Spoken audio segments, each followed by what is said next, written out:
The traffic light was red, prohibiting pedestrians from crossing the road, and the crowd of people grew larger, waiting for the light to turn green. And one guy in this crowd was looking at the screen of his smartphone. He read the correspondence intensely, and his face showed irritation from the dialogue. They wrote to him that today was June's birthday. The guy replied that he had other plans and was asked to at least bring a gift. Finally, the traffic light took pity and turned green, indicating that it was possible to cross the road. In a nearby chat, the guy was asked where he was now. He replied that the guys would hang out without him today. One of his friends even offered to buy him food, but the guy refused. In the turmoil and flow of people, the boy and the man collided with their shoulders. The man angrily shouted at him to watch where he was going, and the guy embarrassedly apologized to him. Walking further, the boy thought that the day was already hard, and then this guy crashed into him. The guy sighed sadly and tried to remember what June liked, to whom he should come for his birthday. Suddenly, there was a deafening roar that swept across the entire area. People began to turn around in shock, trying to understand what it was. Someone even suggested that it was an earthquake. Suddenly, lightning of unimaginable proportions fell from heaven to earth. All the people, including the boy, froze in horror, not believing their eyes. From the place where the lightning struck, a shockwave began to fly out in all directions, sweeping away everything around. Panic reigned, cars exploded, and buildings collapsed because of the wave. People ran forward, jumping over obstacles. Another powerful lightning struck the building not far from the first lightning strike. Immediately, the building began to collapse noisily, and glass flew in different directions from the shockwave. Panic grew. People screamed, ran, and tried not to get hit by the flying debris of the building. But there were no casualties. The man holding his head called for the woman, but she lay unconscious. After a while, a hail of smaller lightning bolts fell from the sky and rushed to the ground. And at the sight of each lightning strike, only destruction was left in its wake. Smaller lightning strikes scattered people and cars like toys. Our hero, covering his head, ran forward, trying not to get hit by fragments, and dodged running people and burning cars. He ran forward as best he could, eyes wide open, not paying attention to the people running with him. A girl ran out of the subway, screaming loudly and calling for help, not understanding where to run. Our hero waved his hand at her and shouted for her to run here, and the girl rushed towards him. But she didn't have time, and before she had reached it, she was hit by an ambulance rushing forward. Our hero kept running forward, not understanding what was happening, and really hoping that this was actually a dream. But he was too immersed in his thoughts, and only when it was too late did he notice the truck flying towards him. Life flashed before his eyes, but he could no longer do anything. Awkwardly covering his head with his hand, as if this would save him from being hit by a truck, our hero cowered. But not feeling the blow, he began to slowly and fearfully open his eyes. Fear gave way to surprise. Everything began to blur before his eyes. His whole body, like his mind, twisted as if he had been thrown into a washing machine. A flash of lightning lit up the sky again. Lightning quickly fell to the ground, bringing destruction in its wake. Our hero suddenly opened his eyes, trying to understand what happened to him. He looked around frantically, but tried to do it without moving. His thoughts began to return, and he wondered where he was, because he had just been run over by a truck. The guy tried to roll over onto his back and looked around, trying to figure out where he was. But as soon as he did this, his eyes widened in shock and surprise. There were two moons in the sky, one blue and the other red, and huge birds that looked like griffins were flying across the sky. Not believing his eyes, our hero thought what the hell was going on. He lay naked on his back, trying to comprehend what was happening, when he heard a terrible roar. The guy stood up and looked in the direction where this terrible sound was coming from. He came closer and clenched his teeth in shock, not believing what he saw in front of him. It was a gigantic bear that growled, and foam flew from its mouth. The bear was attacked by a pack of wolves. Each of them grabbed the bear's paw, and several more stood nearby, preparing to attack. With his eyes wide open, our hero stood in shock, watching the battle. Instead of a bear, what appears before the guy's eyes is a doctor in a white coat, who was carefully writing something down in a notebook. He asked the guy if he understood correctly that he woke up on another planet with two moons and watched as a pack of wolves attacked the bear. Realizing that this sounds stupid, our hero remained silent, lowering his eyes. Having written this down in a notebook, the doctor asked the guy how he was able to return back from that planet. The question was logical, and the guy understood it, but did not know how to answer it. The wolves tore at the bear, clinging to his neck with their sharp fangs, tearing out pieces of flesh. Unable to bear the brood, the huge carcass of the bear rose into the air and its paws stopped touching the ground. The bear fell to the ground with a roar, and the impact sent stones and chips flying in different directions. The pack of wolves united. The largest ones ran in front, and the smaller ones stayed behind. They surrounded the bear's body and began to tear it apart, tearing out pieces of meat. Hiding between the stones, our hero watched in horror what was happening.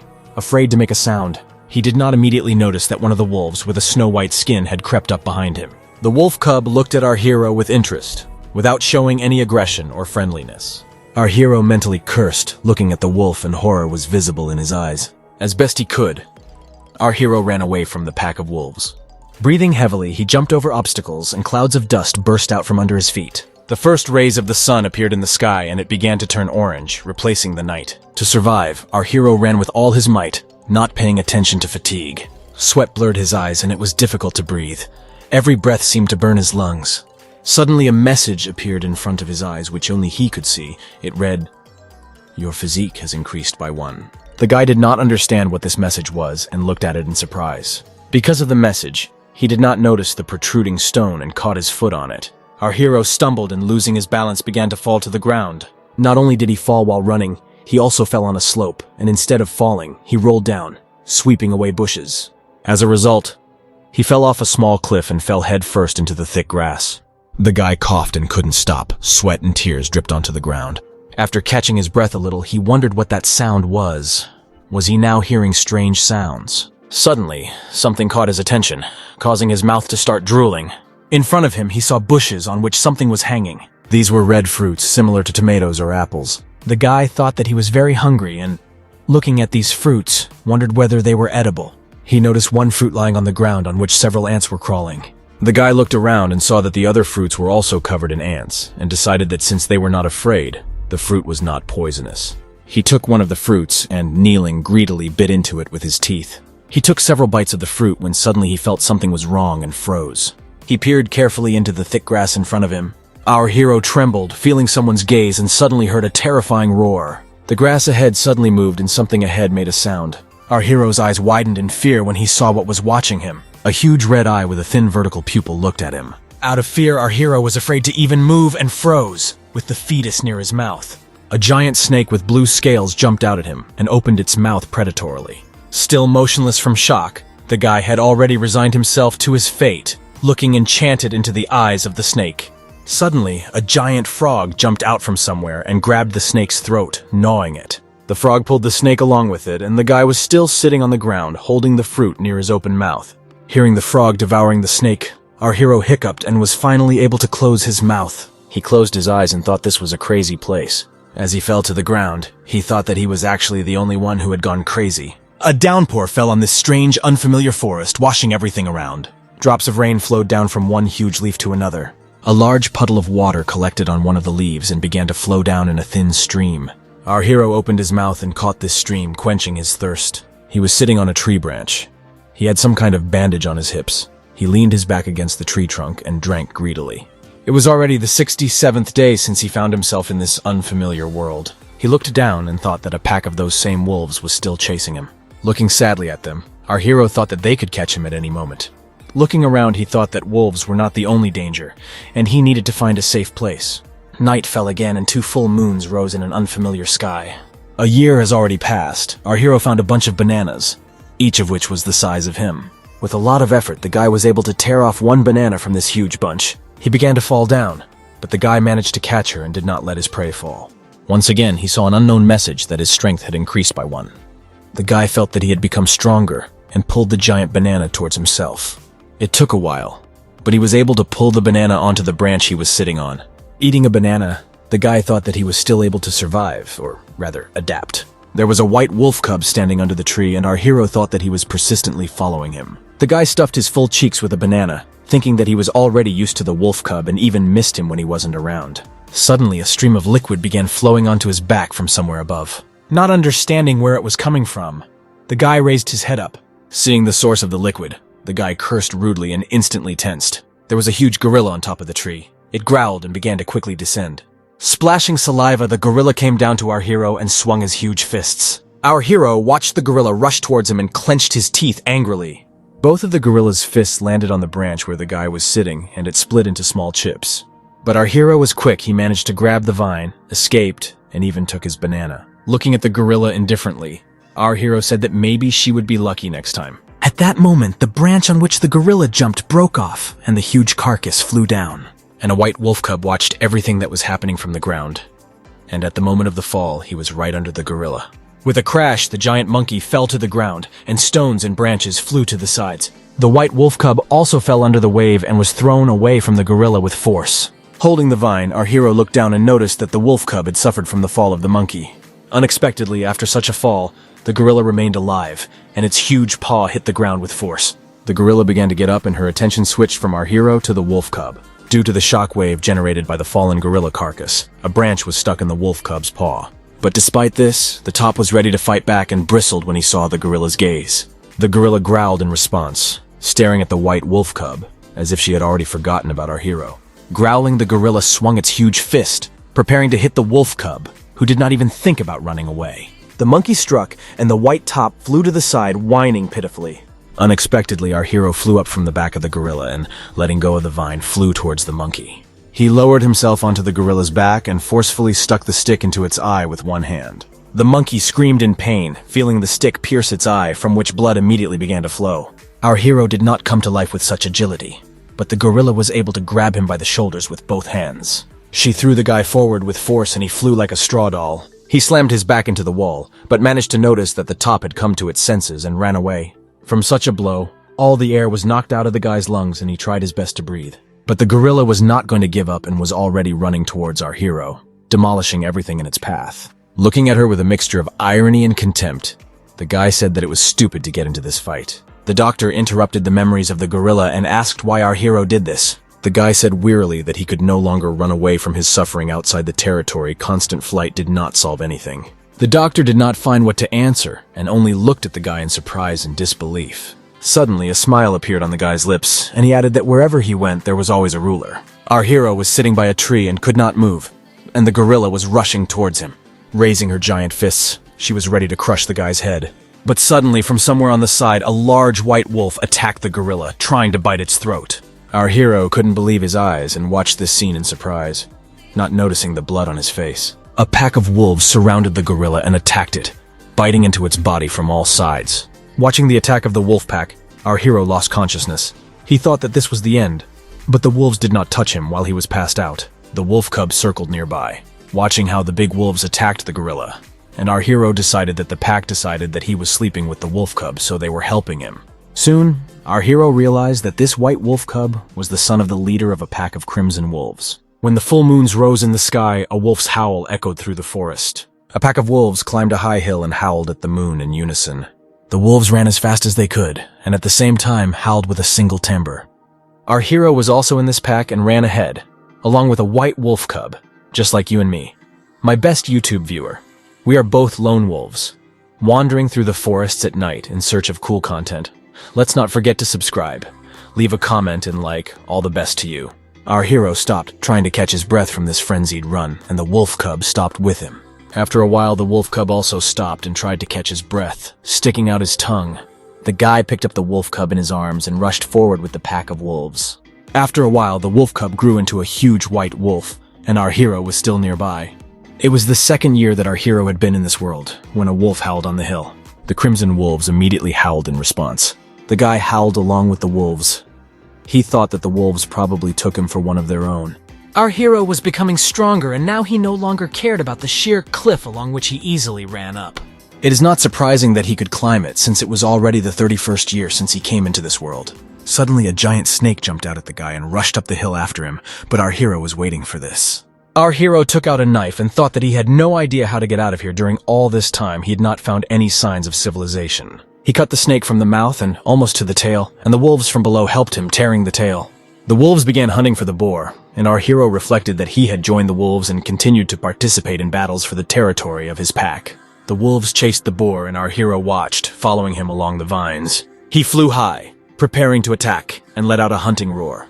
Letting the vine fly, our hero pulled out his knife and prepared to strike. He landed on the boar's head, and his knife went into his head like soft butter. A flock of birds took off into the blue sky without a single cloud. Our hero stood on a hill and looked at a flock of birds, thinking that 120 years had already passed, and he was definitely the only person on this planet. He recalled how he mourned the wolf and thought that he had made many furry others, but also lost many. He sat on a cliff with a bloody knife and realized that he had lost count of how long he had been in this world.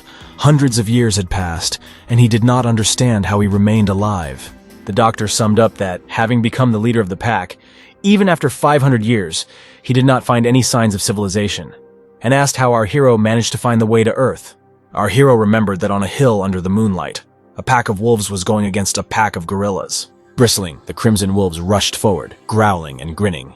Gorillas were rushing towards them. They also growled and were ready for battle. Our hero also ran with the wolves, and during his time in that world, he even made improvised boots for himself. Wolves and gorillas clashed in battle. They attacked each other. Our hero looked like an animal. He took up a knife, ready to attack. With all his might, he pushed off the ground with one foot. Soaring in the air, he swung, preparing to strike one of the gorillas. Suddenly, deafening thunder was heard on the battlefield, just like that time on Earth. Our hero froze, recognizing this sound, not believing that he was hearing it again. His consciousness began to slip away as if twisting, just like last time. The whole world froze and spun. Everything began to calm down. The battle, the roar, the attacking gorilla. Lightning struck the place where our hero stood, shaking the earth. In the light of lightning, the guy disappeared, and all that was left of him was the knife with which he had gone through many battles. Suddenly a city appears. The buildings look old and they are all covered with small cracks. 3 people are walking along the road against the backdrop of destroyed buildings, and one of them has a radio beeping. One of the 3 slows down and says, "Great." The girl with long hair turned to her companions and said, "Here we go." The walkie-talkie in her hands beeped louder and louder, and one of the companions said, "But Captain." The girl said that the device was behaving strangely, and the spatial energy was going through the roof. The guy said to immediately send the coordinates to the portal management team. The guy with the instruments in his hands pressed the button and said that he was sending coordinates. A pillar of light flashed in front of the trio, and one of them said that the portal was opening. 3 ran away from the portal. One said that it was unknown what would appear from it, and the second added that it was not for nothing that he had a bad feeling. The trio ran forward, and behind them the shockwave demolished everything around them. They did not have time to escape, and the wave threw them in different directions, like toy soldiers. One guy came to his senses and screamed in horror that the portal had opened. The second guy pressed himself against the wall and screamed that he didn't want to die. And only the girl boldly turned to the opened portal and grabbed the handle of the katana hanging on her side. She shouted that she would buy time and ordered the guys to run away. One of the guys tried to call the bureau so that they would send help as soon as possible. The portal looked like a bright red circle, and the girl boldly waited to see who would emerge from it. "Come out, I'll tear you into pieces," the girl thought, looking intently into the portal. A silhouette of a man appeared in the red circle of the portal. The girl stared forward in shock, not believing her eyes. The haze was dissipating, and now the image of our hero was clearly visible in the portal. The girl's ardor diminished, and she wondered in surprise whether this was really a person in front of her. She felt that her whole body was petrified and trembling slightly. Our hero was confused after being in the world with animals for a long time, and the first thing he did was scream loudly. This cry, more like an animal roar, brought the girl into complete stupor. The girl held the hilt of her katana tightly, preparing for battle in front of the portal. Our hero, who appeared from the portal, growled menacingly. The girl stared at him in shock, not believing that this was a person in front of her. Her instincts told her that there was a wild animal in front of her, and she began to tremble. The roar suddenly stopped, and the guy began to slowly sink to the ground. The girl continued to stand holding the katana, watching the guy fall. The rumble from the opening of the portal began to subside, and with it our hero fell to the ground, losing consciousness. The guys who called for reinforcements came closer and were surprised that a man appeared in front of them. The girl calmed down, and looking at the guy, she wondered what kind of power it was. She looked at his sleeping face and thought that she had not felt such pressure even in high-level dungeons. The girl could not understand who this guy who appeared from the portal was. The guy said into the radio that there was no need for reinforcements. This was a returnee, and they needed an ambulance. The guy was sitting on the couch when the doctor turned off the recording on the recorder. He smiled and thanked our hero for everything.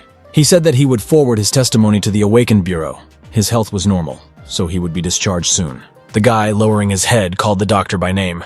The man was already standing at the door and turned around in surprise when he heard his name. The guy said that for the first time in 1,000 years he talked to a civilized person and thanked him for listening to him. The doctor said that he had shared a valuable story and that they should thank the hero who had returned from a 1,000-year adventure. Our hero looked with disbelief after the departing doctor.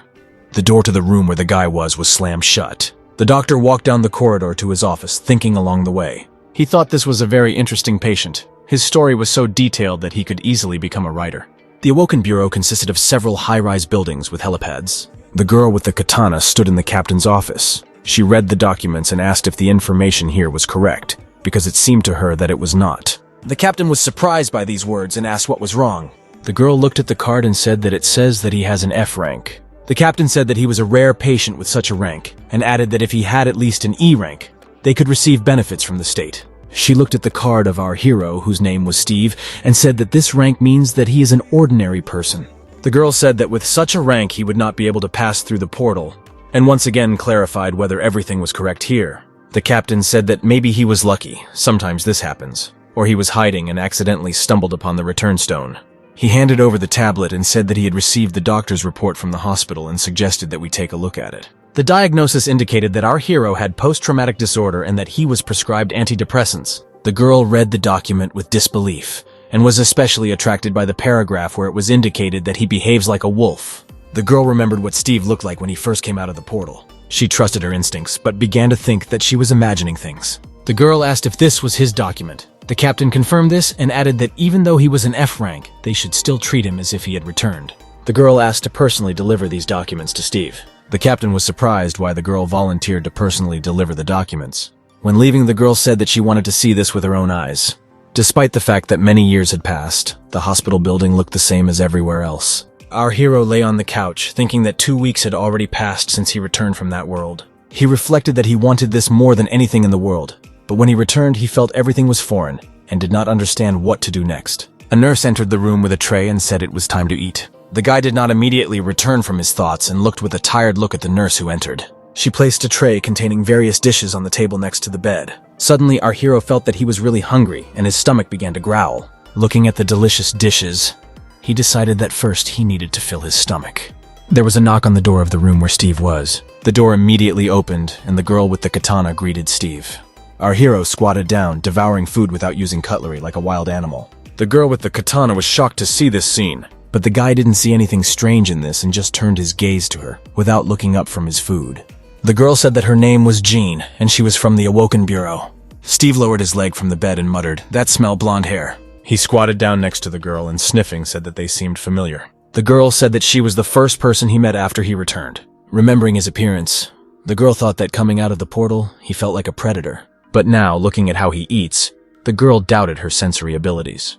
The guy licked the tray of food and, putting it on the table, said that the food was delicious. He asked the girl what kind of awakened bureau this was, and she responded by asking why he was speaking to her informally.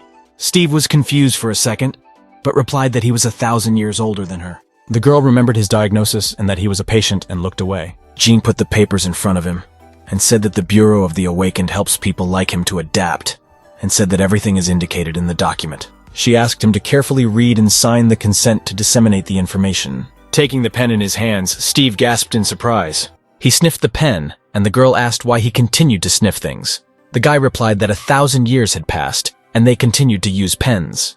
The girl angrily said that she asked him to sign and not draw. The guy apologized and said that she remained the same as 1,000 years ago. The girl swore at Steve, called him a Neanderthal, and once again showed him where to sign, deciding that he was just an idiot. After thinking a little, the girl became a little embarrassed but still turned to Steve. The guy, not distracted from drawing, asked what she needed. Looking at the drawing of the wolf, she asked if he learned to draw there, and he replied that he knew how to draw before. The girl asked if he learned something there, and seeing surprise, added, "Did he learn magic, voodoo, or martial arts?" Steve replied that he had been living in the forest all this time to survive. The girl finished the sentence by saying that all these 10 years he had simply been running to survive. The guy looked at the girl in bewilderment, waiting for an explanation. To become a true returnee who can pass through the portal, you need to kill monsters and take away their spatial energy. But Steve, apparently, just came across a displacement stone. That's what the girl thought and said out loud that she was simply mistaken. Steve said in surprise that he had been in the jungle not for 10 years, but for 1,000. Jean said that he was starting to get on her nerves, and added that he had been in the jungle not for 1,000 years, but for 10. The guy began to get angry listening to the girl's answer and asked her why 10. She said to look at the records. It states that he disappeared in 2015, and now it is 2025. Steve looked at the document in shock, not believing that only 10 years had actually passed. The girl threw the guy his ID card and said that it was his awakened card. The guy took it in his hands and read the inscription, ID card of the awakened one. The girl said that half of his medical expenses would be subsidized with her help and asked to read the documents. Before leaving, Jean said that when Steve was cured, it would be better for him to return to his family and said goodbye to him. The guy looked at the door that closed behind the girl, digesting what was said. He grabbed the documents, repeating the already forgotten word, family. Steve pored over the documents, wondering in shock whether they were still alive. Remembering life in the jungle, our hero thought that he had finally given up there. He assumed that even if he returned to Earth, his relatives would no longer be alive. But when he returns, he must come to terms with the loss of his wolf family, and the fact that he is alone again leads him to despair. But these were only assumptions because only 10 years had passed. That's what Steve thought as he read the documents. He found the data page and gasped. Our hero's mother and father were already dead. Steve sadly repeated into the void that they were both dead and began looking for information about his younger brother Chad. Having found information about his brother, our hero's eyes widened in surprise. He quickly ran away from the room with only one thought: Chad is alive. He melted the nurses, shouting that he urgently needed to see Dr. Baldy, and did not hear the girl's words that he could not go there. Steve grabbed the doorknob to the doctor's office with all his might as the nurses screamed behind him. Our hero opened the door, not listening to anyone around, and called Dr. Baldy. The nurse running after the guy said that he couldn't go there. The doctor was sitting at the table and was surprised by this appearance. He smiled, looking at Steve, and asked him what happened. Our hero confidently stated that he needed the help of a doctor. Dr. Baldy was calm and asked what kind of help the guy needed. Steve said his brother was still alive, and he needed to find him, so he asked the doctor to release him from the hospital. The doctor said that Steve was ready to return to society, and suggested that he wait until his brother came to visit him. Steve said that the doctor didn't understand the situation, and that he wasn't here for his permission. The doctor just laughed when she heard these words and asked if it was true. After thinking a little, the doctor ran his finger along the crease on his trousers and said, "Okay." With a conspiratorial expression on his face, he said that he had one condition. Our hero was surprised by this answer and asked what condition we were talking about. Sitting in the back seat of the car, our hero thanked the doctor, promising that he would not forget this. The doctor and nurse stood near the taxi in which Steve was sitting, and the doctor was pleased with these words. The doctor told the driver that our hero had not fully recovered and asked to make sure that he would get to the right place. The yellow taxi car drove to its destination, while the doctor and nurse watched as it went. The nurse said the doctor paid for his hospital bill, bought him clothes, and even paid for his taxi. She asked why, because they usually leave F-rank patients on the sidelines, and for some reason he calls Dr. Baldy. The doctor laughed when he heard this question from the girl. He thought and replied that he would probably like to continue listening to his story. The nurse was surprised and asked why he should listen to this heresy. Returning to the office, the doctor asked to quickly fix the door handle. The nurse said that she had already called a specialist and could not understand how it broke. Looking at the flattened handle, immediately a picture appears of our hero out of excitement, squeezing the door handle with force, and it breaks like a toy.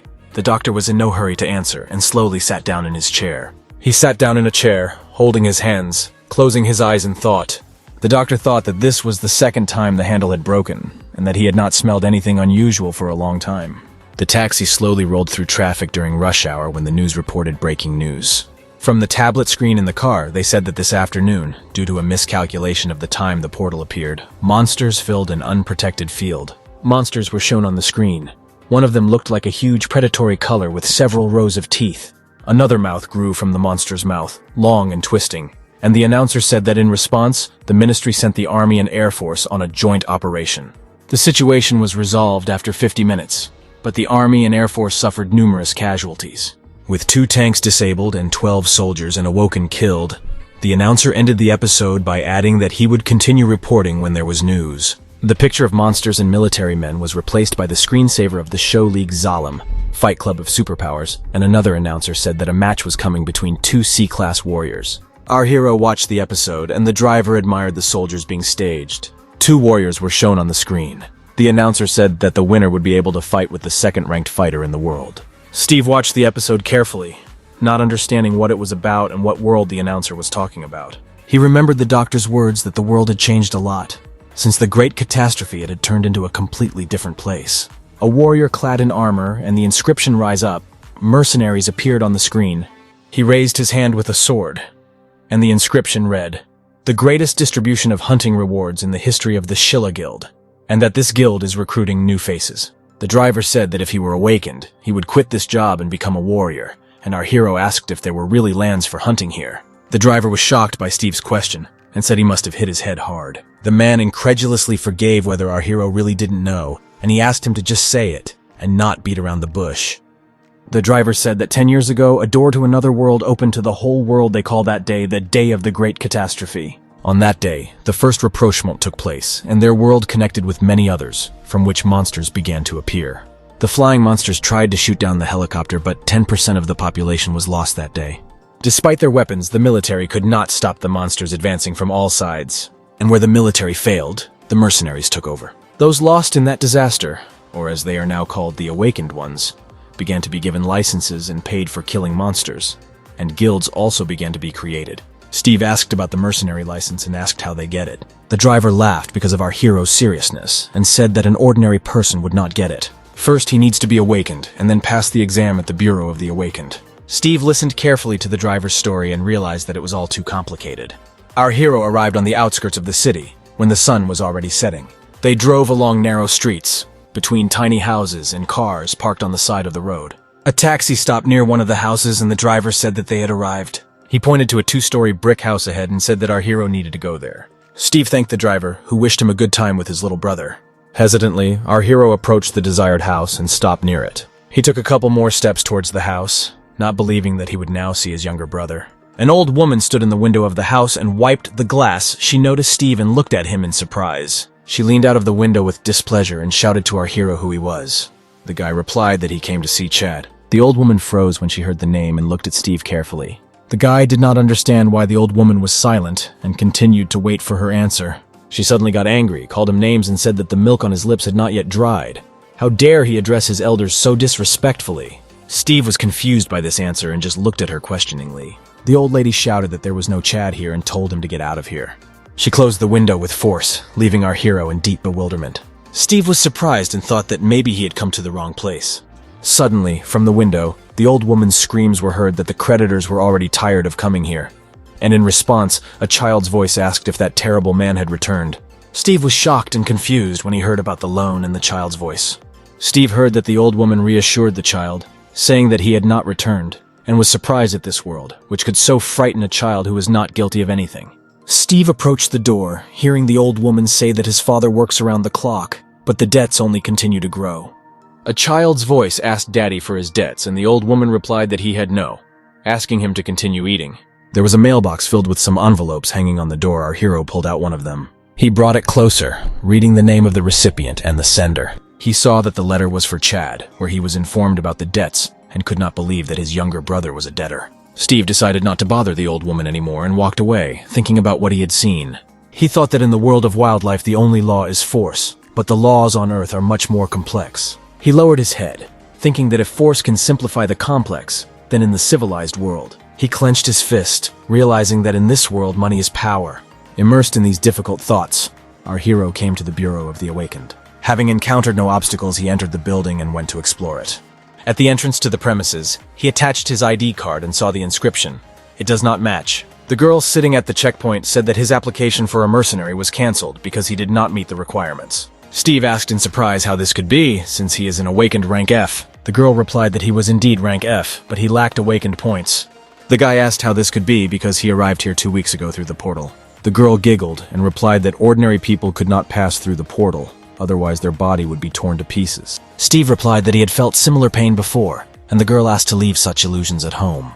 The girl said that he could go to school or earn points on the field, and after that he could come back when he really woke up. Steve approached the wall with information about rewards.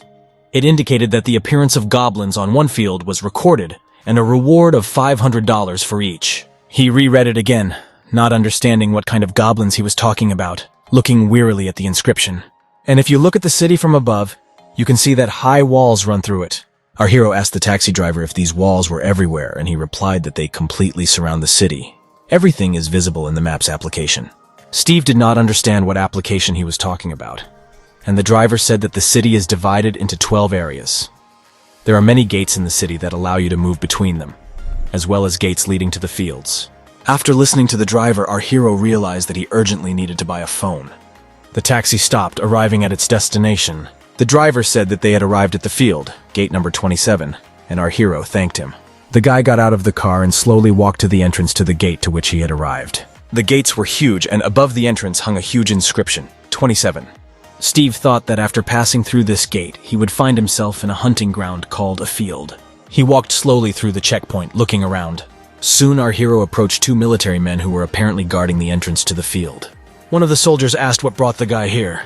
Without hesitation, with a firm look, our hero said that he had come to hunt. The soldier's face became angry when he heard the guy's answer.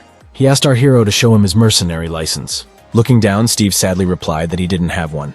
The second soldier stood up and said that civilians were strictly prohibited from entering the field. Suddenly, a noise was heard from the entrance and all three turned around, looking at its source. Inside the wall, at the entrance, someone shouted to close the entrance, and the second answered him that it was too late. An SUV drove out of the gate at full speed, demolishing all the barriers, and the driver of the SUV was attacked by an unknown creature, grabbing his neck with sharp fangs. The SUV did not slow down, but only picked up speed and it began to wedge sideways. He still turned over and flew into a wall at full speed, which was able to stop the SUV.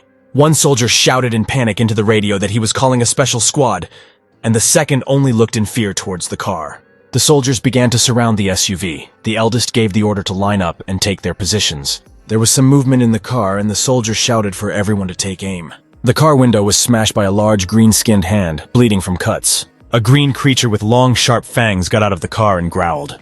The soldier gave the order fire, and everyone who took aim pulled the trigger. A deafening burst of machine gun fire rang out and almost everyone hit the creature sitting on the car. The creature growled in pain, its entire body riddled with gunfire. The senior soldier gave the order to cease fire, and his order was repeated, stopping. One soldier shouted all clear. The second concluded that the monster was killed, and the third ordered an ambulance to be called. One soldier asked where our hero had gone, and the second asked if he was talking about the crazy guy who arrived in a taxi. The soldier turned around in disbelief and asked if he had really left. The second replied that most likely he ran away, frightened by what he saw. But our hero took advantage of the hype and made his way through the gate. He walked along the road and asked a question into the void. Is this really a field? He focused on his sensations and realized that he could feel. The guy heard the sound, smelled it. It was all around and was acutely felt. He walked slowly through the field and thought that he also needed to buy a car. The guy climbed onto a hill, looking at the destroyed buildings, and wondering if all cities had really changed that much. Our hero looked into the distance, thinking that this could not happen. He watched the sun set over the dilapidated buildings, watching the sky turn orange. Quite a bit of time passed, and now the sky darkened and the stars appeared. And Steve still stood in place, thinking that this darkness was very familiar to him. He took a step forward towards the cliff, not paying attention to the fact that there was nothing under his feet. He flew down, closing his eyes and thinking that now it was time for his hunt. Straightening his arms, he flew from a high-rise building like a bird without wings. He slammed down to the ground with one knee bent, his landing sending up clouds of dust. After landing, he thought his body felt a little heavier. His landing caused cracks in the asphalt, but Steve ignored it and looked ahead. He was still squatting with one knee on the ground, and then he lowered his hand to the ground, preparing to lunge. And this jerk was so swift that pieces of asphalt flew in different directions, and our hero rushed forward. He ran so fast that the eye could not keep up with him, and all that could be seen was a column of dust left behind. Picking up speed, Steve jumped up, flying up a 9-story building at once. But during the flight, he cursed and realized that his breathing was still out of whack. The force of the jump was not enough, and our hero caught his hand on the edge of the roof. He sat down, bringing his breathing back to normal and wondering if his return had caused him to lose his strength. The guy stood on the edge of the building, his hands in his pockets, and the full moon illuminated his silhouette. Our hero closed his eyes, concentrated and sniffed the smells. Suddenly the guy felt something and turned to the side. He trusted his gut and decided to start where it led him. Our hero jumped from the roof of the building he was standing on, kicking the dust from under his feet. He ran to the very building that he had noticed while standing on a hill. Approaching closer to the desired building, our hero looked forward with concentration. A sound came from the depths of the building that attracted his attention. A white wolf with bloody skin, driven by 3 monsters, pressed himself against the wall and growled. The largest monster growled contentedly, driving its prey into a corner. But the wolf was not going to give up and growled in response, and a challenge was visible in his eyes. Our hero approached closer, trying to step as quietly as possible. He looked the wolf straight in the eye and tried to convey his thought to him, asking if he wanted our hero's help. The wolf looked into the guy's eyes, and the answer was clearly visible in them that he agreed to help. But the monsters did not see our hero, and began their attack, attacking the wolf. Looking at the attack, our hero just grinned. Steve rushed into battle and addressed the wolf, saying that now they were all his prey. With one punch to the head, he stopped the first monster and it fell to the ground. The next second, the monster's head split into 2 parts like an overripe watermelon. Suddenly, Steve saw a message box in front of him that said, "Searching for your class." These windows began to increase and they said either searching for your class or system error. Steve looked at these windows in shock, trying to understand what was happening and what the system error was. The guy looked around irritably, not understanding what it was, reading the text of the windows out loud. He waved his hand and shouted, "Delete," in an attempt to remove the annoying windows. In a split second, the windows disappeared and our hero found himself surrounded by a pack of monsters who were about to attack him. The bravest of the monsters growled and rushed to the attack, baring his teeth. The next moment, his teeth shattered into small pieces, mixed with blood. With the next blow to the head, our hero knocked the other monster down. He kicked another monster in the stomach and it bent in half from the force of the blow. One of the monsters, breathing heavily, climbed up the wall of the building. He was scared by our hero's strength and tried to escape up the building. Suddenly, he heard some noise behind him and turned around, looking down. Our hero easily caught up with him and grabbed his head with one hand, stopping him. Steve threw the huge monster down with force and it flew to the ground with a wheeze. The monster fell on its head, breaking its neck, and our hero jumped off, flying down. Steve landed on 2 feet, next to the lifeless corpse of the monster. Suddenly, a window appeared before his eyes again with the inscription, "Your class is Druid. Resetting statistics is impossible." Inscriptions also appeared failed to obtain new abilities and uncorrectable error. Looking at the last mistake, our hero groaned and said that he forgot about it. It was about 100 years ago in the jungle. He received a message that the physique had improved by 1. After it increased to the maximum level, he no longer received the message about the increase. Steve was surprised that there were even statuses on Earth, and thought that perhaps because of this mistake his abilities had weakened. Another window appeared, in which it was written that access to the store was open. Our hero was surprised by the store and thought that he had never seen anything like this before. Pressing the store button, he thought that this was probably an awakening. It opened to me, where it was indicated that our hero had 7 Velk points, a bottle of water cost 1 Velk, and a roll cost 2. Steve was upset that for 7 Velks, you can only buy this, choosing water and a bun. Suddenly, a bottle of water and a bun materialized in front of him and seemed to float in the air for a while. Our hero was brought out of his thoughts by a sound, someone whining pitifully. Turning around, he saw the white wolf he was protecting. It was a female and she was bleeding. I was happy to whine the wolf cub. In order not to frighten them off, our hero quietly approached the wolves. He knelt down on one knee next to the she-wolf, looking at her sadly. Our hero stroked the she-wolf's face and realized that she was dying. Apparently, it was poison. The she-wolf closed her eyes. Her breathing was heavy and intermittent, and the wolf cub continued to whimper. Steve noticed the wave and looked at it in surprise. He told the she-wolf that he had not come here to become a nanny and asked her to talk, but the she-wolf only breathed heavily. The wolf cub stared at our hero with huge sad eyes, and he said that it doesn't matter how sadly they look at him. But he immediately gave up and thought that perhaps this meeting was destined for him by fate. The guy had a bottle of water in the outer pocket of his jacket, but he reached into the inner one. He took out a store-bought rye bun and handed it to the wolf cub, offering it to eat. While the wolf cub was eating, our hero returned to the battlefield, looking at the killed monsters. He counted the monsters and counted that there were 7 of them. Steve thought sadly that a car would be useful here. The sun slowly rose over the abandoned city, illuminating everything around. Steve stood with his eyes closed, as if absorbing the sunlight, and then he opened his eyes, now looking around the city in the daylight. Our hero was sitting under a large tree. The wolf cub was sleeping in his arms, and in front of him was the grave of the she-wolf. He stroked the wolf cub and said that it was time for them to go. As you exited gate number 27, there was turmoil. A line of cars was driving, ignoring the orders of the soldiers. The soldier said that everyone would be quarantined first, and the man driving got angry and asked why he was taking so long and not allowing cars to pass. Suddenly, something attracted the attention of the drivers and soldiers, and they all looked at the gate in surprise. The soldier was finally able to see what the drivers were talking about and couldn't believe his eyes. Our hero walked with a wolf cub, and on his back were the bodies of 7 monsters from which blood flowed. Everyone around was in shock. One driver was surprised that our hero was carrying everything on himself, and the second asked if he was the only one who defeated them. When our hero came closer, the soldier finally recognized him. Steve came to the already familiar room, where the girl refused to give him a mercenary license. The girl calculated that for 7 goblins, he gets 350, 3 heliotrope minerals, 60 quarantine and vaccinations for the puppy, 200, leaving a total of $210,000. Our hero asked in surprise what kind of heliotrope it was. The girl showed the red stone and said that it was taken from the hearts of the goblins. The cost depends on the size and energy stored in it. This stone is estimated at 20,000. The girl said that since our hero does not have a bank account, he will receive cash and advised him to open an account because he is capable. Looking at the cash in his hands, our hero thought that if he opened an account and hunted, then earning money would not be a problem. A white van drove up to the store and the driver greeted the owner. The owner said that he had not seen Chad for a long time and asked where he had gone. The guy replied that he had a part-time job. The man complained that the guy suffered because of money, and the guy replied that the work in the field was hard, but the salary was appropriate.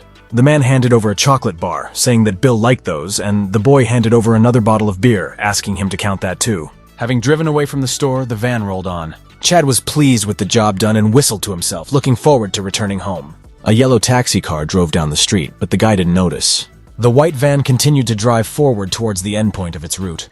Having arrived, Chad got out of the car with a package in his hands and walked forward, whistling. Suddenly, someone behind him called his name and he turned in surprise towards the voice. But as soon as he turned around, the guy sneakily hit him from behind, causing Chad to fall and the contents of the bag to crumble.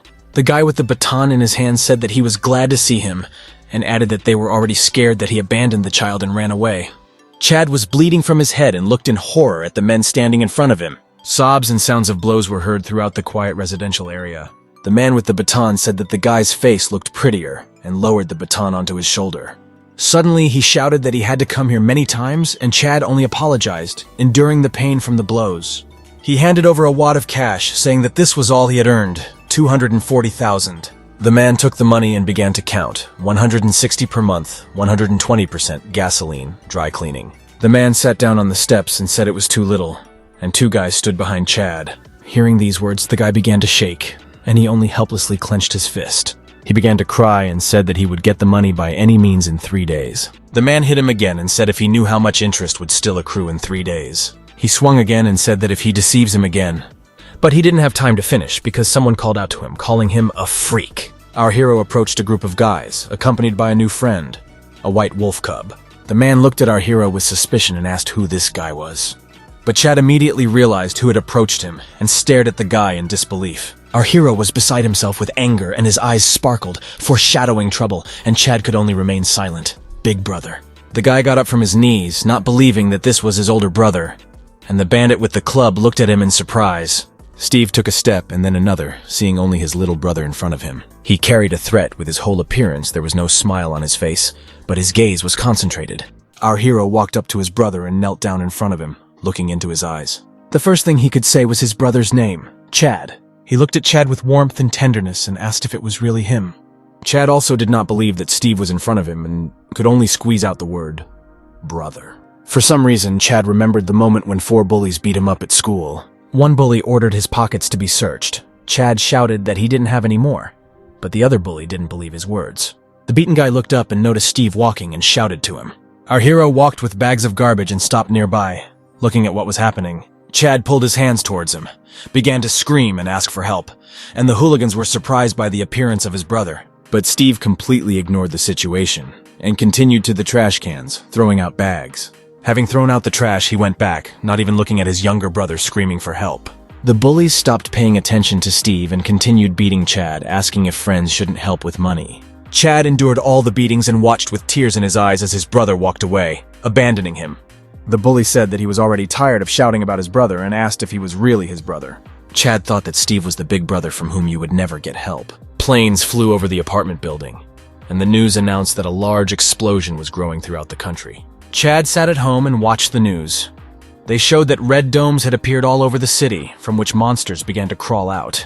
The viewing of the program was interrupted by a sudden knock on the door, and Chad turned around sharply. He ran frightened to the door, hurrying to open it. The first thing Chad could say when he opened the door was, "Mom." A man and a woman stood outside the door. They said that it was good that the guy was at home. Alas, it was not his mother, but his aunt and her husband came to him.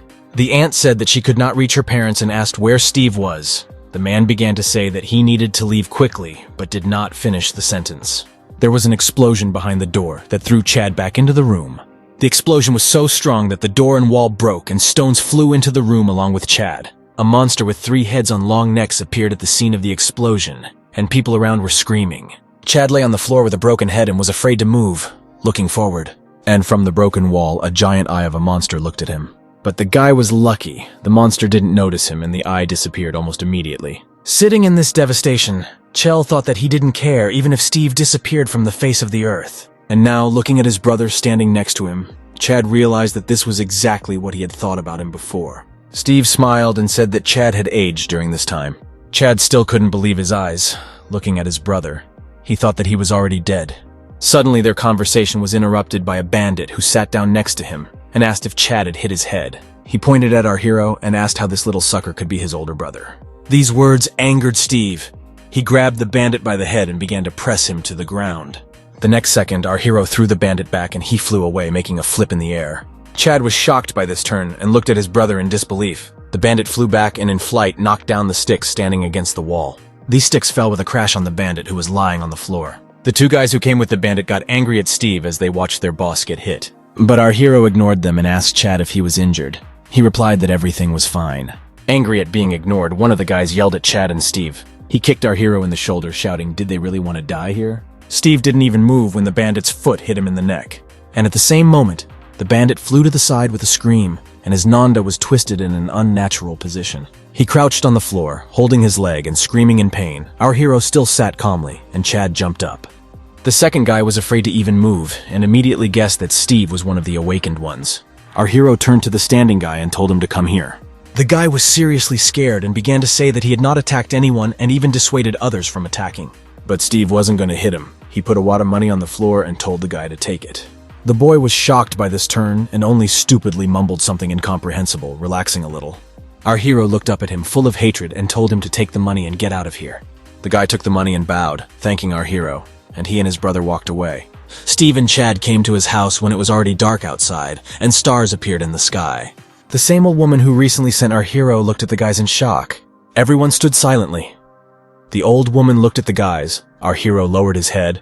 Chad was holding a package in his hands, and the wolf cub looked at the old woman with interest. The old lady asked in disbelief if he was really his older brother, and Chad confirmed this with a smile and laughed. Our hero handed the old lady a package and said that it was beef. She opened the package incredulously, looking at the contents, and then cursed quietly. The old woman went forward, saying that she should have said earlier that he had a family and added that he fell asleep while he was waiting. Entering the house, the wolf cub was immediately interested in the boy lying on the floor. He sat down near the sleeping boy's head and began sniffing him with interest. Steve sat down next to the boy, asking if he was his son. Chad replied that his name was Bill, and he was his only treasure.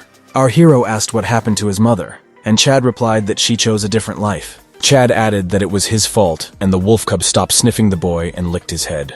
Our hero invited Chad to have a glass, looking at him sadly. Chad didn't mind, and after a while they were already sitting in the diner and clinking glasses. Chad was surprised that his brother, who went missing, returned unharmed, and also became the awakened ones shown on TV. Steve seriously asked how much more Chad owed, and he replied that about $5,000. The guy smiled and said that he could give everything, because now he had a job.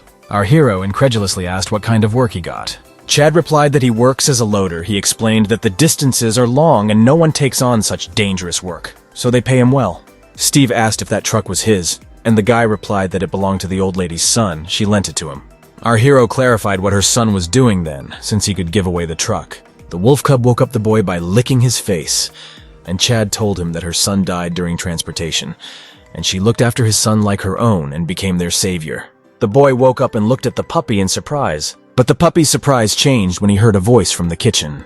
The boy ran into the kitchen with the puppy in his arms and exclaimed joyfully when he saw his dad. Chad broke into a happy smile seeing that his son woke up. Sitting next to his dad, the boy asked who it was, and he replied that Steve was his uncle. The boy said hello, and embarrassedly asked if he could lose with the puppy. Steve, of course, allowed it and broke into a tender smile looking at the boy. Bill was having fun playing with the puppy, cheerfully humming something to himself. Chad smiled and said that the boy had wanted a puppy for a long time. That's why he was so happy. After thinking a little, our hero invited Chad to work together. Chad did not expect such a proposal and asked in surprise what he meant. Steve said he would do everything himself, and Chad would just need to help him with the truck. Chad was surprised and asked what job our hero was talking about. Smiling sinisterly, Steve said that he was talking about hunting monsters. Chad didn't believe what he heard and asked again what Steve meant. The next day, our hero came to the awakened bureau. The girl looked at the documents with delight. She said that now our hero is registered as awakened and immediately increased his level. The guy received the card after reading Rank F Druid on it. The girl said that now he will receive money directly to the card. The girl handed over a box with a phone and said that it was a gift from them, and once again congratulated him on receiving the awakened rank. She said that Steve needs to download a special application, after which he will receive information about hunting and new locations. The girl said that if he catches a lot of monsters, he will raise his rank to E and will receive more bonuses, and added that if he is also persistent, then the Earth can be saved. She added that our hero can open a window with the status there were errors in the system, but they managed to fix them. A status window appeared in front of our hero and he began to study them with surprise. Steve didn't understand why some scores, like Harmony, were so low, and decided they would be hard to raise. A white van raced along the highway against the backdrop of mountains and the rising sun. Chad's phone, which was attached to the panel, rang, and the screen showed, "Brother." The guy congratulated our hero on purchasing the phone and asked if he had already registered with the bureau. He said that he would be there soon. He had the last delivery left and he was immediately going to our hero. Chad learned that our hero only had to pass the mercenary exam. Our hero walked through the city talking on the phone and said that first they need to pay all their debts. The brother said that he is still level F, and it will be difficult for him to kill monsters. But our hero didn't listen to the end and hung up, a little angering his brother with this action. Chad wondered if it was really his brother because his character had changed so much. Steve walked through the city, looking at his phone. He received a notification about bonuses for monsters, and he was just passing by one portal. There was a big traffic jam at the entrance to the gate. Drivers were swearing that they were driving slowly ahead and asked to drive faster. In this stream of traffic, there was a green SUV that did not attract attention. There were guys in white jackets sitting inside, and the guy in the passenger seat was looking tiredly out the window. In the back seat, 3 young men were trembling, as if they were afraid of the coming battle. The driver asked the guys to calm down, because they were awakened and had nothing to fear. They vied with each other to say that if they passed this test, they would be accepted into the Shinra Guild as the main members and promised to do whatever was required. The guy in the passenger seat got angry when he heard the words of the guys in the back seat. He thought that these guys had no abilities. They got here thanks to their rich parents and decided that failure awaited them again. The soldier at the checkpoint looked at the monitor screen and called the next one. He raised his eyes to the man who had approached and looked at him in surprise.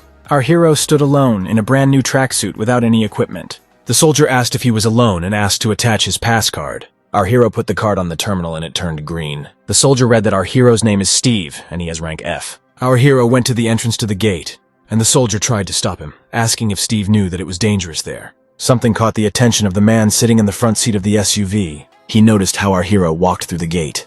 The soldier wondered if they could send the guy alone, because he had no equipment.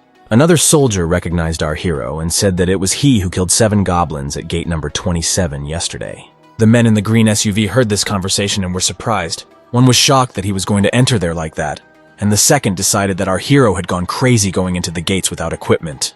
A soldier approached the men in the green SUV and said that the system had frozen a little, but now they could pass. The man in the passenger seat ordered the driver to accelerate, surprising him with this order. He shouted to quickly catch up with our hero. The driver understood the order and rushed after Steve, who was already turning the corner.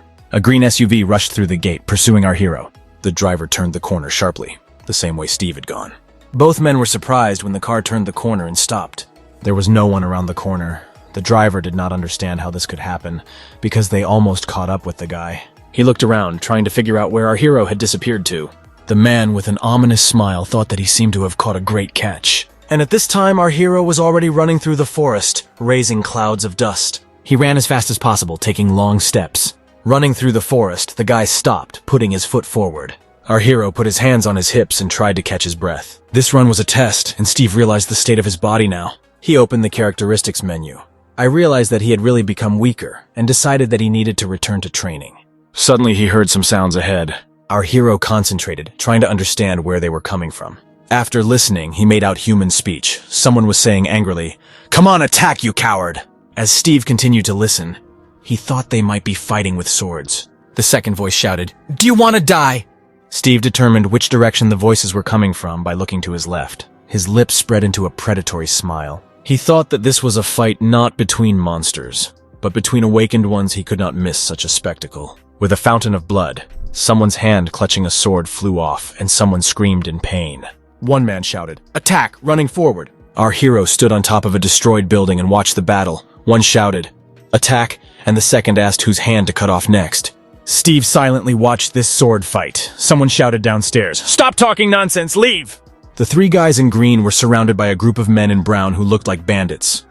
One of them shouted at them to drop their things and leave, but the men in green did not want to give up.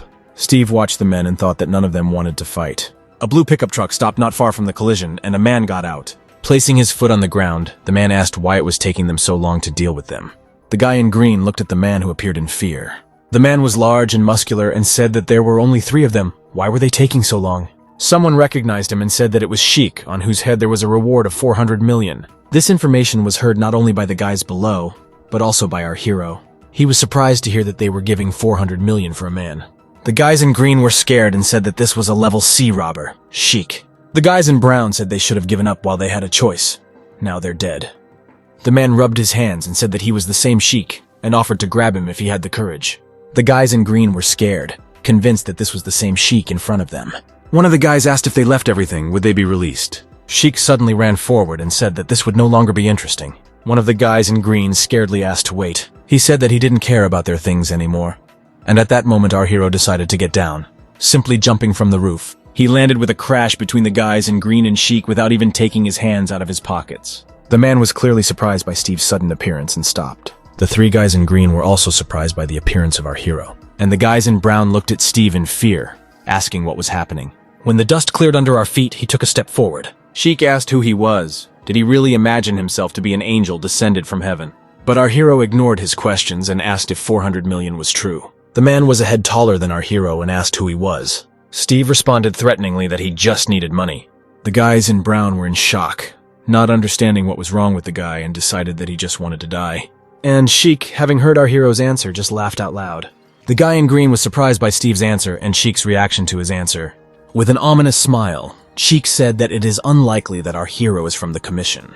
But Steve didn't answer and just looked at him questioningly. The man's eyes suddenly turned red and he said that it would be good if he minded his own business. Without taking his eyes off the man, Steve froze in surprise. His body began to glow slightly red and Steve could not understand what was happening to him. One of the guys in green knew what was happening, and his face was covered with sweat from fear. Sheik replied that Steve looked into his eyes for 5 seconds. He grinned and said that now our hero cannot move. Steve clearly did not expect such an answer and still looked at the man in disbelief. Sheik turned to the guys in green and asked what they were waiting for, ordering them to grab him. The guys became emboldened when Sheik appeared and went at Steve, asking why he interfered during their conversation. The guys in green still stood in place in fear, with their weapons pointed forward. But to everyone's surprise, our hero was able to hit Sheik. The guys in brown couldn't believe their eyes. And the team in green was surprised that Steve was able to hit the man. But Sheik himself was most surprised, not understanding how our hero was able to hit him. Meanwhile, Steve clenched his second fist, preparing to strike. He bared his teeth in some kind of bestial grin and said that it was just magic. Sheik was afraid of our guy's reaction and looked at him silently, clenching his teeth. "You're funny," Steve said, raising his fist and his eyes glowed blue. Sheik's red eyes widened in fear at the words of our hero. Our hero bared his teeth in some kind of bestial grin and said that it was just magic. Sheik was afraid of our guy's reaction and looked at him silently, clenching his teeth. "You're funny," Steve said, raising his fist, and his eyes glowed blue. Sheik's red eyes widened in fear at the words of our hero. The man roared, and his eyes glowed red again. Surprisingly, our hero froze, and his fist stopped a few centimeters from the man's face. With a smug smile, Sheik said that our hero, it turns out, is not so simple. Sheik grabbed a knife from the sheath hanging on his belt. He swung his hand and told our hero that after all, one should never let one's guard down. But as soon as he said this, his nose collided with our hero's knee. The knife slipped out of the man's hands, and our hero asked, what else was there besides this pathetic trick? Is there anything more interesting? And raised his fist, aiming for the face. The man tried to use that magic again and began to pronounce the word, but did not have time to finish. Steve silenced the man with a hook, knocking out his teeth. The next blow hit the solar plexus, knocking all the air out of the man's lungs. And Steve's final kick was aimed at the ribs, finishing off the man. Our hero grabbed his jacket with his hand, making a grab. And with one precise movement, he threw the rather large man over himself. Sheik flew backwards, crashing into the window. From such a blow, the glass in the window was knocked out and fragments flew in different directions. Without even losing his breath, with a smile on his face, our hero said that it was too simple. The guys in green didn't believe that our hero was able to defeat Sheik and wondered who he was. Having finished with Sheik, Steve turned to the guys in brown who were holding swords in front of them. He asked if they wanted to attack, and the guys said no. He just misunderstood them. Steve gave them the order to gather everyone in one direction, and the guys rushed to the indicated place. Our hero turned to the guys in green and asked if they had a rope. One of the guys said with a smile that he had a rope. Steve asked the guys in brown, who had gathered in one place, how much they would pay for them.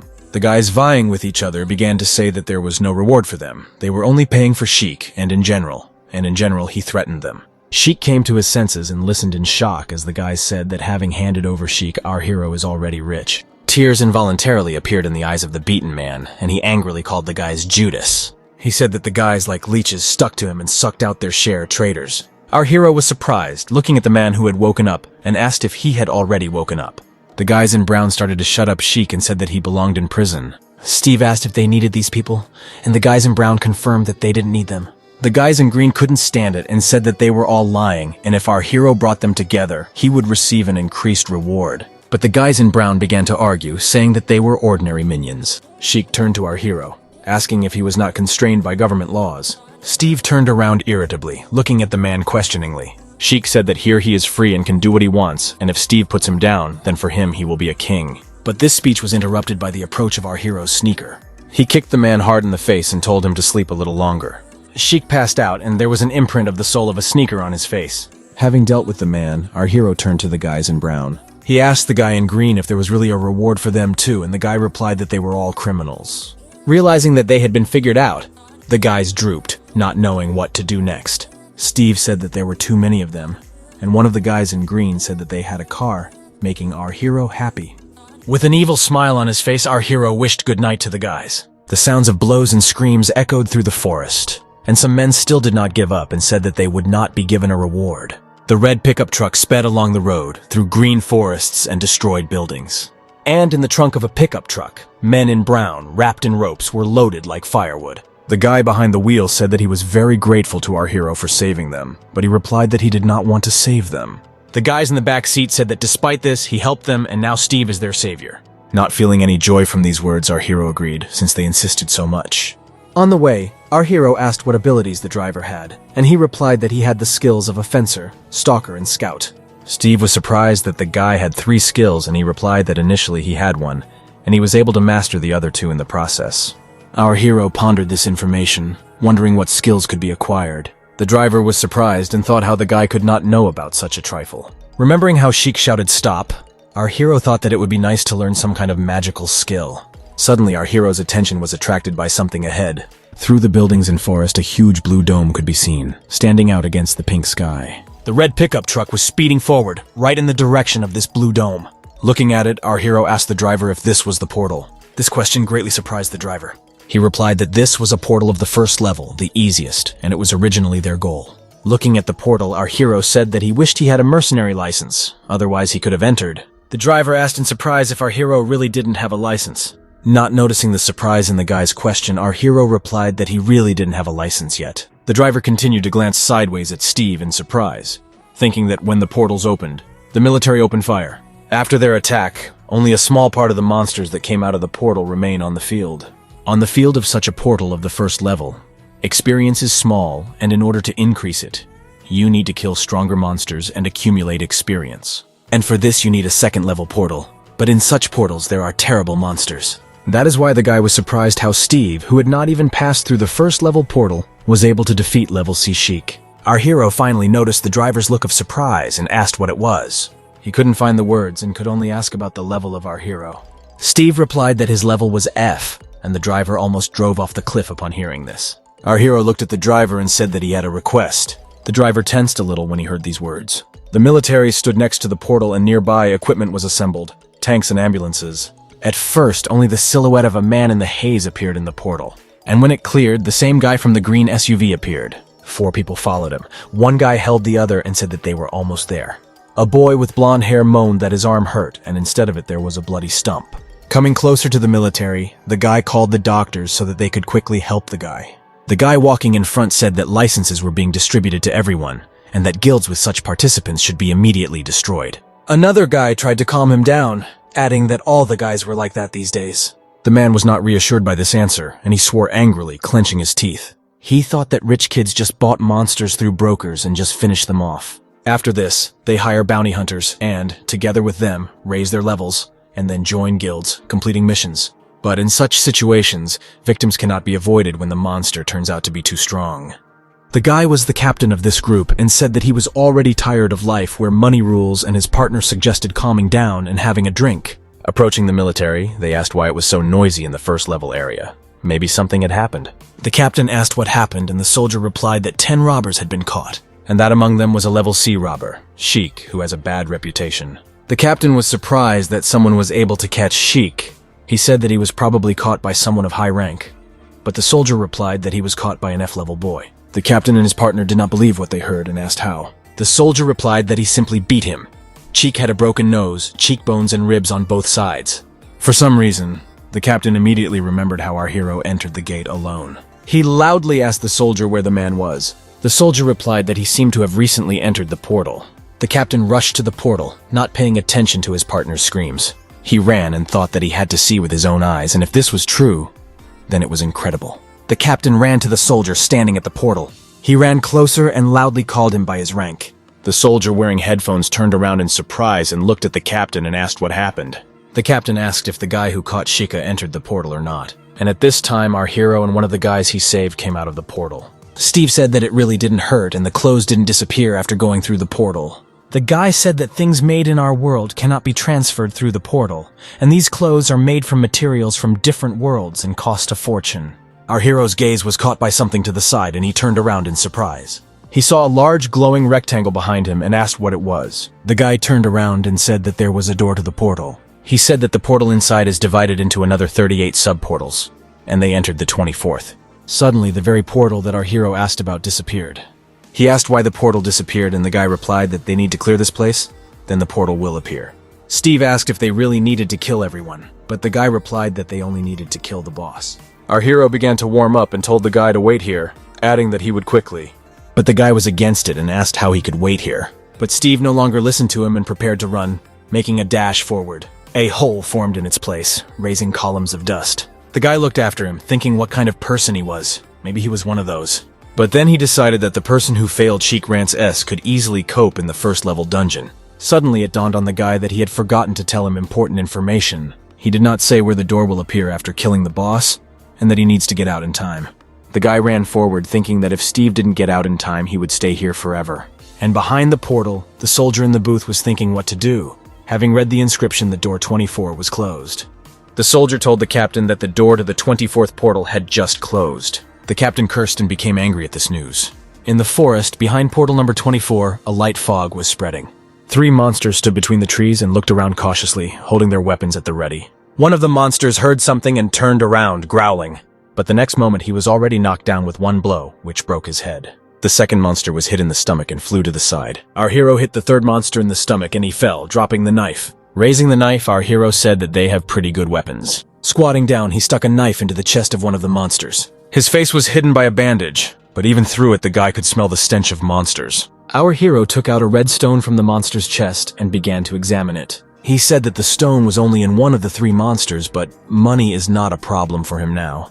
He opened the stats menu and thought it was more important to level up now. The guy caught up with our hero and came to the battlefield where the killed monsters lay. Walking past the corpses, the guy was surprised how many of them Steve managed to cut out. Suddenly, the guy's eyes lit up white and he thought that he needed to find him quickly. The skill helped him determine which direction our hero was in, and he went there. And Steve stood among the killed monsters and looked at the window with information about the levels. He read that with the points he has, he can buy 2 skills, taming the beast and summoning the tree spirit. He opened the description of the beast taming skill. But suddenly 2 monsters jumped on top of our hero, holding weapons. Steve immediately felt them and turned around, calculating his movements. With one hand, he punched the monster in the face as it flew closer. And with the elbow of his other hand, he hit the second monster. The beaten monsters scattered in different directions, and our hero was left without a single scratch.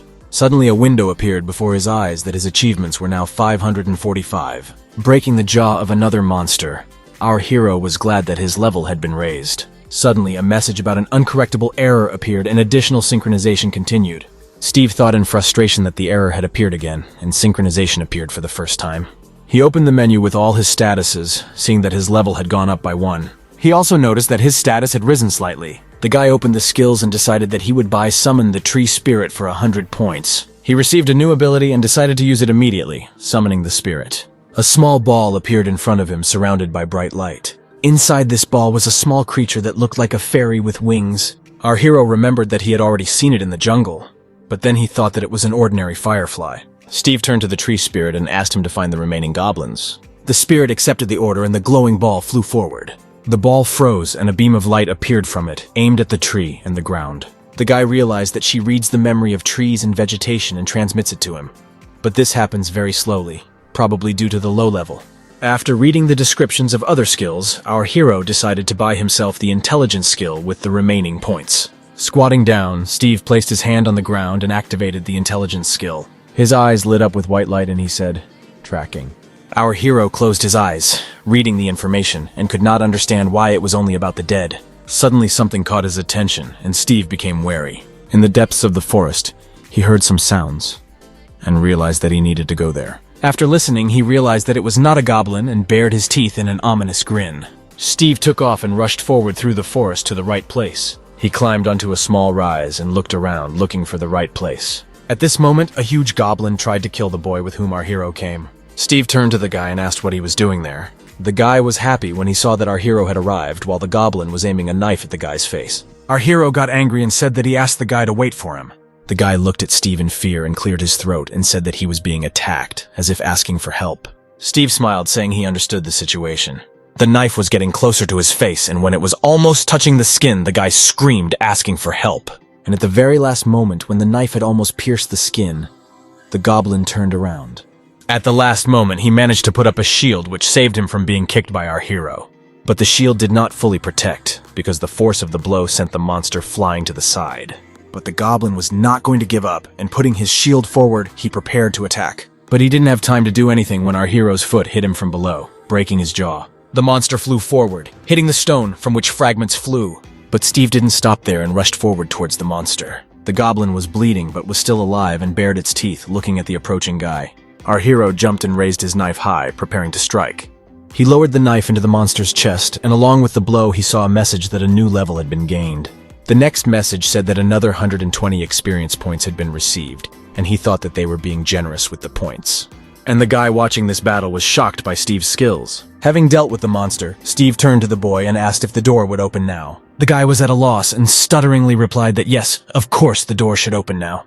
The door actually opened and the guys went through the portal back to their world. As they walked past the military vehicles, the soldiers standing nearby noticed them. One of the soldiers asked if he had caught Sheik. The second confirmed this and said that it was him the captain was looking for. The soldier said that he needed to tell the captain everything, but the second soldier suddenly laughed. He looked at the monitor in confusion and asked whether it was realistic to end everything in such a time. And at this time, the boy said goodbye to our hero, saying that he would return to his group, and our hero said that the work was excellent. Coming out of the storage room where Steve had left his things, he realized that he wanted to eat. The captain approached him and greeted him, and our hero asked who he was. The man said with a smile that he was from the Scylla Guild, the commander of the 27th attack, Morris, and offered to talk. The men came to the diner and sat down at a table next to each other, ordering coffee. Our hero examined the business card, once again asking about the Scylla Guild, and the man nodded in satisfaction.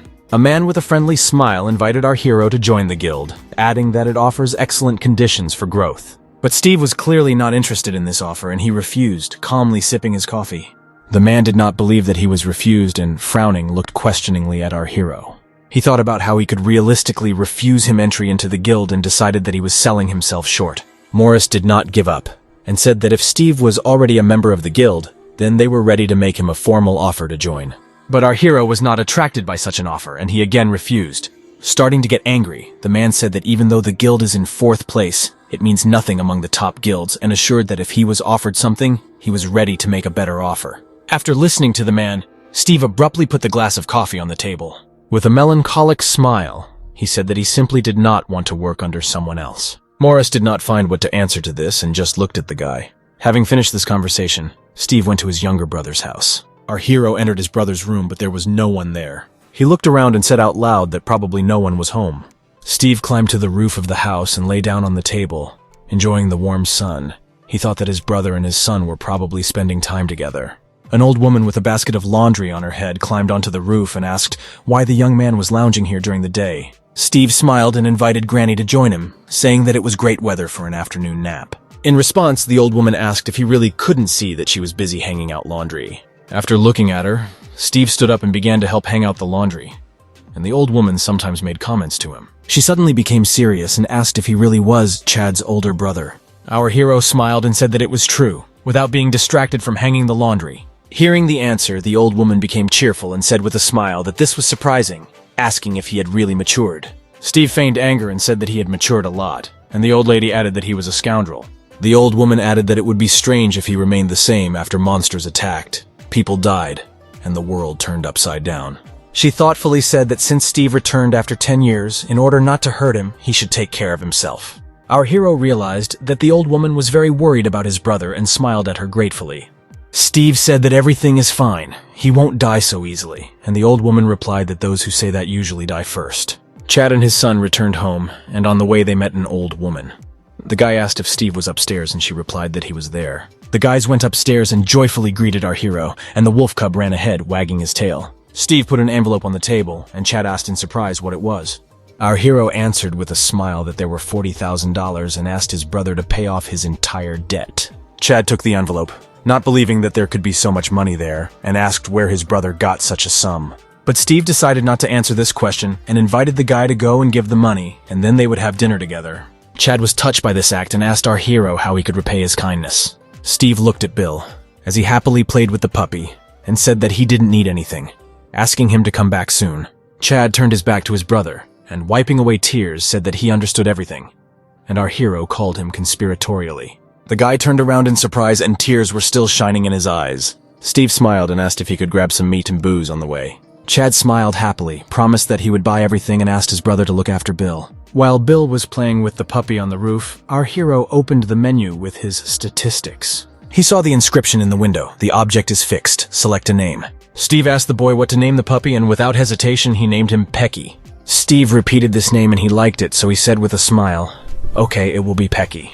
He turned to the puppy and said that from now on he is Pecky, and information appeared in the window that the puppy was level 1, and his combat power was 3. Steve threw the ball and ordered the puppy to bring it, and he rushed after the ball like a bullet, hitting Bill with such great speed.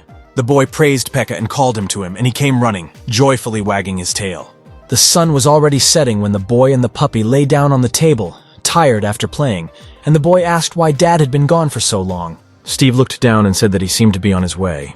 He saw that his truck was parked in the parking lot, but for some reason his brother didn't come out, and he offered to go and meet him. The boy ran first, and seeing the silhouette of his father, joyfully called him. But as they got closer, they noticed that Chad was covered in blood. It was flowing from his head, nose, and mouth. The boy froze, not understanding what was happening, and only quietly whispered, "Dad." The guy could barely stand on his feet and could only say his son's name when his legs gave way. The beaten guy collapsed on the ground, bleeding, and Bill rushed towards him, screaming. Steve was confused at first, but the boy's scream seemed to bring him back, and he began to get angry, listening to the boy ask what was going on. In one of the residential areas, on the first floor of an apartment building, there was a sign, "A confidential, instant, interest-free loan."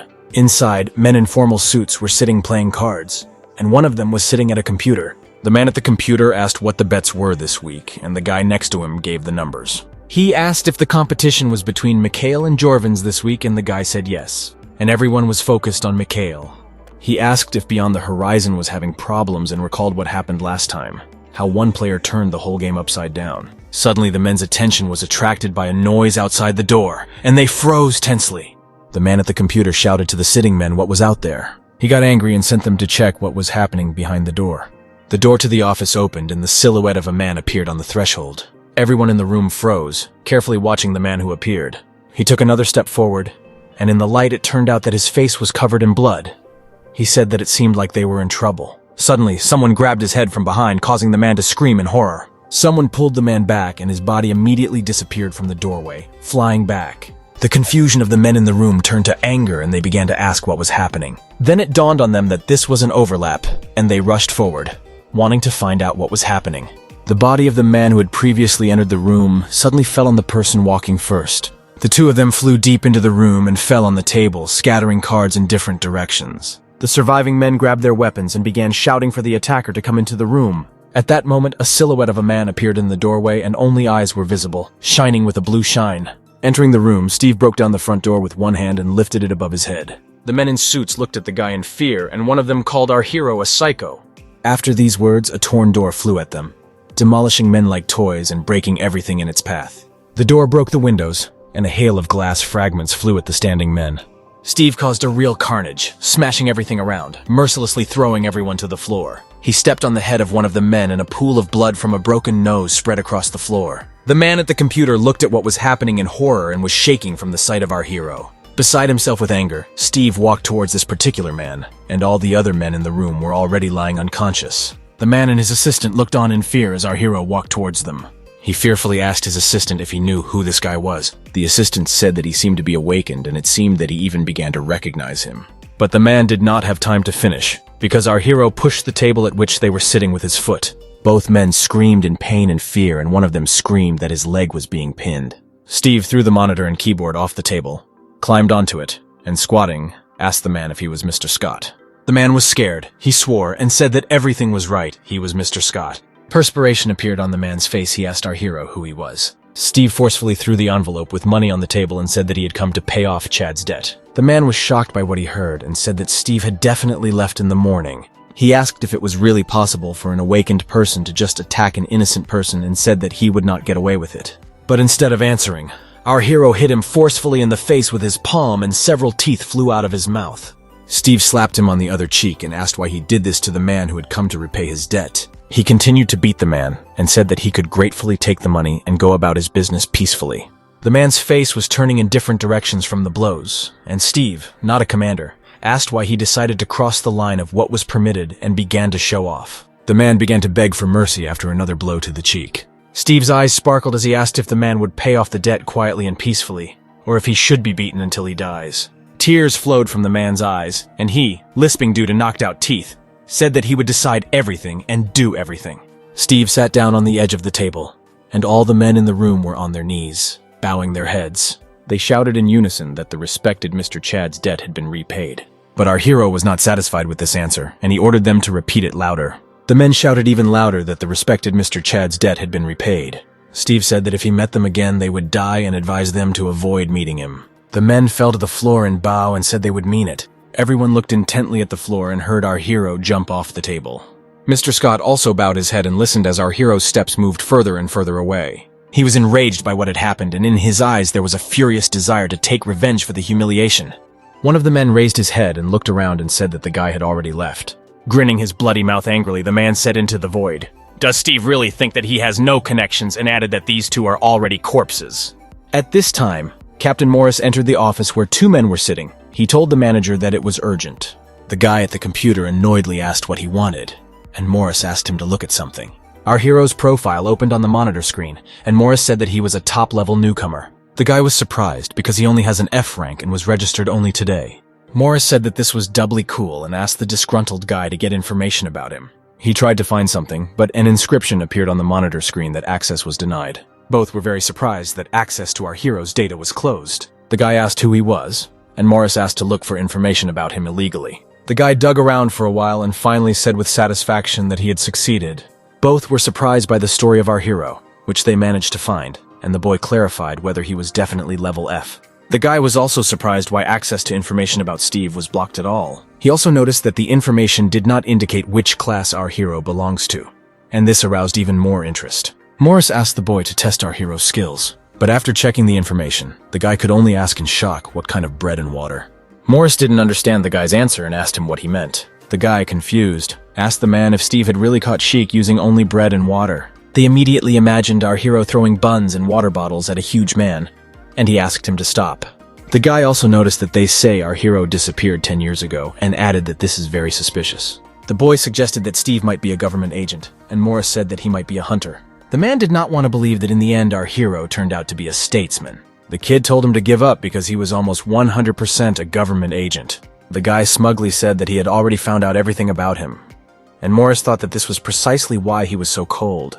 The man sighed heavily and suggested the guy go for coffee. Coming out of the office, Morris still could not calm down and asked why the agent should participate in this. The man asked the guy to continue to follow him, and the guy again told the man to give up. Morris got angry and said that he was just asking to keep an eye on him in case something strange happened, but the guy stubbornly refused. Not realizing that they were trying to find out something about him, our hero came to the hospital to visit his brother. He entered the room and asked his brother if he had woken up yet. Chad was looking out the window. His head was bandaged, but overall he looked cheerful and was very happy to see his brother. Steve put out a bunch of different fast food, and Chad asked why he bought so much again, to which our hero replied that he would get better faster that way. Our hero asked his brother if he felt better, and the guy replied that tomorrow his bandages would be removed. Chad asked if our hero had an exam day tomorrow, and he said that was right.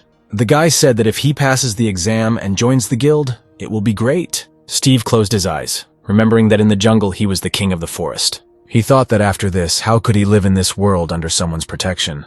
Chad knew what our hero was thinking about and invited him to find out about the guilds for him.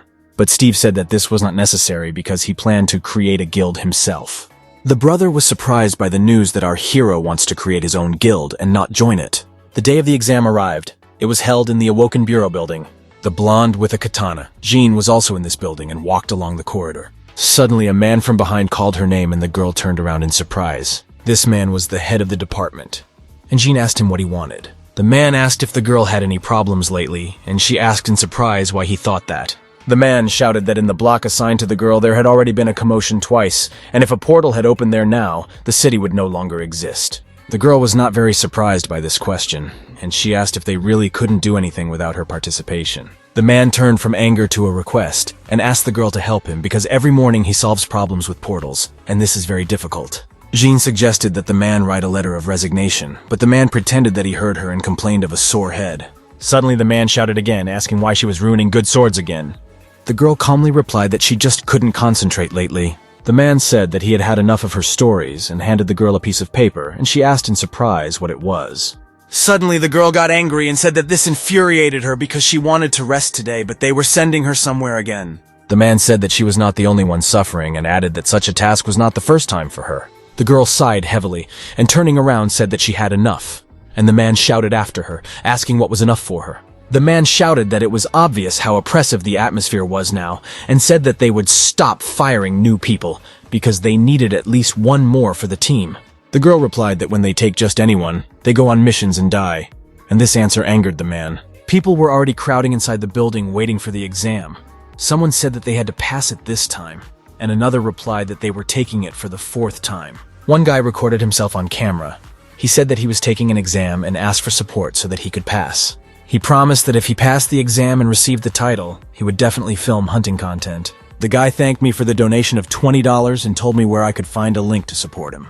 At that moment, 3 men in red caps entered the hall, looking around. Seeing them, the boy said that their guards would come in soon, but filming was prohibited here, so he said goodbye. Having finished the broadcast, the guy turned around and saw the gaze of our hero standing behind him. Steve looked carefully at the guy's phone, and he asked if this was the first time he'd seen someone broadcasting. Our hero asked in surprise who the guy was talking to now, but he just waved him off and asked to leave him alone. Steve told the guy that he was interesting, and he called him an old man.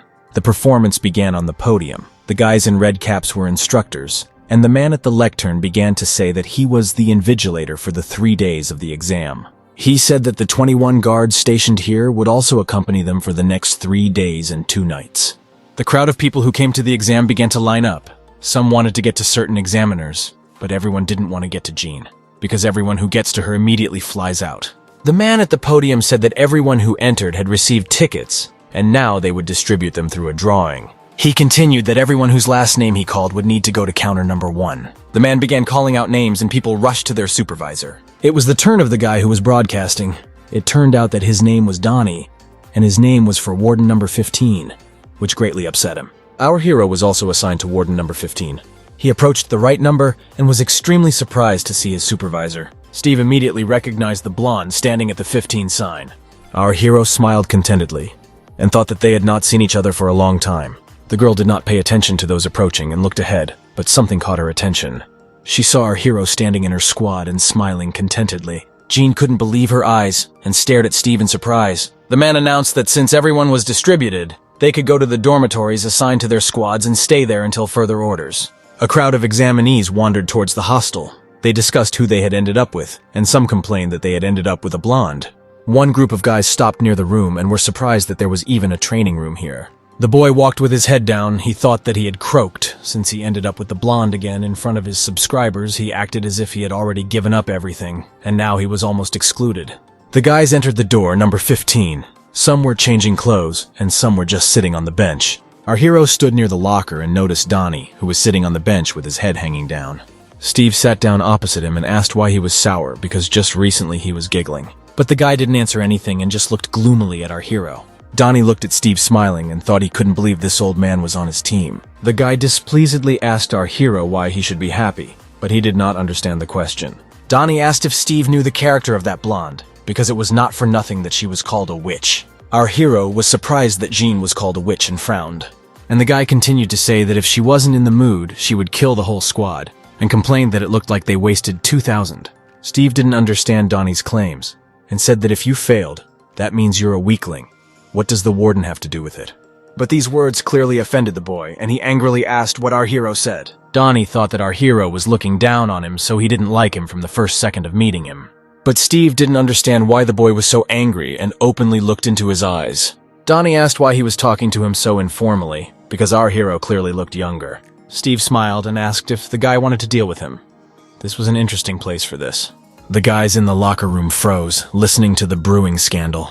Donnie got really mad and asked our hero if he really thought he was a weakling. And our hero decided to answer this rhetorical question by saying yes. This answer infuriated Donnie, and he told our hero that he was a corpse. He told Steve to follow him, unbuttoning and taking off his jacket along the way. Jean entered the locker room of squad number 15 and was surprised to find no one there. She became angry, wondering where all the guys from her squad could have gone. And the guys were in the training room and admired the size of the cage, joking that you could kill in it. Donnie and Steve stood in the cage, and the guys around them were rushing them, saying that if they were caught, they would be kicked out. And the other guy said that since they were in the blonde squad, they would all be kicked out anyway. Donnie called our hero a moron and said that he was showing off by looking at him. The guy asked if our hero hadn't heard about Stone TV, and he was a budding YouTuber fighter. But Steve didn't understand what the guy meant and asked what a YouTuber was. Maybe food. This question completely angered Donnie, and he said that Steve was definitely mocking him. The guys behind the cage began to support Donnie, shouting, "Keep it up!" The guy made a series of blows in the air and said that his hobby is to straighten the brains of people like our hero, adding that he has a lot of views on the video from the exam, and he doesn't want to stop. Steve listened silently to the guy's monologue all this time and smiled and said only, "Interesting." Donnie yelled at him to stop talking nonsense and called him crazy as he prepared to fight. He began to close the distance and told our hero to hold his blow. Donnie swung his fist at our hero's face and he stood motionless. Suddenly someone shouted enough, and turning towards the voice, everyone saw that it was the warden who had come. Donnie turned around looking at her and thought only, "Blonde witch." The girl angrily shouted for everyone to run away from here. All the guys immediately flew out of the training room saying that now they were definitely dead. Rising into the ring to the guys, Jean asked if they really wanted to fly out so badly that they decided to go all out. Donnie forced a tense smile and said that everything was wrong, trying to justify himself to the warden. The girl stopped this conversation and offered to immediately get rid of one of them. The guys looked at the girl in surprise, not understanding what she meant. The girl, with an ominous smile, said that the one who loses will fly out of here and ordered to begin. The guys stared at the girl in shock when they heard her order. Donnie smiled nervously and thought that the girl was definitely crazy. But our hero understood the order and was not against carrying it out, approaching the boy threateningly. Donnie prepared for battle and said that our hero asked for it himself, asking him not to cry later. Steve smiled cheerfully and said that he even felt sorry for the boy. Donnie angrily raised his fist and told him to shut up and move already. And the next second, our hero's fist flew straight into the boy's face, and his blow missed. Donnie passed out after the first blow and fell face down on the floor. Our hero silently looked at Donnie lying on the floor, but did not unclench his fists. The girl's eyes widened in surprise. She clearly did not expect our hero to win. But Steve was clearly up to something and just smiled slyly, without saying a word. Looking at his satisfied smile, the girl realized that it was Steve who was the instigator and decided that he was a bad person. The girl remembered his appearance from the portal and thought that from the first day he had irritated her and smelled unusual. But Steve didn't hear her thoughts and asked what she was worth. Didn't she want to try too? The girl did not understand his proposal and, frowning, looked questioningly at the guy. And the guy repeated the offer and said that if she wanted, she could come up here. Finally, Jean realized what exactly the guy was offering and got angry. Our hero offered peaceful terms. If he wins, she will not expel the boy for losing. The girl looked at Steve as if he were a stupid child and said that this was simply unthinkable. But she decided not to refuse, took off the katana hanging from her belt and put it on the floor. Jean boldly entered the arena and stood opposite our hero. Tilting her head slightly to the side, she asked Steve if he was unusual. But our hero did not understand what we were talking about, and asked what these unusual ones were. The girl suddenly launched an attack and told the guy that if he survived, she would definitely tell. But our hero was on the alert. He immediately saw that the girl was attacking and prepared to defend himself. He easily dodged Jean's first blow and opens to the side. He parried the next blow with his hand, and the girl resolutely struck a new one. Jean unleashed a flurry of blows on our hero, not sparing him, but he dodged or defended himself from each of them. At first, the girl attacked only with her fists, but she got the hang of it and started kicking. But even from these blows, Steve easily defended himself, as if without straining at all. Suddenly, our hero tensed, sensing something was wrong, and his eyes widened. The girl was preparing for a blow that was impossible to dodge, and told the guy that if he won, he could ask for something else. Jean somersaulted backwards in the air, kicking our hero and sending him flying backwards. It seemed that Steve had lost consciousness. He flew back and showed no signs of life. The girl looked at the guy and thought that everything was somehow strange. Obviously that everything was not so simple. Jean landed easily on her feet and looked in the direction where our hero had flown. But in fact, our hero pretended to lose consciousness, and instead of hitting the bars, he landed on it. Steve admired the girl and said that she was stronger than she seemed. Jean was amazed and wondered how our hero could even take her blow. She decided not to think for a long time and immediately launched an attack without waiting for our hero to strike back. The girl became enthusiastic and said with a smile that now she would not give in. Jean kicked the guy in the stomach with such force that splinters flew from the ring. Our hero fell to the floor with his back, and the girl launched an attack from above, preparing to deliver the final blow. But Steve easily dodged this blow, jumping to the side. Jean began to throw a lot of punches, and our hero only defended himself from them. The girl decided to sneakily kick him, but Steve easily parried this blow. Our hero took the next kick, sitting on his haunches and defending himself with one hand, and the other clenched into a fist. He smiled slyly, showing that he not only could not hit, but was waiting for an opportune moment and swung his fist. The girl clearly did not expect this attack and only managed to curse. The fist hit the girl in the stomach, around which a blue glow suddenly appeared. Our hero's fist crashed into the blue light emanating from the girl's hands. But the blow was so strong that the blue light broke into small fragments and the girl fell to the floor. Blue sparks danced around Jean like lightning bolts and she slowly rose from the floor. She couldn't believe that our hero had broken her shield so easily. And our hero clearly got a taste for it and again raised his fist and said that now it was his turn. Jean was still sitting on the floor, and looking at our hero's attack, said out loud that he was definitely crazy. Steve's enthusiasm only flared up and he cried out in satisfaction how much fun he was having. The girl also smiled mischievously and said that the guy was definitely one of the unusual ones, thinking that her instincts had not let her down after all. But our hero did not understand what unusual meant and only looked questioningly at the girl. He was already in the moment to strike when the girl straightened up and extended her hand forward, putting her palm in front of our hero's face. With a serious face, without a hint of a joke, the girl said that she lost. Steve froze in surprise and asked why that was, because it was a lot of fun. Jean replied that this place was too small to use the skills, and promised that next time they would fight in a place where there was more space. Our hero said that he was very sorry and smiled sadly, not intending to continue the fight. The girl got a little angry, said that the guy could say what he wanted, and repeated that she was admitting defeat. Steve asked if there were many women in the world as strong as her, and the girl replied that she didn't think so. Our hero smiled contentedly and said that he then chose her and invited her to give birth to his child. The girl did not believe what she heard and asked again what the guy said. Steve did not see anything surprising in this proposal, and repeated the proposal to make offspring. And at that very second, he received a strong slap in the face from Jean, and Donnie woke up from her ringing. The guy opened his eyes, not understanding what was happening, why the brat was getting it from the blonde and why he was lying on the floor. And at this time, Jean, angrily hissing curses, walked away from the ring, looking back at our hero with displeasure. Then the pain began to reach Donnie and he remembered that he lost after the first blow. He sadly remembered the girl's words that if he loses, he will drop out without even going to the exam. Donnie sadly fell to his knees, thinking what a shame it was to fly out so quickly. Suddenly he noticed our hero, who was leaving the ring, and glared at him angrily. He asked Steve, with tears in his eyes from anger, if he felt better after he humiliated him. But our hero answered him with a peaceful smile that he had not lost. Donnie did not understand what our hero meant, and still frowning, he asked him again. And no one participating in this performance noticed that there was a surveillance camera in the training room. And at this time, when Donnie and our hero were talking, a man with glasses was sitting in the office and looking at the monitor screen. There was a mixture of shock and disbelief on his face, and he wondered if Jean had really lost. Our hero told Donnie, who was sitting on the floor, to go and walked forward without looking back. The guy jumped up and said that Jean said that the loser is eliminated. How can he stay? And our hero replied that he asked not to kick him out. Donnie, his cheek red and swollen after being hit by Steve, looked at him in confusion and asked what.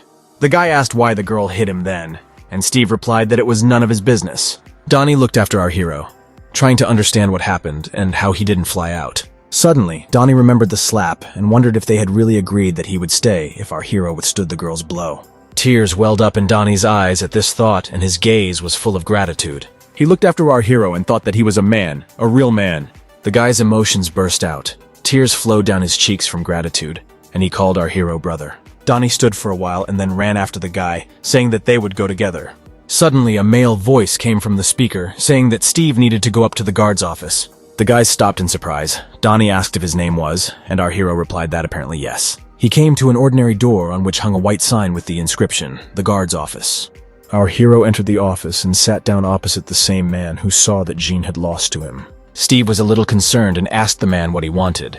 The man took out a voice recorder and warned the guy that everything said in this office would be recorded. The man said that he just saw a sparring with Jean, who is a level B awakened, and asked if our hero is unusual. Steve said that the girl asked him the same thing, and asked again what it meant. The man frowned when he heard this question and silently looked at Steve. He said that apparently our hero has not yet familiarized himself with the information about the Brits portal. The man began to say that now 3 planets are connected to the Earth by a bridge portal. The first planet is Aruka, friendly, where elves and dwarves are the main races, and cultural exchange and land trade take place there. The Earthlings who were there return and spread many skills, such as magic and artifact making. The second planet is Kuchan. This is a world in which the Momon tribes and the Chunwan people are fighting for control of the planet. When the portal opens with the Chuan people, an exchange occurs, and when it opens on the Momon lands, a war begins.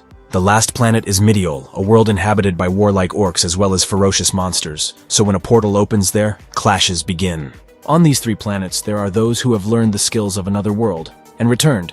Their combat power is difficult to classify as awakened, so they are collectively called unusual. Steve listened boredly to this pile of information, and at the end said that it was all a bit complicated.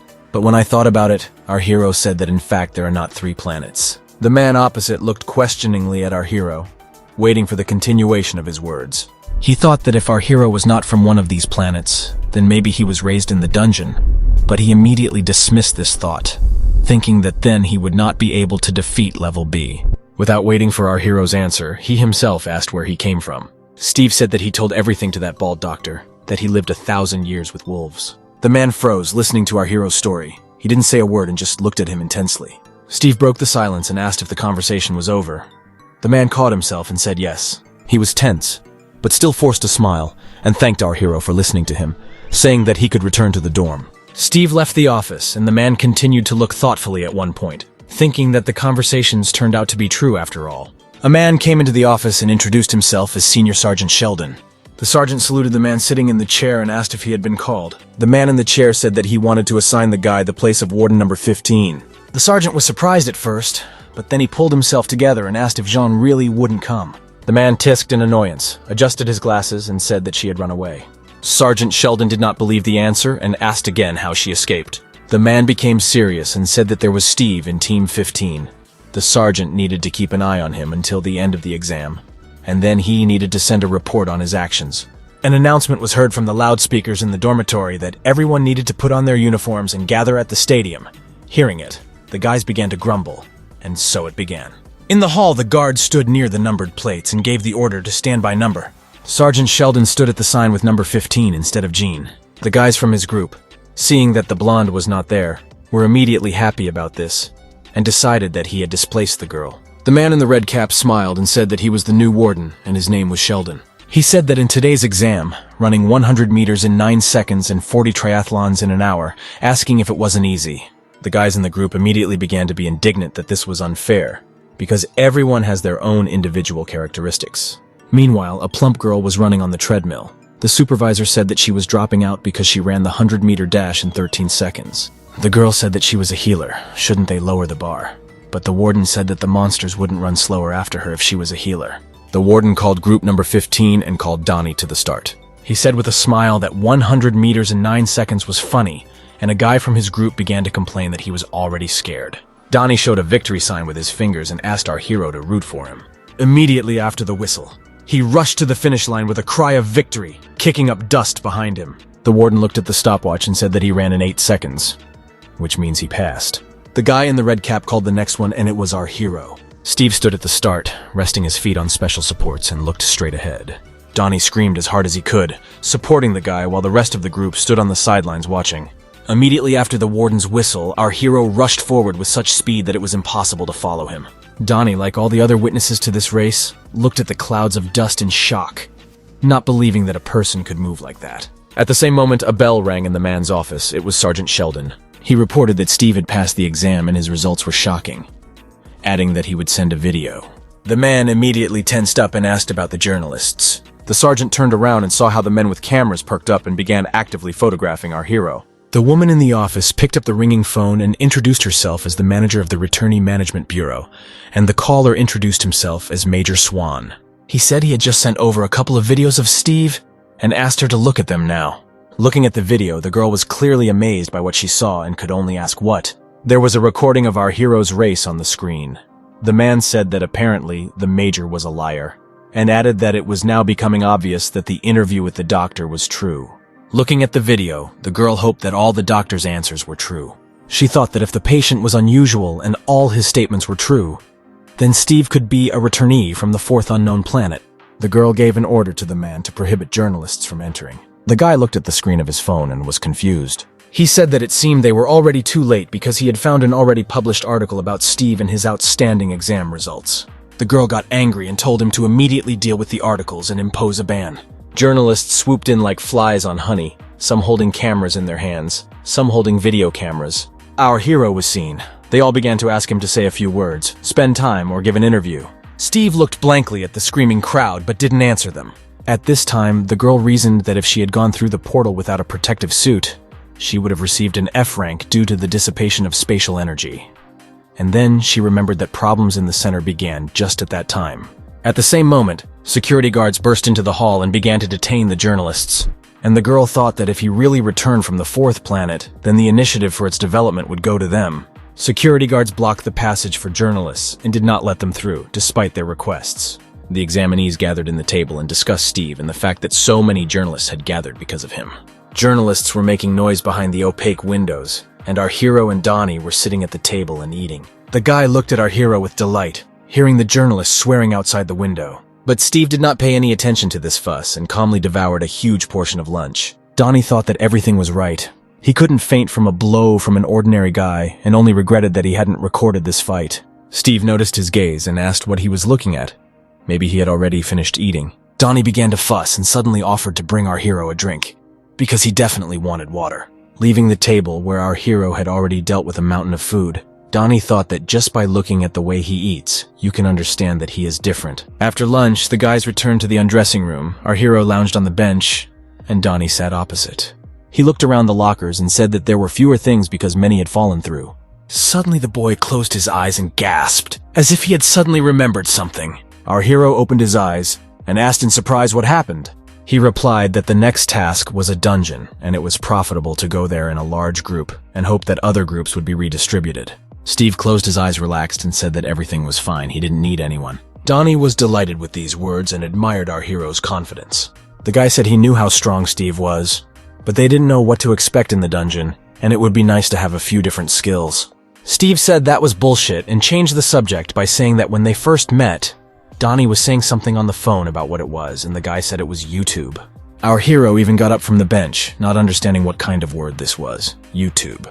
Donnie was surprised that he really had not heard of this site and asked if our hero really came down from the mountains, and he said that you could say so. The guy looked at Steve in surprise and wondered what kind of concept this was. Donnie took the phone, walked up to Steve and said that this was YouTube, showing the video. He pointed to a number and said that this is the number of subscribers, and next to it is the number of views. Steve was interested in one video with a lot of views, and Donnie replied that it was a mukbang. In the video, the girl sat in front of a variety of dishes and took a bite of a huge piece of meat, which delighted our hero. Watching Steve watch the video with interest, the boy thought that he had an inhuman appetite. Donnie said that he knows a lot of YouTubers who film similar things and said that he could agree on a joint video. And our hero said that he remembered the promise. The boy smiled condescendingly, looking at Steve's violent reaction. Our hero turned to Donnie and told him that he was a good guy. Donnie remembered how he attracted the attention of journalists, and thought that he had the potential to become a YouTuber because our hero is strong and handsome. As Steve watched the video, he thought it was only a matter of time before the guild recruited him, especially if he gained combat power in the dungeon tomorrow. And our hero repeated that he liked Donnie and offered to join his clan. Hearing this proposal, the boy did not immediately understand what was being said. They sat and looked at each other in silence, Steve waiting for an answer, and Donnie couldn't believe the offer. He was finally able to speak and asked if he was creating a clan and not joining a guild. And our hero calmly replied that everything was exactly like that. Donnie was overwhelmed with emotions. Not only can he join the clan of the most talked about hero, but he will also shoot a video with him. Then this will happen. He remembered his childhood when during a sparring session he fell into the ring after another blow. Donnie thought he had a difficult childhood in poverty. He trained hard but still failed the licensing exam every time, but never gave up. But due to the cataclysm, all his dreams were erased, and his friends suggested that he become awakened and get a license, because there is no money to be made from boxing. Donnie grabbed onto YouTube like a straw, while his friends did not believe that he would succeed. And now, looking at Steve, the boy thought that this was the very good content, and he was finally starting to get lucky. He joyfully said that he would follow our hero even to the end of the world.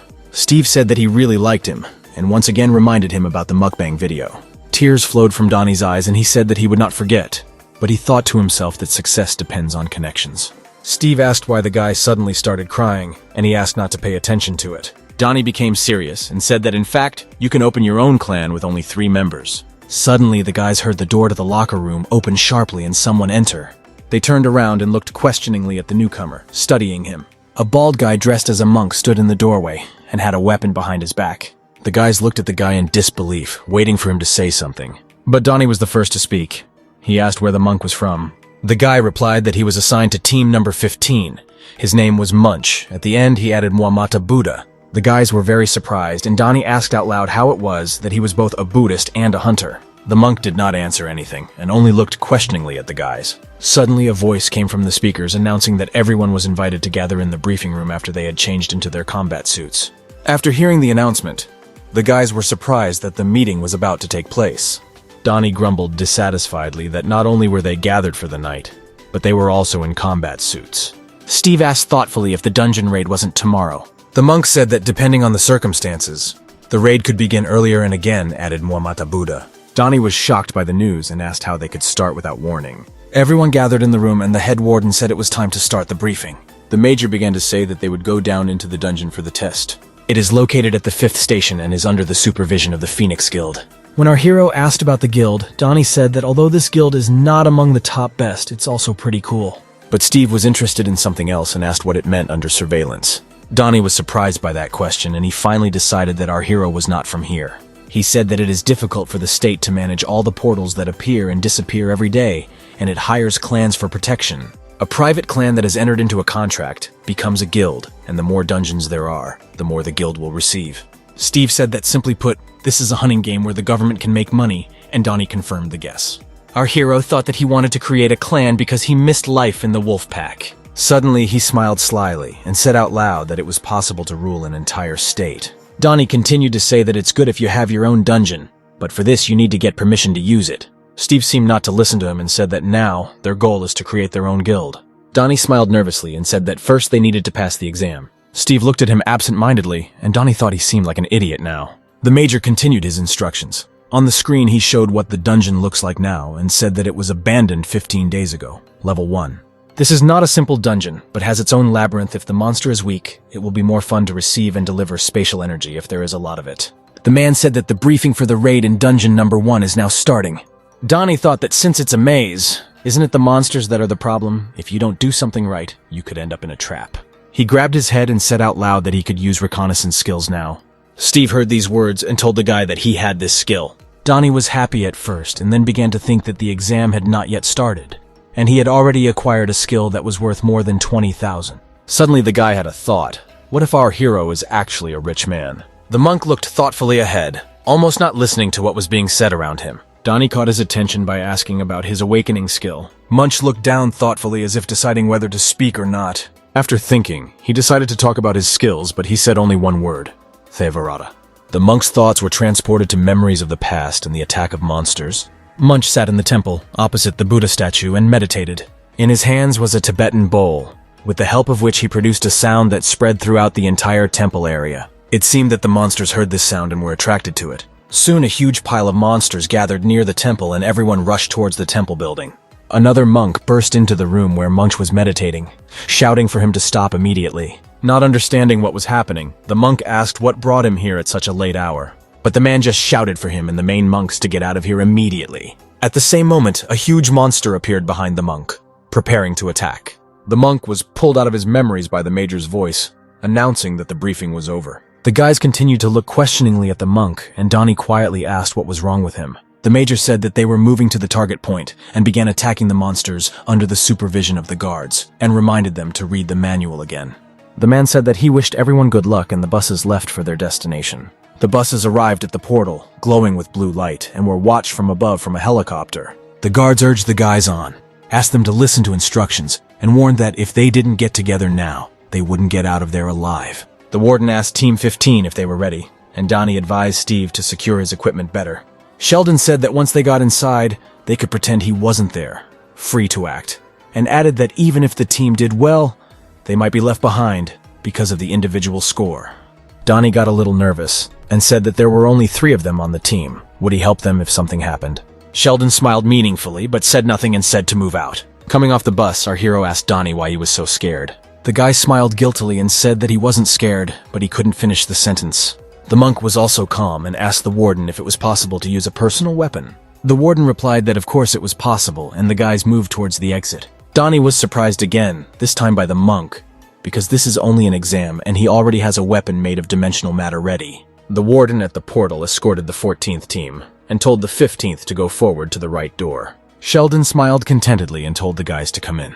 The guys entered the portal, listening to the warden say that their team had entered. Steve walked forward and Donnie wondered why he was walking ahead because it was scary. He decided to stop our hero and told him that it was dangerous around. But then he covered his mouth with his hand in fear. He thought that now his grade would be reduced, because the main thing was to enter quietly and get to the safe zone. Suddenly, from somewhere on the side, a monster that looked like a skeleton in a robe jumped out at our hero. But Steve didn't even raise an eyebrow and smashed the monster's head with one blow. Donnie said that he attracted the monster with his screams, but they defeated him and added that Steve is perfect, as expected. Donnie asked Steve if he would use the reconnaissance skill if something went wrong. Suddenly everyone heard a click, and the tile under one of the guy's feet began to shine. Munch looked at his feet in surprise when he heard a click. Donnie immediately realized what kind of tile it was, and began telling his comrades about it. And along with the word trap, a hail of arrows fell on the guys. The monk reacted instantly and quickly grabbed the weapon behind his back. He returned to the memory of the attack on the temple when the military fired missiles at the monster. His mentor, who tried to save the guy, fought off the monsters with all his might. He was all wounded, but did not give up. Munch cried and asked the man to forgive him, because everything happened through his fault. The missiles reached the monsters, and the temple was destroyed along with them. And now on the battlefield, Munch deftly fought off a hail of arrows with a stick, which had been behind his back all this time. Donnie admired his skills and said he had excellent weapon skills. Suddenly a click was heard again from under someone's foot, and the stove lit up white. The floor under the guy's feet was scorched, and the 3 of them flew down. After the fall, Steve and Munch stood on their feet, but Donnie was lying in a pile of stones and moaning quietly. He lay on his back and lamented what would happen to his dream now. Suddenly, from the depths of the tunnel ahead, a growl and some sounds were heard.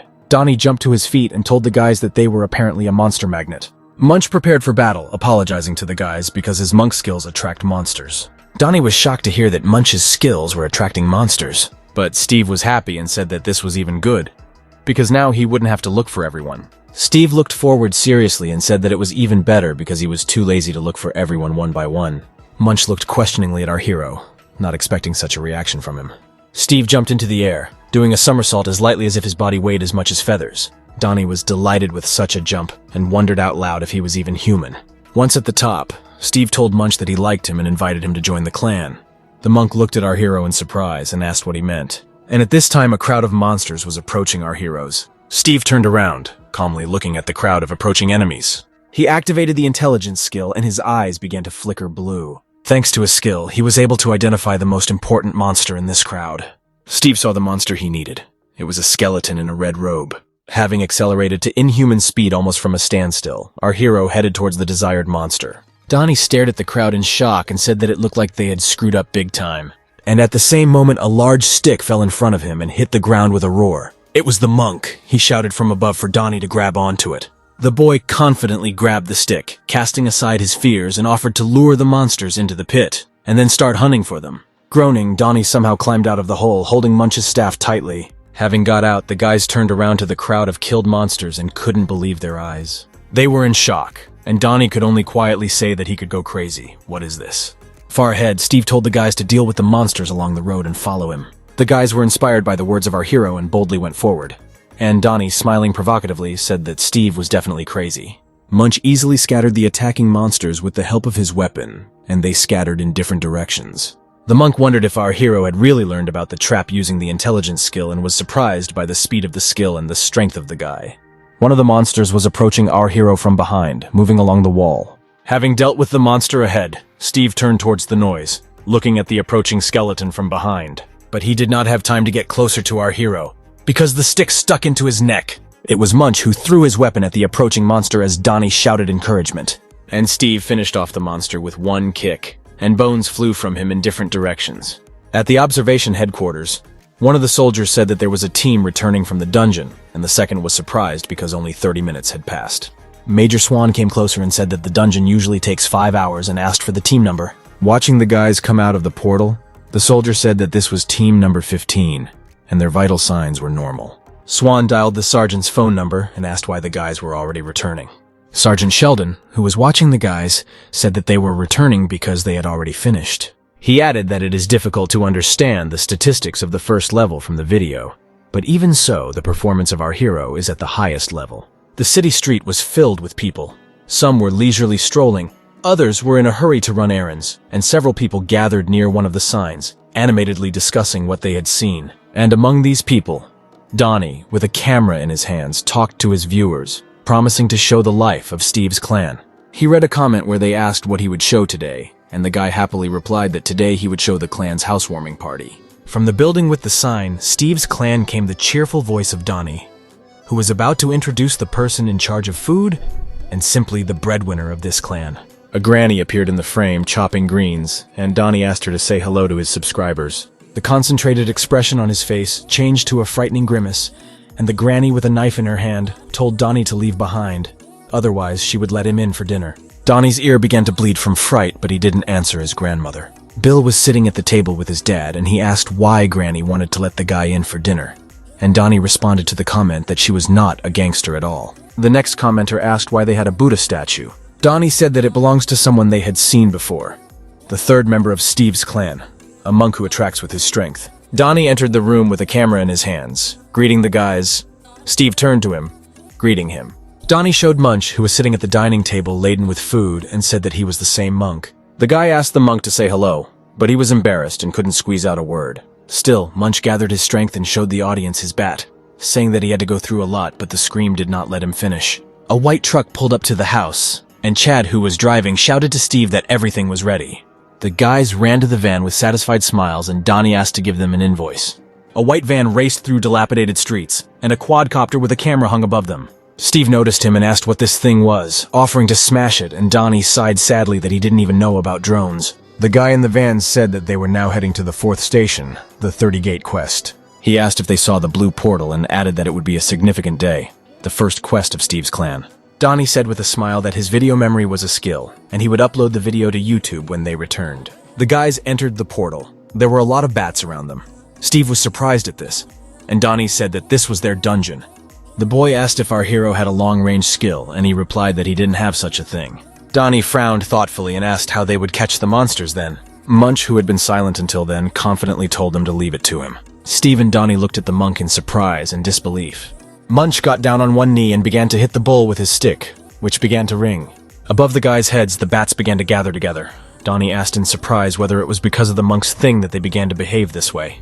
The bats began to gather in a flock and began to rapidly approach the guys. All the mice flew towards the monk, who was already ready for battle and raised his bat, preparing to repel the attack. Munch began to swing the bat furiously, and a ring of fire formed in front of him, burning the bats. Suddenly, a bat of unimaginable size appeared in front of the monk, and Donnie exclaimed enthusiastically that they had finally completed this dungeon.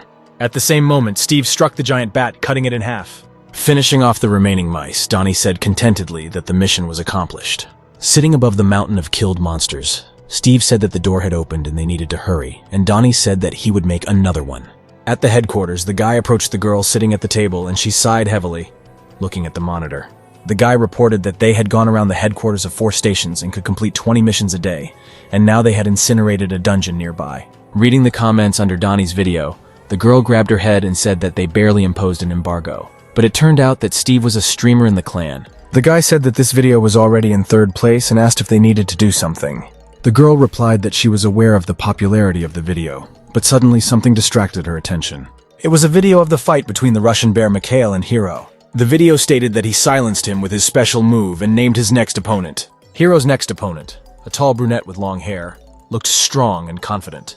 He was also unusual. In the video, they asked the question, what if the state hastily intervenes and faces the second appearance of the guy? The girl suddenly got up from the table and told the guy to get ready for contact with our hero. She confidently took the jacket and said that she would go to the meeting in person. The market square was lively, with sellers loudly inviting customers, offering their goods. Our guys were sitting at a table in a cafe. Chad asked if Munch would come, and Donnie confirmed it. Steve asked with interest where he had gone, because there were no temples anywhere nearby. Chad said that Munch was living in the city with the survivors of his temple, and Donnie complained that without him, their effectiveness was declining. Chad asked Steve if it wasn't a good idea to take a day off since their clan had done so well. Donnie was happy about this news. Chad said that their capital was already 80,000, and Donnie said that now they can go down to the second-level dungeons. Donnie was happy. All he did was collect stones and had already earned 2,000, and now they can go down to the second-level dungeons. Steve looked questioningly at the rather grinning guy. Donnie looked at the monitor with a smile, rejoicing at the award he received. And next to him, Steve saw the guy's name, rank, and profession. Steve folded his arms, thinking that he had bought 3,000 worth of skills and had already outsold many. After thinking, our hero smiled and said that since this was the case, today would definitely be a day off. Chad closed the laptop and said that he was taking his son and grandma to the park. And Steve saw next to him a sign with his name and the phrase, "No information." A granny came into the room and brought some food for the puppy. Next to her, there was also the inscription, "No information." But next to Pekka, there was information about the level and power. Steve wondered if dogs could awaken too. After some thought, he called his brother and he responded in surprise. He said that his brother had been working on the car a lot lately, and Chad replied that it was hard to buy and even more expensive to fix. Steve smiled and invited his brother to go and buy a brand new car. The younger brother's eyes sparkled with joy when he heard this proposal. Steve was clearly up to something, and with a sly smile, he agreed with his brother. Our hero also turned to the puppy and called him with him, from which Pecky began to cheerfully wag his tail. The manager showed a blue car, a Hyundai Dragon, and Chad said in delight that this was the dream car for all mercenaries. The manager continued to say that the fuel for this car is heliotrope, and with a price of 80 million, it is considered the best on the market. Steve asked his brother, beaming with joy, if he liked the car, and he answered, "Of course." Our hero told the manager that he had cash and asked if they could pick up the car right away. The brand new blue car raced through the destroyed city, and Chad truly enjoyed the ride. He was delighted and said that this car was simply something and could not compare at all with his old van. Smiling contentedly, Steve replied that even in the passenger seat the ride was amazing and added that he should have bought it a long time ago. Chad asked why they were going to the 4th station, entrance 23rd, since it had been closed for a long time. Our hero became serious and said that Shell had told him a long time ago that he couldn't wake up because he didn't have money. The smile disappeared from the guy's face, and he looked questioningly at Steve, not understanding what he was getting at. With the same serious look, our hero replied that he would wake up today. Hearing these words, Chad was shocked and sweat covered his face. The blue car drove further and further, passing destroyed buildings overgrown with grass. Chad continued to drive forward. Fear and panic rolled over the guy, but he did not utter a word. Suddenly, Packy, who had been sitting quietly in the back seat, bristled and began to growl. Steve smiled and asked the dog if he could answer if he smelled the goblins. Upon hearing this, Chad said he wasn't ready right now and asked if they could just leave. But Steve didn't listen to him. He got out of the car, said that he would be back soon and asked him to wait. Chad panicked, reached towards the door where Steve had just come out and asked him not to leave. But Steve did not hear his request, since only dust remained in his place, and our hero was already rushing forward. Chad looked at the place where Steve had just been and was amazed and shocked by the speed of his older brother. Meanwhile, in the instant loans office, they couldn't forget the two brothers. The men watched a video on YouTube with our heroes. One asked if it was really him, and the second answered that yes, and he is now a YouTube star. The man said that our hero is unusual and it is impossible to measure his strength, and the man in the chair irritably said that then the mercenary would not be able to cope with him. The man standing was indignant that he couldn't just sit here with his hands folded. The man at the computer asked for a list of all the guilds they cooperate with, and the second one said that if this is Station 4, then it is Mr. Vincent. They remembered the mercenary for whom removing a person is not a problem because he had already removed 6 debtors. Baring his teeth in an ominous smile, the man at the table said to call Vincent and give him as much money as he asked. Leaden clouds were gathering over the city, foreshadowing not just rain, but a real thunderstorm. The rain caught the grandmother who was sheltering Chad and his son while shopping, and she said that they had to hurry. Suddenly, a black car stopped in front of her, blocking the road. 3 people in black suits got out of the car, 2 men and a woman. The woman approached the grandmother, showed her ID, saying that they were from the bureau, and asked how they could see Steve. The grandmother said nothing and just silently examined the people and the ID. The thunderstorm also caught Chad, who at that time was still sitting in a brand new car, waiting for his brother. The guy muttered that he couldn't see anything because of the rain, and Steve had been gone for 30 minutes. Suddenly, Packy bristled and growled, looking somewhere ahead. At the same moment, the head of a giant monster crashed into the glass of the car door, scaring the guy. The monster's body slowly slid down, and only the clawed paw and the wheezing of the creature were visible. The car door swung open, scaring Chad even more. It was Steve. He told the guy to get out. The guy was very scared, but when he saw Steve, he calmed down a little. The guy stood around the monster lying on the ground and bleeding. Despite his wounds, the goblin continued to growl and tried to attack the guys. Chad screamed in fear when the monster tried to attack him and covered himself with his hands. A knife fell on the wet ground, and the sound of its fall echoed down the street. Steve turned to his little brother and seriously told him to follow him. Killing monsters. Chad frightenedly grabbed the knife and stammered, asking Steve to stop. Hearing his brother's request, Steve turned around and sternly asked him what happened. Stuttering, Chad asked our hero if he had to wake up. But Steve was adamant and said, "If you are weak and cannot survive, kill." The younger brother sadly lowered his head, realizing that he could no longer argue with his brother. Suddenly, the monster lying on the ground jumped up, baring its toothy mouth. Little Pecky stood in front of him, baring his teeth, ready to fight when ordered. Without hesitation, Steve gave the order to Pekka to bite the monster. The kid boldly rushed forward towards the monster, obeying the order of our hero. Pecky grabbed the goblin's paw with his teeth, despite the fact that the monster was many times larger. The goblin grabbed the puppy by the head with its huge paw, trying to unhook it from his hand. Steve had no intention of intervening and calmly said that Pecky was too young, adding that if Chad didn't intervene, the baby would die. With tears in his eyes, his younger brother begged Steve not to do this. A flash of lightning tore the black sky, and with it, Steve shouted loudly, "Kill him!" Chad was breathing heavily and looked at the knife in fear, clutching it with both hands. And while he was thinking, the monster had already unhooked Pecky from his hand and was ready to grab him with its teeth. Chad swung his knife with a scream. He understood that if he didn't do anything, Pecky would die.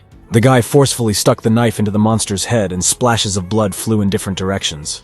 The monster's lifeless hand fell to the ground, releasing Pecky from its clawed paws. But one blow was not enough for our hero, and he shouted for Chad to continue. Screaming in anger, Chad swung his hand and began to frantically thrust the knife into the monster. Chad threw the bloody knife away from him, and a bloody stream flowed from it along the wet ground. The guy fell to his knees. He was breathing heavily and forcefully pushing air into his lungs. Chad looked at his bloody hands in horror, not believing what had happened. Steve walked up to his younger brother, and looking down at him, told him to hold the blade. Tears streamed down Chad's blood-stained face, and, clenching, he told his brother that he couldn't take it anymore.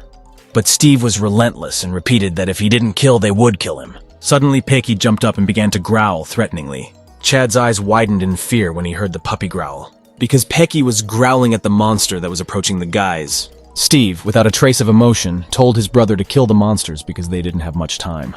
Our hero turned around and walked away from Chad, not intending to help him. Looking at the back of his departing brother, Chad again pitifully called him, and tears welled up in his eyes again. A scene from the past appeared before my eyes again when the bullies mocked Chad and Steve walked by. He walked with his head down, pretending not to notice how his younger brother was being bullied. And then, as now, Chad reached out to his brother, called him, and asked him not to leave. But Steve in the past, without even turning around, moved on. So now, in the pouring rain, Chad saw the back of his older brother retreating.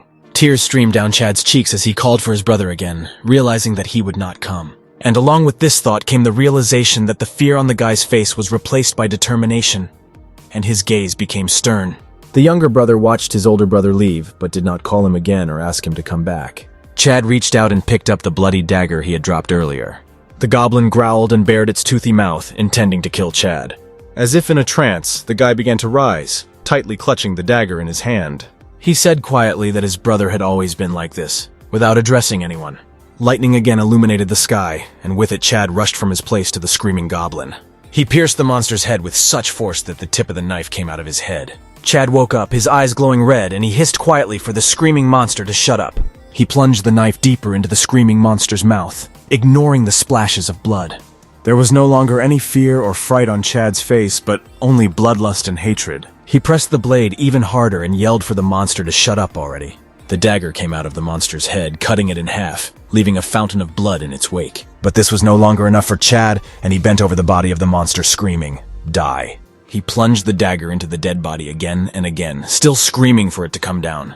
Chad stood over the body of the torn goblin. He was breathing heavily and the air whistled out of his mouth. The rain continued to pour as the guy raised the dagger to his face. Lightning illuminated the sky and the face of Chad, who seemed to be distraught and smiled, looking at the dagger. At that moment, another goblin approached him, clutching his hand with a dagger, and his mouth was very close to Chad's face. The goblin fell on the guy, and together they flew down to the ground. Chad plunged his dagger into the goblin's toothy, drooling mouth. He formed a stronger blade, cutting the carotid artery, and blood flowed like a fountain onto the guy. Having dealt with the goblin, Chad walked forward, muttering under his breath that it was sticky and going up his arm, that feeling when you cut flesh. The crazy smile did not leave the guy's face, and he whispered nonsense. "What are you doing? Don't save me." Looking at the building on the roof of which our hero was sitting, Chad laughed. Steve saw that his brother had awakened, and his status had become a cold-blooded killer, which surprised the guy. Looking down at the guy, Steve said what a cute little brother he had. Already louder, Steve asked Chad if he happened to work part-time at a meat slaughterhouse. Chad was unrecognizable. His eyes were crazy and hatred and lust for murder were visible in them. But Steve did not react to his brother's changes and told him to get up. Giggling stupidly, Chad obeyed his brother, but the aggression was still visible in his eyes. Steve said they would end up here, and behind him lay half-dead goblins, dozens, maybe hundreds, wheezing and growling. The rain still did not stop when, having dealt with the monsters, the guys came to the Bureau of the Awakened. They walked up to the counter. Steve stood with a frown on his face, and Chad was unrecognizable because he was completely covered in goblin blood. The girl at the reception was clearly surprised by this duo and asked what business they were on. Steve pointed at the bloody Chad and said that he had just woken up. The girl said that first he needed to wash himself, then undergo a quarantine inspection, and then come to the measuring room on the 3rd floor. Walking up the stairs, Chad asked what kind of measuring room it was. The guy replied that there is a device that measures strength. If the number is more than 100, then he will be registered as an awakened rank F. Steve complained that he failed the test last time because he got a 96, but Chad didn't believe him. The guys came to the strength measurement room and Chad was asked to lie down. The guy was put on a special suit and connected to a machine that measured strength. The device showed 111 points and the employee said that he could go to the Hall of Manifestation of Abilities. The doctor turned to Steve and asked if he wanted to measure the strength too. Our hero agreed and lay down in the apparatus in which Chad had just been lying. Steve closed his eyes, listening to the hum of the machine that measured force. Suddenly he saw many eyes in front of him, and a sign that said that someone was watching him, and information about him was in. Part of the text was hidden. Steve opened his eyes and saw that his strength was now 189. But even this did not shock the guy as much as the picture he saw while measuring the strength. The doctor, looking at the indicators, said that the rumors do not lie and his strength is growing at an incredible speed and soon he will become level E. Steve was not interested, and he asked the doctor who the creator of this device was. The doctor laughed at the strange question and said that it was created by scientists. But Steve didn't understand why the doctor was so amused and asked which scientists he was talking about. The girl at the reception handed Chad an awakened ID and a box with a phone. She said the phone was a gift and added that he received a score good enough for a mercenary. Steve praised the guy for his excellent job and he sheepishly thanked him. Our hero asked if he saw anything strange when the strength was measured, and he replied that he saw nothing. He assumed that he was simply too sensitive and asked about his brother's skill. Chad clearly didn't like his skill because he sadly pronounced its name, decapitation. Suddenly, the same blonde walked past the guys, surrounded by several subordinates. Steve noticed her immediately and turned around in surprise. Our hero ran after the girl and joyfully shouted to her, "Blondie, surprise her subordinates with this." Hearing a familiar voice, the girl turned around and looked questioningly at our hero. One of the guys asked in surprise who addressed their leader like that, asking if he really wanted to die. Another guy recognized our hero and said that Steve and everyone else knew who he was. With a peaceful smile, Steve apologized for what he had said earlier, adding that he was not used to talking to civilized people. But the girl interrupted him, saying that everything was clear to her and suggested that they never meet again. Jean moved on, and the guys began to discuss how quickly she rejected our hero. The other guy said she didn't blow him off, it was just a small argument. Jean thought Steve was crazy, remembering what he just said, not believing it was a mistake. Jean and her subordinates walked away, but their conversations could be heard. One said that there was definitely something between them. The second suggested that she was getting married, and the third said that Steve would have saved them. Jean shouted at them, asking if they were going to get up, and the guys quickly ran forward. Steve looked after them thoughtfully and said, "It's a pity that she has the character of a vixen." A black car stood near a building with a sign, "Steve's Clan." Inside, two people clinked glasses of booze, nearly spilling the contents. The girl from the bureau drank it with pleasure and said that the strawberry liqueur was perfect. Granny said that young people like it. Her son-in-law insisted on it for 10 years, but never got around to trying it. While finishing the tincture, the girl sincerely said that she wished death to all monsters. Granny burst into a smile, saying that she spoke very beautifully. The girl in turn said that this soup with dumplings was the best in her life, and the granny added that it would be ideal for drinking. The girl noticed that Steve was late, and at that same moment the granny said that he had finally arrived. Steve and Chad walked into the room where the granny and the girl were sitting and looked at them in surprise. Bill ran out to meet them. He was glad to see Dad and Pekka return. The boy ran into his dad's arms and asked what took him so long, and Chad asked if he had a good time. While father and son were talking, a girl approached Steve and addressed him. Steve was wary and asked who she was, but despite his question, he already saw her name and rank on the sign, A2. The girl said that she was manager Melissa from the group, for managing those returned from the Awoken Bureau. Steve asked why she was here, and the girl replied that she had come to make contact with him. Our hero did not expect such an answer and asked what exactly she wanted. Melissa asked if he knew the official name of the repatriate, and our hero replied that he had no idea. The girl mysteriously lowered her voice and said that they were called coordinators. Steve was surprised, but the name interested him.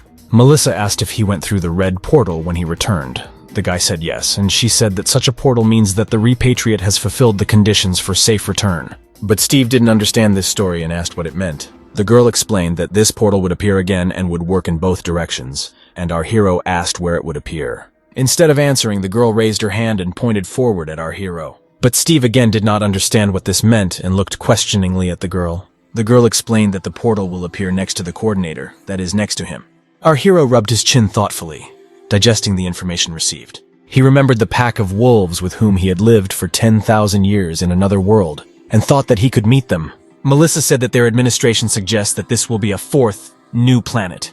The girl added that if their guess was correct, then their country would have the only planetary portal in the world to the fourth planet. But all this was not interesting to Steve, and he asked when this portal would appear. Melissa replied that the portal would appear within 99 days. Our hero asked the next question, asking what she needed from him. Melissa said that until the portal opens, he cannot travel abroad. Steve did not expect such a condition and asked in surprise why. The girl answered directly that they did not want Steve to become the second hero. But our hero was not familiar with this name, and he asked who he was. Melissa was surprised that Steve was not familiar with Hero's case. She said that Hero is #1 in the world, and he used to be a citizen of their country. Steve asked interestedly what this meant. The girl said that in the first days after the disaster, the government detained many returnees because there was little information about the unusual ones. Hero was a Class B awakened. After returning, he escaped from the institution, and the gate to the planet Kuchan, which is now in another country, was created by him. She asked if Steve knew what the size industry was, and added that if the portal was activated while Steve was abroad. Because of this, their country will suffer great losses, and after that Steve understood everything. And the first thing he asked after this story was what he would get in return. Melissa was ready for such a question and asked what he wanted. Steve said that he wanted to promote the clan to a guild, and expand the territory of Steve's guild. All this time, Donnie overheard the conversation behind the wall and was shocked by such conditions. The girl didn't mind and said that if he had any questions, he could ask them. Then Steve remembered that he hadn't asked the most important thing. Melissa was used to conducting such negotiations and boldly asked what our hero wanted to know. Steve asked how he would know about the portal's appearance. The girl replied that an agent would be sent, specializing in searching for small-sized energy faults. She added that this was their best agent, and Steve was intrigued by these words. Jean remembered Steve's offer to create offspring with him, and she was filled with anger.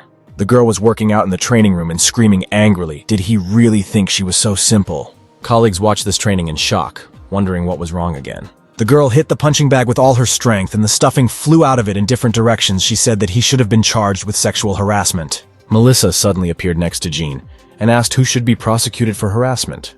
Jean replied that it didn't matter and that she was not in a good mood right now, and Melissa asked when she had ever been in a good mood. Jean irritably said that she would stop stalling and asked why she came, and received the answer that she was going on a mission. The girl did not like this news, and she irritably asked what kind of mission it was. Melissa handed Jean the mission documents, and the more she read, the more she began to shake. She was so angry that she could only ask why her. Melissa responded immediately, expecting this question, saying that she was a professional. But Jean was not satisfied with this answer, and she asked again why her, to which the girl replied that she was the best. Jean couldn't say anything and just looked at Melissa angrily, as if that might cancel the mission. The girl responded by asking what she thought would happen when the portal opened. Jean already saw what was happening at this moment, and having calmed down, replied that all hell would break loose.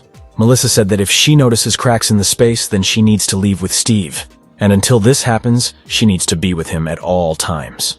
With a malicious grin, the girl repeated the word always again and asked if Jean understood what it meant. And without waiting for an answer, Melissa walked away from the room, giggling at the furious Jean.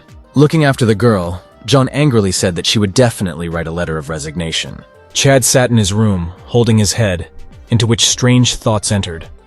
Don't leave. They'll kill you. Don't leave. They'll kill you. The guy was brought out of the abyss of this obsession by the voice of his son, who called him to eat. The guys, as usual, gathered in the cafe, where there was a sign of the clan wall, from where a joyful cry came. Chad asked what it was, and Donnie replied that their clan was doing great. He happily said that Steven's clan could now go down to the second-level dungeons. Steve was happy to hear the news and said it was great. She said that for second-level dungeons you need rank D, and even with warriors there are not many. He asked if it might be better to go down to the first-level dungeons first. Donnie agreed, then immediately added that since he and Steve could go to the second-level dungeons. Steve said that first, they will collect more money in the first-level dungeon, and try to strengthen themselves and then think about recruiting new members. Everyone agreed with this decision, and at that moment someone approached them. Donnie was the first to hear someone approaching their table and turned around. Munch stood next to them. He greeted everyone, folding his hands and saying, "Save us, great Buddha." Donnie asked if the monk had eaten, and Bill was glad to see him, waving his hand. Munch replied that he had already eaten and offered to move forward. And next to him, on a sign the level F5 was indicated. Cars were crowded at the entrance to the dungeon. Some were honking, and some were cursing at the Sinhalese man. There were many other teams at the portal.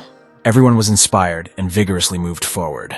In this crowd, one of the guys noticed our guys and turned to them. The four of them went into the dungeon, and Chad brought up the rear of the team. The guy called Steve by name, smiling happily at him. Our hero happily shook Jim's hand, and he said that he had heard about the creation of the clan. Steve asked the guy about the guys he was with last time. For a moment, the smile was replaced by a stern expression on his face as Jim collected his thoughts, deciding what to say. But he smiled again and said that everything was fine. Steve asked why he was alone then. Jim was called by the guys from his team, saying that it was time for them to come in. Avoiding the question, Gene said that he had to go and promised to contact Steve. Our hero smiled and waved his hand, saying that he would be waiting. Munch asked Steve who it was, and he replied that it was his friend from the dungeon. The guys went into the portal and their bodies were enveloped in a blue glow, and there was enthusiasm and readiness for battle on their faces. And they didn't even suspect that someone was watching their team. It was the mercenary Vincent, who was watching the team with interest. One guy from Jean's team recognized Steve, and the second said that it was time for them to go too. And Jin thought that he could not tell Stu about the collapse of his clan. Two of them left the team under the pretext of rest. And when the main core members of a clan are not there, it disintegrates. 0 clans are easily created, but also easily disintegrated. The stress of death and murder decided everything, and those two may no longer be mercenaries at all. Entering the portal, the commander said that he relied on Jim and the vanguard. And mercenaries without clans organize one-day teams and attack dungeons. And among them are people who are destined to become comrades. But Jin did not lose hope, and firmly decided that he would start all over again. And at this time, a motorcycle was racing through the city streets, driven by a girl in a red suit. Jean reported that she left the office of Steve's clan. They say that in the morning they went to the dungeon. Melissa, who was in the office, said she would send her the location now. Jean saw the information on the helmet screen and said that she received the data. She rushed on a motorcycle to the indicated coordinates, and her long hair was caught in the wind. And in the dungeon the battle raged, the monsters scattered in different directions, and the shouts of the spell were heard, chasing the dragon. The summoned dragon shone with blue light and scattered the monsters, leaving them no chance. This was Munch's new spell, summoning the dragon. Nearby, Chad wielded a knife, chopping up monsters, and Donnie said that he had recently joined the clan, nicknamed the Bounty Hunter. Donnie also talked about his new skill, Pursuit. Donnie was hacking away at the monsters, wanting them to die, when Donnie shouted to look behind him. At that moment, a monster was flying at Chad from above, preparing to attack from behind. But the guy managed to react and, raising the knife up, ripped open the monster's belly. And at that moment, there was a smile on Chad's lips that looked more like an animal grin. Donnie noticed this smile and wondered in horror if he really enjoyed killing monsters. Meanwhile, Steve stood on top and watched as the guys dealt with the crowd of monsters. Our hero was pleased with what he saw and praised the guys who were able to deal with the monsters together. And nearby, another team fought not so smoothly, and a series of explosions swept through the forest. One guy ran from a crowd of monsters and nonstop threw fireballs at them, causing them to scatter in different directions. But he didn't even think that his comrades, who were also caught in the explosions, were suffering along with the monsters. Jin fell to the ground, injured, and swore at his comrade, asking what he should do when fireballs were flying at him. Suddenly, the guy with the fireballs was wrapped around his belt by the red tongue of a monster. Monsters that looked like giant frogs devoured Jin's companions, and they called for help. Almost losing consciousness, Jim remembered the guys from Steve's clan and thought that he was jealous. He struggled to his feet and decided that they would not accept the old man with the Yi clan into the clan. And at this time, our guys were already returning and exiting the portal, shining with blue light. Donnie happily said that this time they saved time and their fatigue decreased, and Munch added that he tried skills that he did not know before. Steve praised the guys and said that from now on they are divided into groups and attack. At that moment, a man approached them and asked if they were Steve's clan. Our hero immediately asked who he was, looking at the man incredulously. The man introduced himself as Vincent from the BDG Guild and handed over his business card. Donnie thought in surprise that this guild is level 5. They have 4 stations and the right to their own portal. They are in 20th place on the list of guilds. Steve took the business card and, looking at it, asked what business he was on. Vincent said that they were in the same territory as the famous Steve clan and decided to give them a gift. All the guys were surprised by the words about the gift. The man said that he had heard about leveling up the clan and, as a congratulation, wanted to give them tickets to the 2nd level dungeon under their direct control. Donnie happily said that since these were the first tickets to the 2nd level dungeon, they were very expensive. Vincent smiled and asked if they wanted to go down there right away. Chad was cautious and said that since this was a level 2 dungeon, shouldn't they prepare first? Winstead replied that there was no need to worry, and that they would provide everything needed for the descent as a gift. Donnie said admiringly that with such support they would definitely cope. But Steve said that they should go to the 1st level dungeon to improve teamwork, and he would go down there himself. It would be more effective. Hearing this, Vincent smiled contentedly, but immediately tried to hide this smile. The guys agreed with Steve without arguing and said that this is exactly what they would do. Vincent pointed to a brown SUV and offered to go into his car. The SUV drove towards the entrance to the dungeon, through destroyed buildings overgrown with grass. On the radio, Vincent said that they would use entrance number 47, and was told that they could enter immediately. Steve noticed that there were no mercenaries visible along the road, and Vincent confirmed that it was empty. The man said that this portal had recently appeared, and that he had taken care of all the details so that Steve could enter right away. Saint said that this was very kind, and the man replied with a smile that if his clan continued to use their portals, they would be very grateful. On reflection, Steve said that they were indeed quite close. Arriving at the portal, Winstead asked the worker if everything was ready, and he answered yes. The worker handed Steve a backpack and said that there was everything he needed here that could be useful in the dungeon. After putting on his backpack, Steve turned to Vincent and said that if he returned, they would have lunch together. The man waved to him and said that they would definitely drink together when he returned. Steve pressed a button on the suit around his neck, and a helmet began to appear around his head. When the helmet was fully formed, Steve boldly walked into the portal, which enveloped him in a blue glow. Watching our hero enter the portal, Vincent began to whistle contentedly. At that moment, he heard the rumble of an approaching motorcycle behind him and turned around. Jean took off her helmet and asked whether the person who had just entered the portal was Steve or not. Vincent said that was correct and asked who she was. The girl rushed to the portal and said that she was from Steve's clan and was also entering the portal. Vincent said okay and smiled slyly as he watched the girl run into the portal. He remembered a conversation with a man from a credit institution. Vincent immediately set a price of $2 billion for 2, but the man said that it was too expensive because it was not even murder. Vincent replied that this is not a simple manipulation. Steve is a famous person, so the risk is great. Not suspecting anything, Jean boldly ran into the portal and her body was enveloped in a blue glow. A long time ago, she found the guys from Steve's clan and approached them. Looking around at the guys, Jean asked where Steve was.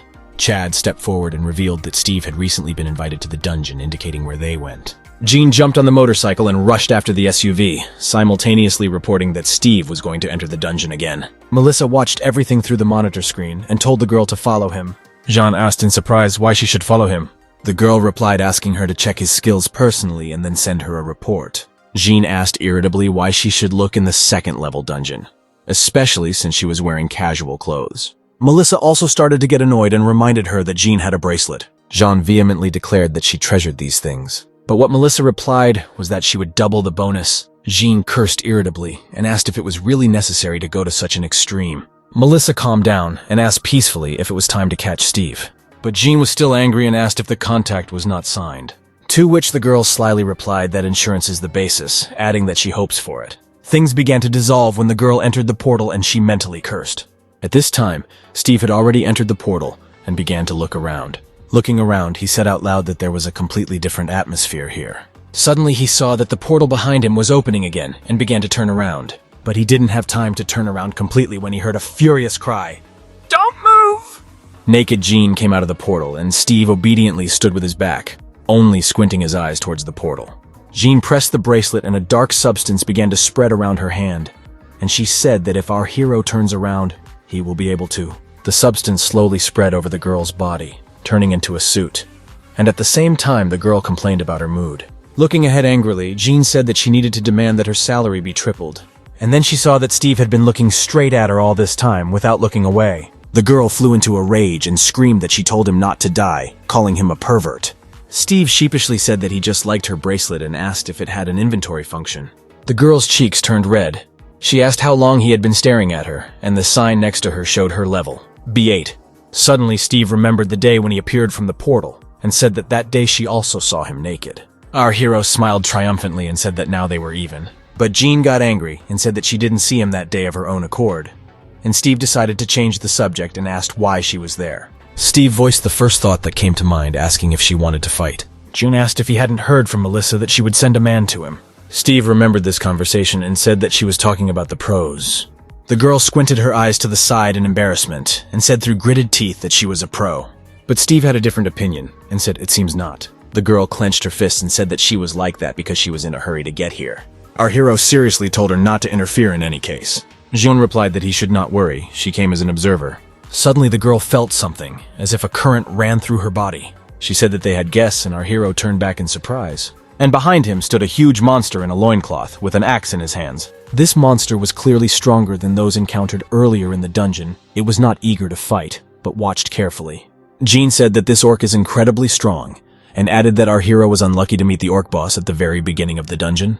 But Steve was calm and said that there were actually 4 orcs here. The girl looked at Steve incredulously, asking what he meant. Suddenly, from different directions came the roar and sounds of approaching enemies. Jin said in shock that this couldn't happen, especially in a second-level dungeon. Steve, with a smile, repeated after the girl about the dungeon of only the 2nd level. Jean did not understand what our hero meant and asked what was wrong. In response, Steve asked if she really didn't feel it when she passed through the portal and clarified whether she was definitely a pro. The girl got angry and tried to justify herself, saying that it was because of the bracelet. Steve prepared to run and asked the girl not to interfere with his hunt. At that same moment, he rushed forward so quickly that the ground scattered in different directions, throwing the girl back. Covering her face with her hands, Jean wondered in surprise what kind of crazy speed he had. Our hero found himself near the orc and hit him forcefully in the chest. Turning around, he grabbed the axe that the orc had dropped and prepared for a new blow. The orc fell to one knee and rubbed his head in surprise, trying to recover from the blow. And at this time, the noise from the orcs approaching from all sides was getting closer. Steve turned and struck the orc with his axe, cutting its head in half. At this moment, a second orc was already approaching him, angry at the death of his fellow tribesmen. Seeing the approaching orc, Steve swung his axe. Torop pierced the monster, knocking out the last wheeze and a fountain of blood. And another one was already running to replace the fallen orc, tightly clutching an axe in his hands. Steve jumped under the rock and ran along it, and the orc ran below, chasing the guy. After running a little, Steve jumped off the cliff, seeing a forest with vines ahead. He flew on the vines, watching the monster, who at that moment had lost Steve and was looking around questioningly. Our hero jumped from the vine, right above the head of the unsuspecting monster. Meanwhile, Vincent called the customer and asked to transfer the balance, because even with level C, it would be difficult to get out of this dungeon. The man bared his teeth predatorily when he heard the question about what level was in this dungeon. Meanwhile, Steve killed another monster by plunging a dagger into his head. Jean, who was watching our hero's fight, looked at what was happening in disbelief. Steve sat down next to one of the killed monsters, as if not noticing that the next orc was already running towards him. The guy got excited and said that it doesn't matter what level they are, if you can kill everyone here. The monster stuck an axe a few centimeters from our hero, who managed to react and jump to the side. Steve hit the monster hard in the chest, causing it to fly to the side. With the next blow from above, he finally finished off the orc, who collapsed to the ground. Steve, wearing a bloody helmet, looked straight into the face of the orc, from whose mouth blood was flowing. The dead monster was sitting near a tree, and Steve saw a sign that said he got 32 points. Our hero exclaimed with satisfaction, saying that this dungeon is a real treasury. Without turning around, he handed the backpack that he had been given for going to the dungeon into Jean's hands. The girl took the backpack in surprise, and Steve asked her to help with the bloody stones. Without saying anything else, our hero walked towards the monster, leaving Jean standing behind in surprise. Looking at the guy, Jean thought that although he was unusual, he was only an F level. And while Steve was carving the stone, the girl thought that despite this, he easily carried out a bloody massacre. As a result, Jean concluded for herself that our hero is simply crazy. Suddenly, the girl felt something and glanced to the side. She turned her head to the side and used the intelligence skill. Meanwhile, Steve carved out a bloody stone and told the girl to look how huge it was. But Jean was not interested, and through clenched teeth she said that now was not the time. Steve looked at the girl in surprise and asked why this was. Throwing her backpack on the ground, Jean said that even after killing 4 boss orcs, the portal would not open. The girl added that besides, there were only stones in this backpack, asking if he knew about it.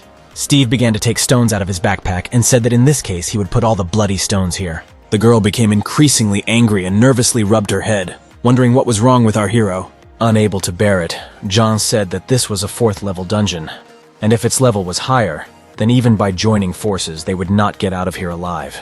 Steve said in shock that he just sent him to the 4th level dungeon just like that, and for free. The girl realized that our hero had missed half of her story and looked at the guy in horror. And Steve shouted in delight that if he gets out of here, then he will definitely have dinner for Vincent. Jean couldn't believe what she heard and asked in disappointment if they really were idiots. Suddenly, the girl felt that she was being attacked and turned around just as the monster was flying at her with a weapon. She wanted to grab the sword, but the side where it usually hung was empty. Then Jean remembered that she had left the sword on the motorcycle because she was in a hurry to keep up with Steve. But Steve came to her aid, cutting off the monster's head before he could get the girl. Jean watched in surprise as the monster's head flew away from the body. The headless body collapsed next to the girl, filling everything around with blood. Steve smiled looking at Jean and said that he was strong, even though he was stronger before. The girl did not believe his words and looked at him skeptically. Suddenly, Jean felt something and her eyes widened in surprise. He and Steve turned in one direction and listened warily. The girl used the clairvoyance skill and her eyes lit up with blue light. In the infrared light, she saw dozens of monsters moving towards them and cursed. Jean immediately told Steve that a bunch of orcs were approaching them and they were at a dead end. Looking at the running orcs with the leader at their head, the girl asked in fear if there was really a whole army against them. Steve smiled and said that even though Munch wasn't here, the monsters were still coming towards them, and Jean asked him to shut up. The first to approach them were orcs riding on harnessed wolves. Looking around at the attacker, Jean shouted that it seemed there were only orcs here. But Steve did not hear the girl and was delighted with the harnessed wolf. And at this time the ogre was getting closer and had already begun to swing its weapon. Steve rushed forward, telling the girl not to touch the monsters, and she replied that that was not what he was thinking about right now. The girl used her shield skill and successfully repelled the orc's attack, and Steve rushed towards the next attacker.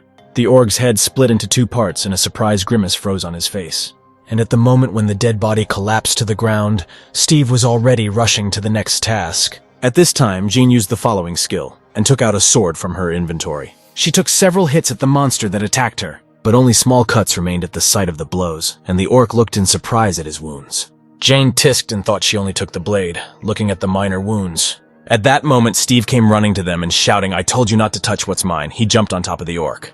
With one kick, he knocked the monster out of the harnessed wolf and it flew to the side. Our hero landed easily behind the girl and prepared for a new blow. Like a meteor, he rushed forward, cutting out all the monsters in his path. Our hero boldly rushed into battle when a new wave of orcs approached him. But the next moment, he was knocked down with a blow to the side with a huge club. Huge, even among the other monsters. The ogre threw our hero in the direction of blows from the back of the club. That orc looked, if not like a leader, then like an army general. He was larger than the others, wearing a fur cape and jewelry around his neck. Jean immediately realized that this monster was the head of all orcs. Steve fell to the ground and the dagger flew out of his hands. But he immediately jumped up and, clenching his fist, enthusiastically asked the monster if he was the boss of all these monsters. But the orc only stamped his foot with such force that dust rose around him and swung his club. Jean ran to Steve, shouting that he must be destroyed first. At the moment when the club almost reached the guy, he rushed to the side, avoiding the blow. He deftly escaped the second blow and ended up above the head of a huge monster. Holding the dagger tightly in his hands, our hero lowered it into the monster's head with all his might. Jean couldn't believe her eyes and wondered out loud if he really succeeded. Steve, surprised, took the blade out of the monster's head and saw that it was broken. At this very moment, the orc boss was able to reach our hero with his baton and hit him in the stomach, throwing him away from himself. Jean couldn't believe her eyes when she saw that Steve was still able to be hit. And at this time, no one in the Bureau of the Awakened suspected of a trap. Melissa received a call from a subordinate and asked if this was too strange, and she asked, "What exactly?" The guy asked if Jean didn't go to Steve, and Melissa asked why this question. He said Steve and Jean's phones were too far apart and there had been no traffic for almost an hour. The guy said that, judging by the signal, Steve is in the dungeon of the first level, but did not say where Jean is now. Melissa began to get nervous and asked the guy what he was talking about because they were supposed to be together. At this time, the rest of Steve's clan came to the truck to rest and leave their equipment. Donnie looked into the car and saw that Steve had left his phone on the car seat. Meanwhile, Jean's phone remained in the motorcycle and was bursting with calls. Not getting through to Jean, Melissa asked her subordinate if he found out what was happening and where the guys were. The guy replied that he had just checked everything and found Jean in the 5th level dungeon. The girl began to remember what Jin ordered to enter the portal and wondered whether it was worth it to come to this. But immediately, Medusa gathered again and asked who was in charge of this dungeon. The guy replied that this was the DGB Guild and sent her information about the guild. She gave the order to check the history of the entrances to the 5th level dungeons and asked to contact her with the head of the guild right now. As the fight continued, Steve groaned quietly as his back slammed into the wall. And the monsters kept arriving, ready to fight, growling menacingly and waving their weapons. Seeing that our hero flew into the wall, Jean rushed towards him, shouting his name. Steve is unconscious due to a strong blow, when suddenly a voice speaks in his head telling him to get up. Hearing the voice, the guy came to his senses and saw a crowd of monsters rushing towards him. But this further increased the interest of our hero, and he said with a smile that it was a little difficult for him. Jumping into the ground, Steve grabbed the nearest monster and threw it over himself with force. This orc flew back, catching another monster, and they flew head over heels to the side. Our hero picked up 2 axes that were released by the orcs. He jumped into the air and threw them forcefully at the approaching monsters. Both axes hit the orcs' heads and they fell to the ground, but the rest of the monsters continued to approach. Jean continued to run forward towards Steve as a hail of arrows rained down from the sky. The girl was surprised by the preparation of this army, since they even have archers. She deftly dodged several arrows by somersaulting forward.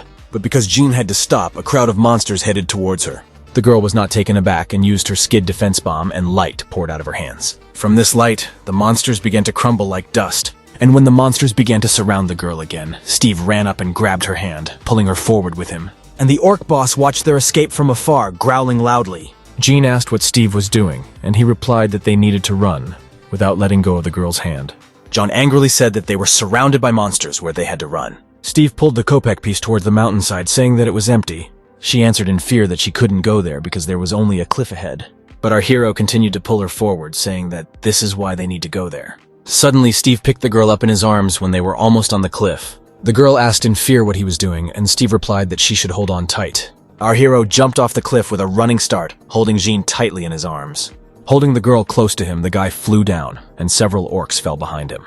He landed on both feet, and the ground around him cracked and scattered in all directions. And around our heroes lay the bodies of orcs, who fell along with them and were broken on the ground. The girl, hugging Steve tightly, looked around in surprise, not believing that she was alive. Steve exhaled heavily after such a jump and lowered his hands, dropping Jean to the ground. He walked forward, saying that they almost died, leaving the girl lying in confusion. The girl's confusion turned to surprise as she looked up. She looked at the top of the mountain where the orcs stood and did not believe that they jumped from such a height and remained alive. The guys found a cave to rest, and at that time a howl echoed throughout the forest. Jean and Steve were sitting in a cave. The girl hugged her knees with her hands, complaining that the monsters howled disgustingly. She turned to our hero and, calling him Mr. Unusual, asked what his plan was. Steve replied that he needed to kill another 50 orcs. Then he would level up and be able to go on the offensive. Hearing the answer, Jean lowered her head and closed her eyes, sighing heavily. She said that level-ups have no restrictions,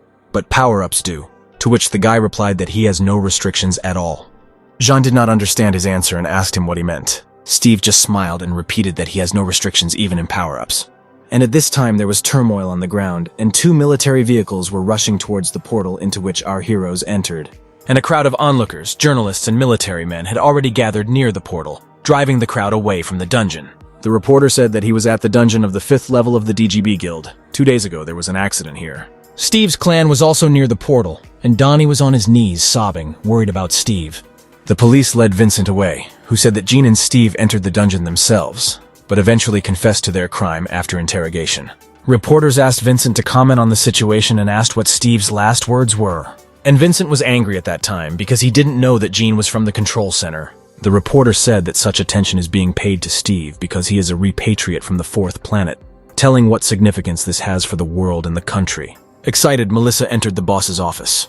She sternly asked the man what he was doing now, surprising him with this question. Melissa swore at the men who hired Vincent and said that he should detain them. The boss said that these sensational guys had already been detained, only the boss's assistant escaped, but they were already looking for him. The girl replied that this was unfair. This was a 5th level dungeon. How could one use the word sensational? The boss asked if she wanted him to close their entire guild, Would that bring Steve and Jean back alive? But Melissa was furious at this answer and asked if it was the same thing. The boss said that the fact that Steve is from the 4th planet is only an assumption. Maybe he is from the dungeon and not the planet.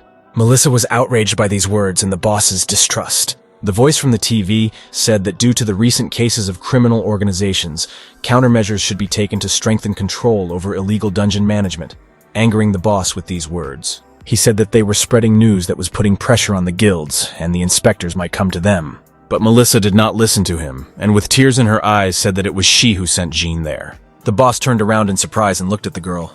He said that it was not easy for him either, but they could only believe and wait. And at this time, the reporter said that the chance of surviving in this dungeon was very small. These words finally finished off Melissa and she fell to her knees sobbing. The girl tried to stop her sobs by covering her mouth with her hand, but in her head there were only thoughts about Jean. And at this time, fog fell in the dungeon. The trees were already without leaves, but yellow-red leaves were still preserved on the bushes. The orcs continued to search for our heroes, and one of them was just checking the surroundings. Suddenly, a tiny fairy appeared in front of him, shrouded in blue light. The orc looked in surprise at the tiny baby who flew up to his muzzle. But the very next moment he tried to catch her, however, the fairy was faster and managed to fly away. The orc lost his temper and shouted a spell in his own language at the top of his lungs. His axe glowed with a yellow light and he again tried to reach the fairy, swinging the axe. But the baby was more agile and deftly dodged all the blows, flying into the bushes. The orc followed the fairy, and looking behind the tree, he was surprised that she had disappeared. And at that very moment, Steve's blade plunged into his head from above, cutting it in half. Steve smiled contentedly and said that there were 3 left to kill, and he would level up. Meanwhile, Jean used the clairvoyance skill to find enemies. Thanks to her skill, she saw an infrared light that there was one orc not far from her. She told Steve, who was nearby, that there was another orc in 100 places. Our hero rushed forward from his spot, leaving a shockwave behind him. The girl did not expect him to rush forward so quickly and tried to stop him. But Steve was already flying towards the next orc, swinging his dagger, aiming for his head. Jean ran after her, screaming at the top of her lungs that it was a trap. But she didn't have time and the orc activated a trap. Several sharpened logs came out from under the ground, right under our hero, throwing the guy away.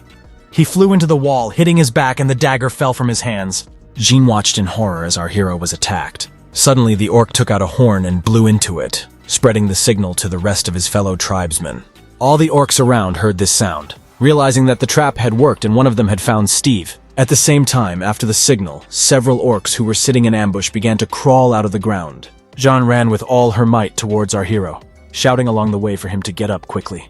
Thanks to Jean's scream, Steve came to his senses and turned back angrily. Our hero was still coming to his senses, and a crowd of orcs were already rushing towards him, ready to tear the guy to pieces. Suddenly, the guy's whole body trembled and he grabbed his chest, surprised that he had fallen into a trap. He didn't understand what was happening. His senses were dulled and all his strength seemed to have left his body. Meanwhile, the orcs were getting closer, and one of them was already raising his hand to strike. And then it dawned on Steve that he felt bad because he had been fasting for 2 days. Jin arrived just in time and used her defense bomb skill, scattering the approaching orcs. Thanks to the spell, the first line of orcs was hit. Some dissolved completely, and others received mortal wounds. After the spell, Jean collapsed to the ground and Steve rushed towards her. He grabbed an axe lying on the ground and killed 2 orcs with 1 blow. A mischievous smile appeared on his face again, and he thought that there was 1 more left. And jumping up to strike the next orc, Steve thought that he had been leveled. But our hero was never able to strike, because a blow from the huge club of the orc boss flew into his chest. The monster threw our hero with force and he, like a doll, flew back. At that moment, Jean, who had lost consciousness after using the skill, came to her senses. She saw in front of her a huge orc with a club in his hands who was growling menacingly. With contempt, the girl said that this orc was just some fat guy, and Steve flew forward until he met an orc on his way, into whom he crashed. The axe fell out of Steve's hands and pierced the orc's head. And at the same time, our hero received a message that his level had been increased. Lying on his back, Steve saw a message asking him to choose the skill of transforming into a beast. Steve was surprised by the skill he received and wondered whether it was worth spending the points he received on it. And at this time, the orc boss was approaching Jean, who was trying to get up. But the girl didn't even have the strength to just get up. On one knee, she summoned her sword, not going to give up without a fight. At this time, night had already fallen in the city, and in the house of Steve's clan, their name was Packy. Granny carried a red bowl of food for the puppy and forced him to eat. Hearing Grandma, the white puppy rushed towards her, barking joyfully. Granny sadly told the puppy that now it is unknown what happened to his owner, whether he is alive. But the baby did not understand anything of what was said and joyfully walked up to the bowl of food. And the battle continued. Jean, with the last of her strength, repelled the blows of the orc with the summoned sword. Steve at this time activated the summon beast skill. Suddenly Pocky, who was eating food, took off and began to glow blue. Granny watched in fear as the baby was shining and slowly rising above the floor. Black smoke began to rise from our hero's back, and Jean parried another blow, jumping up away from the huge club. Steve's face began to turn into a toothy black maw shrouded in smoke, and the girl barely shrugged off the blows, trying to gain at least a little time. But unlike June, the orc boss had a lot of strength and easily swung his weapon.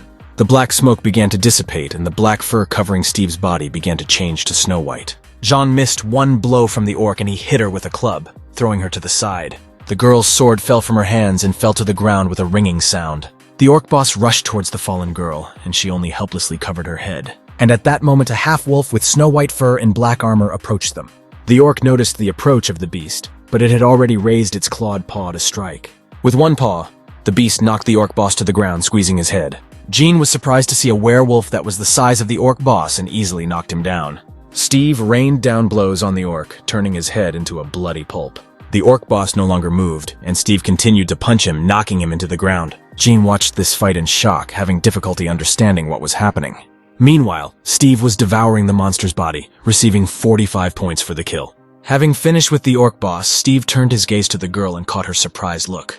Taking a closer look at the werewolf, the girl asked in surprise if he was Steve. The beast opened its bloody mouth and barked, first once and then several more. Jean was surprised that the werewolf was barking. She was amazed and said, "It turns out that he is not a wolf but a dog," and he barked again. The reporter said that 3 days ago it became known that 2 people fell into the dungeon, but never got out, and now there is a lone motorcycle near the entrance. He interviewed the head of the Awoken Bureau and asked the audience to explain what this place was. The man said that this place is called the Orc Castle, and it is recommended that a group of 30 people, including at least 10 A-level mercenaries, go down there. Listening to this story, the operator said that this is a circus and the government sent Steve there to get rid of the guilds. He asked how long he had to film this interview, and the host asked how many people Steve would disturb if he returned. The operator asked how he would get out of there, since he was not hero, but only level F, and added that in 2 days everyone would be writing about it. He added that they will write about the fact that their country has lost its place in the ranking. Meanwhile, in the house of Steve's clan, Pecky again became an ordinary dog, barking cheerfully. Granny asked in fear what the hell this was all about. Jean, like Granny, was very amazed at Steve's transformation. Having returned to his normal appearance, Steve said that he could merge with the animals he had tamed. That is, this is not a transformation, but a unification. He turned to the discouraged Jean and asked why she was standing. They needed to collect everything they could and leave. But Jean, with despair in her voice, said that all this was useless. Our hero did not understand why Jean said this and asked why she thought so.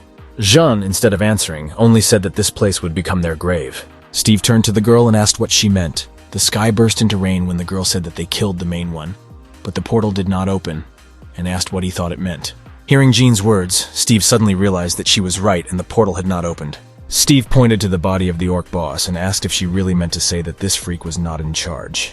Without a shadow of a doubt, Jean answered that everything was exactly like that and there was someone stronger here. Steve smiled and asked who this guy was that made her immediately start talking about graves. The girl's face was serious, and in the pouring rain she began to tell the story. About 3 years ago, when Jean had just reached level B, she and her group went down into the dungeon. She joined a raid of 20 people, 10 of whom were level A from the Control Bureau, and they began exploring the 5th level dungeon. Jean walked in a group with other guys, and there was complete concentration on their faces. The guy in front of Jean suddenly turned around and looked at her. The girl was surprised by such a close look and asked what it was. The guy carefully asked how her ankle was, confusing the girl. She answered with a smile that there was no need to pay attention. It had already passed. The guy sincerely smiled at her and answered with warmth in his eyes that this was good.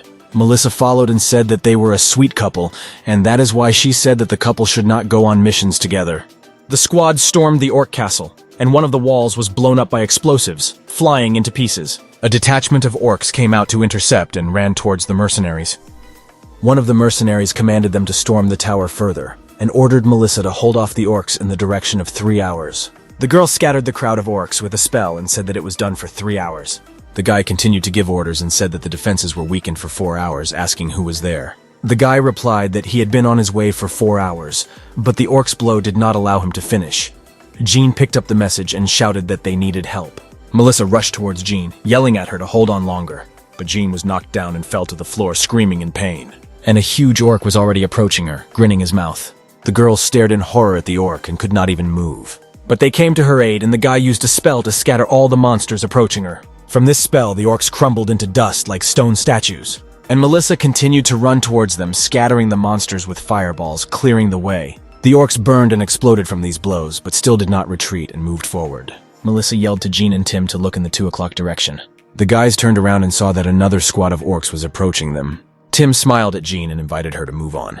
But Jean was scared and tried to tell Tim something. The guy grabbed her hand and pulled her forward, offering to talk outside, but the girl tried to stop him. Turning around, she thought that a strange feeling was haunting her. Hand in hand, Jin and Tim ran away from a squad of orcs who had almost caught up with them. Jean thought that it seemed to her as if they were being watched, and in the distance, a huge orc with 3 eyes appeared. One bright flash, and the hand along with the sword was torn from the body and flew to the ground. Jean flew head over heels, trying to stop. The girl was still lying on the ground when a sword stuck into the ground in front of her, a few centimeters from her stomach.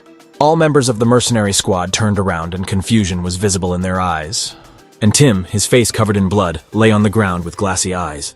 And above him towered the king, an orc in iron armor, who raised his weapon over Tim lying on the ground. Tim met Jean's gaze and whispered the word, sword. But the girl did not understand what he meant. The girl remembered how she and Tim practiced in the dojo and heard his voice. Put part of your soul into your sword. Just as a fan cannot live without the wind, so the sword, faith, and heart must become one. Tim smiled warmly at her and said, "Hold the sword, Jin." The Orc King lowered his spear with force, and blood splashed from it in different directions. Having finished the story, John lowered her head and secretly wiped away her tears. Steve put his hand on her shoulder and turned her towards him without saying a word. Our hero put his hand on Jean's head, trying to comfort her. He hugged the girl, pulling her closer, saying, "So this is what happened." And the sword that John had forgotten on the motorcycle seemed to start burning, and a white haze began to emanate from it. Donnie was broadcasting live at that time and sobbed loudly, mourning Steve, asking how he could leave them. And commentators discussed what had happened. Some did not believe that Steve died. Some said that even he could not survive in the 5th level dungeon. And others wished Steve to quickly deal with all the orcs. And Melissa sat next to Donnie and cried for Jean. The reporter said that today the great shaman will perform a ritual for the safe return of the missing. He continued to say that a raid of local top-ranking mercenaries was gathering in front of the dungeon, seeking revenge. Morris was one of the volunteers and sadly thought that if Steve had joined the guild, this would not have happened. But it was right to just use him. A man with long hair was watching this report while sitting in the living room. A woman's arms wrapped around the man's neck from behind, and the girl asked what it was, and the guy replied that it was just a transmission from his homeland. It was the famous hero, he said, that shows in this country remain just as boring. And Steve and Jean had a real feast in the cave. The guy was surprised that after increasing the level, you can buy more food in the store. The guy recommended trying a steak sandwich, and the girl replied that with such an assortment, he could open a fast food outlet. Chewing on a burger, Steve told Jean that she, it turns out, was also a food lover. Taking a bite of the new burger, she asked if 12 pieces was too much. But apparently Steve's words confused her, and she put the half-eaten burger aside, saying that she was full. Our hero did not understand how she could get enough, and added that he was already on the 22nd. Inviting the girl to continue eating. Jean smiled softly and kindly at Steve and said that she was very grateful to him anyway. The fire in the cave was replaced by a cloud of fireflies, and Steve asked with interest whether that time Jean took the sword and killed the Orc King. The girl sadly replied that she then lost consciousness on the spot. And when she woke up, she was already in the hospital, and Melissa brought her Tim's sword. And only 2 elderly A-level mercenaries were able to defeat that orc. Sacrificing themselves, the strength of the attack of the Orc King was comparable to the attack of 5 orc leaders at once. Steve said that means there is such an orc here too, and asked where he is. The girl replied that he was in the orc castle, which was not even within a radius of 1 kilometer. And at this time, a fairy, who had previously distracted the orc, flew up to the cave where the guys were sitting. Jean said that the orc leaders are in 4 small towers, and the lords are in the spire in the middle. And if you cross the wall, then thousands of orcs are moving there. A fairy flew up to Steve and whispered something in his ear. Hearing the news, he smiled contentedly and said that he had found the orc fortress. Jean was surprised by the speed and asked in surprise if he had found her so quickly. Steve was confident in his abilities and offered to go ahead with a smile. Jean wasn't so sure and asked what their plan was. Steve's smile changed to a serious expression and he answered, "Find and kill." Jean laughed at these words and said that she would have hit him, but she had no strength left. At this time, the orc castle was noisy, and roars could be heard from everywhere. The wooden gates of the fortress began to slowly lower, rolling over the moat near the castle. and dozens of orc warriors riding on wolves rushed out of the gate. Suddenly, Steve ran out of the bushes in the guise of Packy, and Jean sat astride him, holding him by the mane. The guys rushed to the open gate, from which detachments of warriors had just emerged. But it was not possible to slip through unnoticed, and the goblins on the castle walls immediately discovered them. The wolf warriors who rode out of the castle also saw the guys and began to turn around, and Jean noticed this. The girl shouted to Steve that the tail of the orc army was behind them, and asked him to hurry up. They rushed forward as best they could when they saw that the gate began to slowly rise, and the archers on the walls prepared for the attack and pulled their bowstrings. A hail of arrows fell on our heroes, but Jean put up a shield and not a single arrow reached them. Running up to the half-closed gate, the girl shouted at Steve to jump. He jumped onto the gate with a run, grabbing onto its edge, and the warriors remained behind. But even outside the castle gates, a detachment of orcs was waiting for them, ready to attack and defend the castle. Jean used her defensive bomb skill, shouting out its name. The explosion cleared the way for them, sweeping away all the orcs in its path. Steve continued to run forward, avoiding the surviving orcs. The girl ordered him to run to the center, and Steve mentally told her to hold on tight. Steve made a dash, and the orcs behind him were scattered to the sides by the shockwave. Our hero rushed forward, right along the castle wall. Jean was surprised and grabbed the beast's mane tighter. Several orcs jumped from above and flew past our heroes. One knocked Jean off Steve's back. The girl flew down along with the orcs, and Steve began to turn around, but Jean shouted at him not to think about the girl and to run on. She turned over in the air and, noticing the platform, caught her hand on its wall. Jean deftly jumped onto this platform and avoided further falling, but as soon as the girl landed, a crowd of orcs rushed towards her. But Jean was not taken aback and summoned a sword, which appeared, enveloping the girl in blue lightning.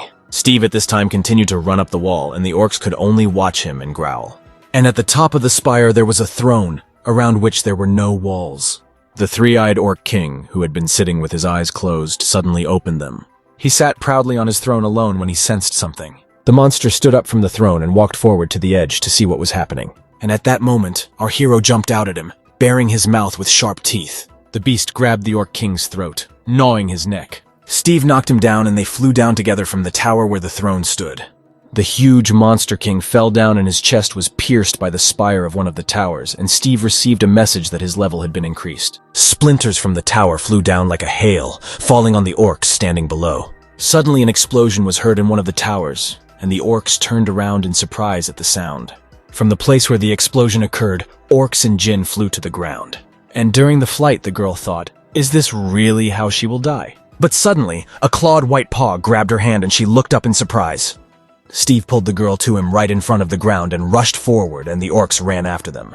They ran a little forward and the girl asked what happened to the king, and Steve replied that he killed him. Throwing the girl onto his back, Steve said that it was time for them, preparing to start running. Jean grabbed the guy's mane and asked if he really was able to kill the king, and Steve suggested that she scan the area.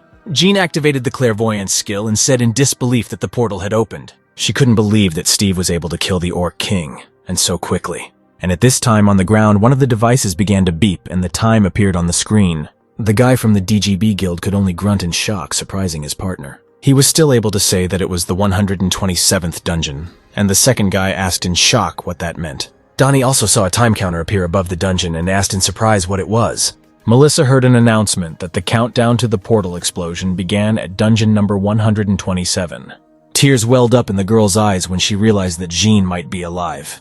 The crowd gathered at the portal roared as they saw the countdown to the portal's explosion begin. Steve asked Jean if she had found the portal. The girl was a little confused and replied that she had found it. She immediately pulled herself together and said that he was at 11 o'clock, 700 meters from the castle, and there were 10 minutes left before the explosion. Steve and the girl rushed forward, but the orcs did not lag behind and caught up with the guys. Suddenly, Steve turned a corner, smelling a familiar smell. Jean asked where he was going and added that they didn't have time for that. Steve didn't say anything. He ran to the pen where there was a pack of wolves. With a smile on his toothy muzzle, he activated the taming skill. John asked in shock what he was doing, why he was taming them. And the wolves, hearing the command, froze and stared at Steve. Our hero turned around and rushed back to the portal, commanding the wolves to run after him. The wolves obediently followed Steve, jumping over the pens. Looking around, Jean asked if Steve really wanted to take them with him. Steve replied that yes, because now they are one family. But because of this maneuver, the orcs were now in front, blocking their passage. Jean said they were surrounded, clearly expecting this outcome. At that moment, a fairy flew up to Steve and whispered something in his ear, and Steve conveyed that there was a passage somewhere nearby.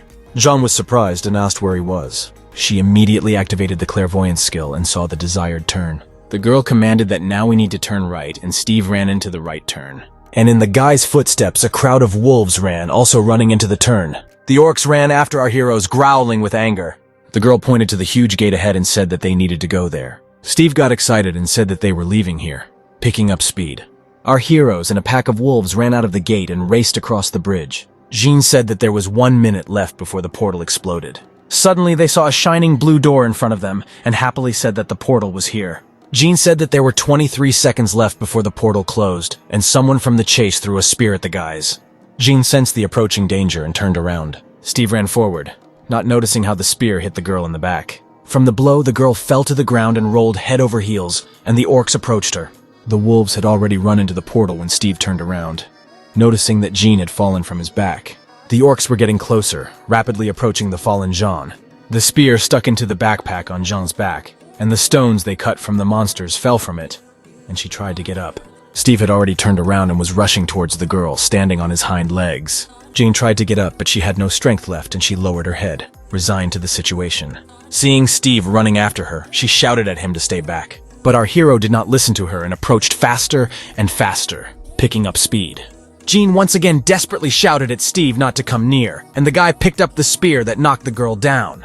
And the orc was already near Jean and swung his spear preparing to strike. But Steve was faster and threw his spear into the orc's chest, knocking him off the wolf. And on the other side of the portal, the reporter said that there were 8 seconds left before the explosion, and the gathered people were starting a countdown.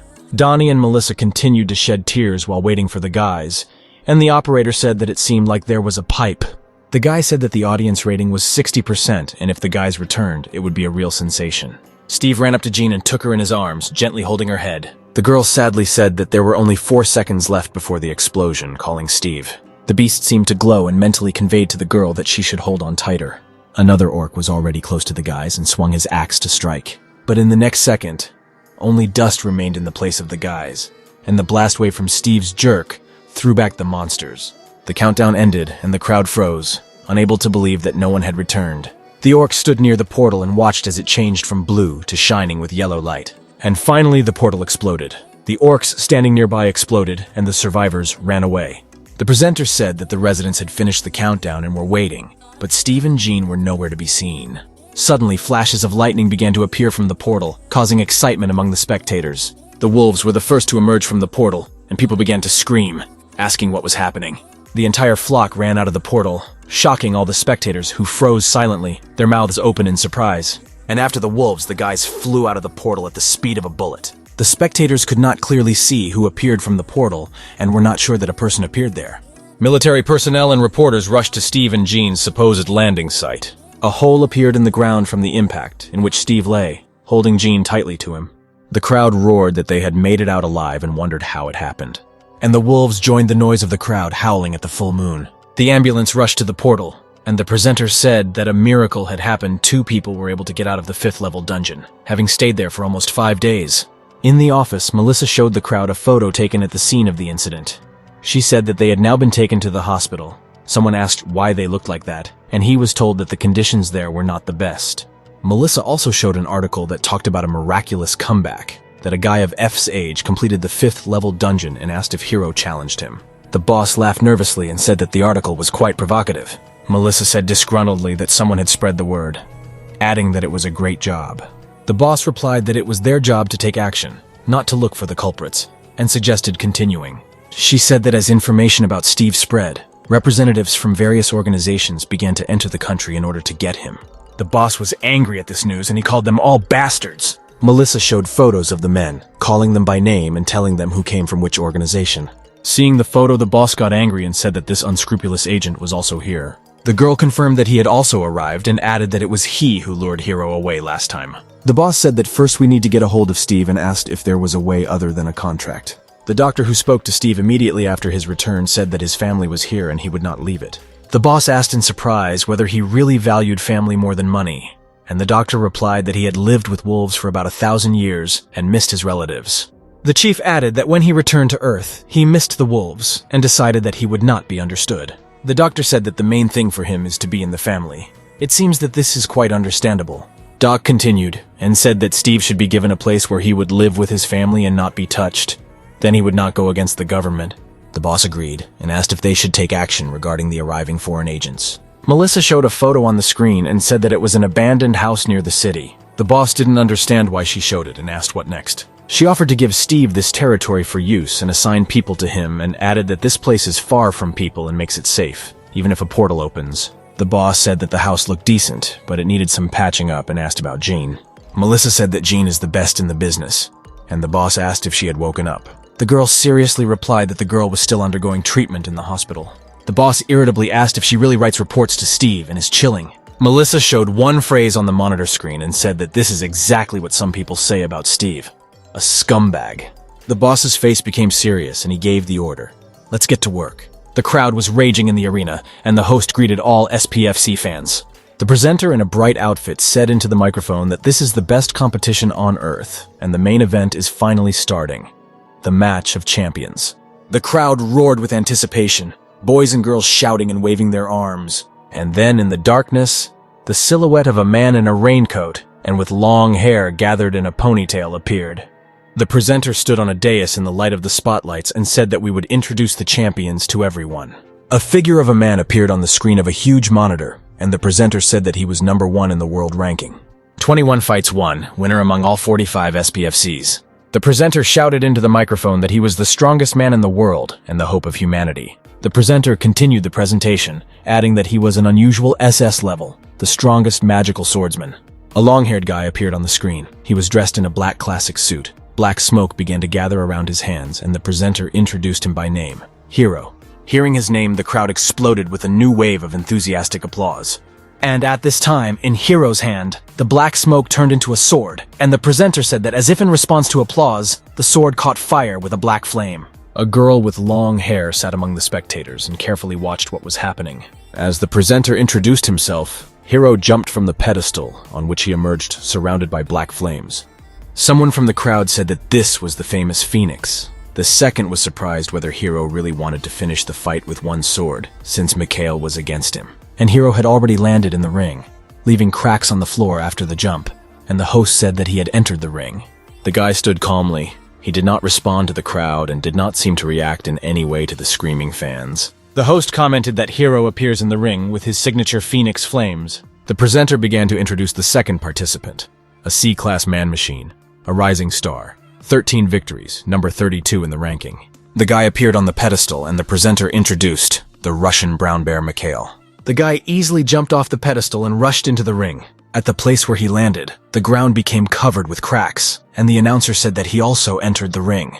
Mikhail immediately rushed to attack, and the weapon in his hands began to shine. The guy with the evil grin told Hiro that everything would end here for him. The weapon in his hands began to charge, and Mikhail jumped up, preparing to strike at the standing Hiro. The weapon fell with force onto the place where Hiro stood, and pieces of stones flew in different directions. The guy was thrown back by the blast wave and covered his face, shielding himself from the rising dust. Mikhail saw that Hiro was able to dodge and called him a small rat. The guy fired the weapon, and the presenter said that Mikhail started using mana shooting. The presenter commented that the fragments even hit the fence, but Hiro dodges the shooting with incredible speed. The host saw Mikhail's next charge and called it a mana bazooka. The weapon on the guy's hand fired a charge of incredible power, smashing everything in its path. But Hiro was able to dodge this shot and began to approach Mikhail. The host excitedly said that Hiro's sword was causing damage to Mikhail. But the guy immediately responded to the attack by firing mana. Hiro attacked with his sword again, but Mikhail managed to block. Mikhail's weapon was cracked from the enemy's blows and he was breathing heavily. But Hiro didn't give him time to rest and attacked again, and the guy could only defend himself. Suddenly, a sword appeared from Mikhail's weapon and he tried to strike Hiro, but he easily dodged the blow. Hiro landed behind Mikhail and readied both swords to strike. He moved with incredible speed, striking Mikhail one after another. But when the guy stopped, he noticed that his entire body was entangled in steel chains. Mikhail bared his teeth in a smug grin and said that he had caught himself. Preparing to shoot, he screamed that his bones would shatter. But Hiro calmly answered, "Seventh note, Mikhail, you have already lost." The next second, Mikhail choked and blood flowed from his mouth. His entire body was covered in cuts from which blood gushed out, causing the guy to scream in pain. The spectators were in shock as they watched the huge bear Mikhail fall to the ground, and Hiro threw off his chains without the slightest effort. The crowd roared, and the host asked what happened and declared that Mikhail lost. The presenter said that Mikhail, who was determined to win, lost and could not get up. The match was stopped and help was on the spot. The men surrounded Mikhail, trying to cure him, but Mikhail showed no signs of life, and one of the experts signaled that regeneration was impossible. An inscription lit up on the screen that Hiro had won, and the presenter said that this was the guy's 22nd victory. After leaving the stage, one of Hiro's entourage asked him if he had used a new method, but the guy replied that he had hit him with an ordinary sword. Hiro looked calm and thanked everyone for their work and promised to have a drink with them later. But as soon as he entered the waiting room, he was hugged tightly by the girl who was watching the fight. With sadness in her eyes, the girl asked if he killed him. Hiro also sadly replied that Mikhail is one of the 7 evils of the future. The girl said that he should not take all the worries upon himself. She took the guy's arm, and Hiro asked if anything had happened. The girl replied that it was nothing, except for a call from the administration, and the guy asked who called. The girl said that the boss called, told him to take care of himself, and suggested that we pack up and leave. While Hiro was getting dressed, the girl said that the guy who was imprisoned in the 5th level dungeon got out. Hiro was surprised and looked questioningly at the girl. She showed the phone and said that he could become the 2nd hero, and now this news is on all channels. The girl said that his name was Steve. He was locked in a dungeon on the 5th level, and asked in surprise if the guy really didn't remember, because she even collected articles for him. Hiro looked carefully at the guy's photo and said that he didn't remember him. The girl asked in surprise whether he really didn't remember him, just at all. She said that maybe he was an awakened swordsman, but Hiro replied that he would awaken in a year. The girl said that he was a druid, and if he really returned from where they say, then a portal to the 4th planet could be opened. Hiro didn't show it, but he was very worried about the news about the 4th planet. She said Steve is only an F level. It's surprising he came back. Hiro listened to the girl and thought that this was simply impossible. He reflected that he had been living for more than 500 years, and this was the 25th regression. Thanks to this, he knows all the awakenings and the main events. However, Steve is not among the great names, and in all this long time, he has never heard this name. He continued to think that history, of course, may change a little. But the butterfly effect has its limits. Mikhail was supposed to die in 10 years, and the fact that Anna is alive, although she should have died 2 years ago, can also be called the butterfly effect. However, the main events, such as the appearance of the 7th level dungeon or the connection with the 4th planet, never changed. This means that in the next 5 years there will be no appearance of a 4th planet. The girl asked if it would be better to lure Steve to their side. Hiro thought for a moment and honestly answered that he didn't know. The girl added that he is now the most popular guy in the country, but Hiro said that for now they should watch him. Remembering the scary giant monsters, Hiro thought that the end would soon come. Monsters devoured people like snacks, and humanity that survived the cataclysm begins to collapse due to underground break-ins. Huge red wyverns flew in flocks across the ground. They attacked people, spitting fire, and all because monsters covered the sky and earth. The mercenaries fought the monsters. But the only option for the awakened to survive was the country where he moved. This is the reason why Hiro remains in this country, despite being called a traitor to his homeland. As long as the dungeons in this country are organized by truly talented people, this place will be the best for survival. Refugees will come to this country on boats, glad they made it. And Hiro will meet them, and people will say that since he is here, they are definitely saved. He thought that his surviving fellow countrymen would call him a savior, and not a traitor to his homeland. He imagined how he would be called the hero, and a barely noticeable smile appeared on his lips. The girl looked at him in surprise, and Hiro, embarrassed, said that it seemed like it was just a show. Anna didn't understand what he meant, and the guy explained that it was just a hoax. But the girl didn't believe it and said that it wasn't just the Ministry of Defense who wanted him. Hiro said that if he survived the end, it would not be too late to pick him up, and again suggested waiting.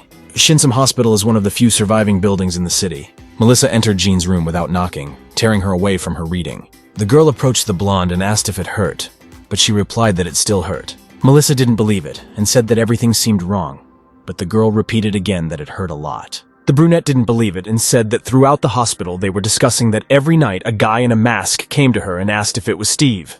But Jean quickly changed the subject and asked if she had bought what she asked for. Melissa put the package on the table and said that fortunately, she had found her both a man and food. The girl pulled food and a jar of coffee onto the table, but Jean's gaze showed discontent. She shook her head and said that she wanted a different flavor, to which Melissa replied that it was the same color.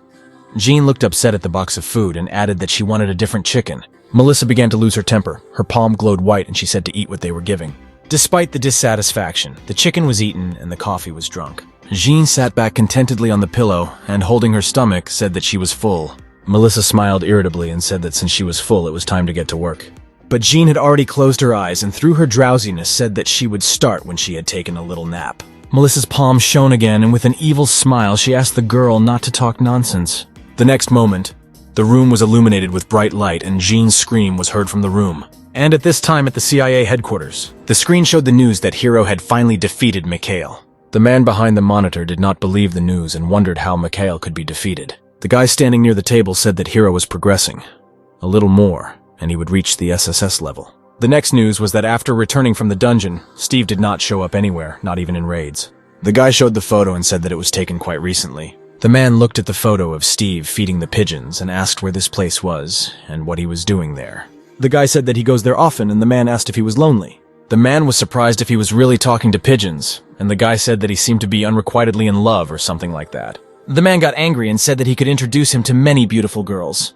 He added that in any case, it was impossible for Steve to be taken over by someone else, and asked the guy if he understood this.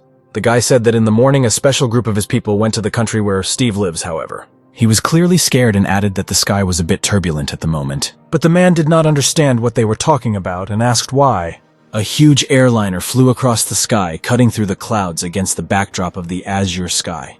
The girl and her mother sat in their places, and the girl looked carefully out the window. Suddenly she called her mother and said that a beautiful bird was flying outside. The woman looked up from reading and looked interestedly out the window in search of the bird. But the curiosity on her face turned to fear when she saw the bird. A red monster with a fanged mouth was flying outside the window. It was a small wyvern that flew near the plane, as if playing tag. Other passengers also noticed it, and began to approach the window, reasoning that this bird was somehow strange. But the two men knew for sure that it was not a bird and excitedly listened to the passengers' conversations. One said that it was a wyvern, and the second added that although it was small, it was still dangerous. The guy said that it turns out that the wyvern dungeon is open and added that they need to report this when they land. Suddenly the guy said in fear that if the wyvern dungeon is open. But he didn't finish speaking because a huge wyvern, larger than an airplane, appeared outside the window. She flew up to the plane and opening her mouth breathed out fire, setting the plane on fire. The plane caught fire and began to melt at that very second. Having finished on the plane, the wyvern flew on and joined the flock of other monsters that filled the sky, and the news reported that an explosion had occurred in the wyvern dungeon and many monsters had escaped. Meanwhile, two SUVs were driving along a dirt road and someone asked if they had really driven into the wilderness. Chad was driving and said that they were there, but Donnie didn't believe it, and the guy also began to doubt. Donnie looked ahead in fear and asked Steve if this was not the damned house, but Steve did not see anything. Donnie pointed to the two-story house ahead, and Munch sighed heavily. Having approached closer, the guy exclaimed that this was a really damned house. It was covered with ivy, the glass was cracked, and a raven was sitting on the roof. The guys got out of the car and could not contain their emotions from the house they saw, complaining that it was not even suitable for spending the night. Donnie asked if there was internet here, and Jean fearfully said that she thought she saw a ghost on the second floor. The guys did not believe that they would really have to sleep here. It seemed that the building would collapse if they entered. Jean continued to talk about the ghost. Jean angrily told Melissa that she couldn't live here, and she asked the girl to be quieter.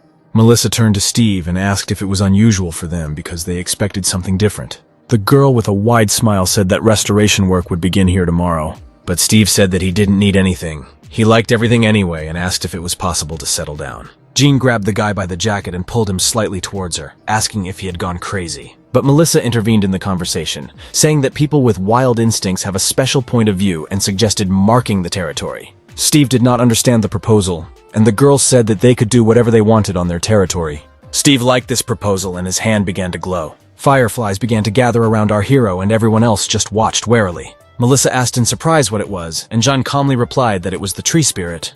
The stream of fireflies became larger and smaller fairies began to fly out of them, scattering to the sides. Melissa asked what he was doing, and Jean replied that she said to mark the territory.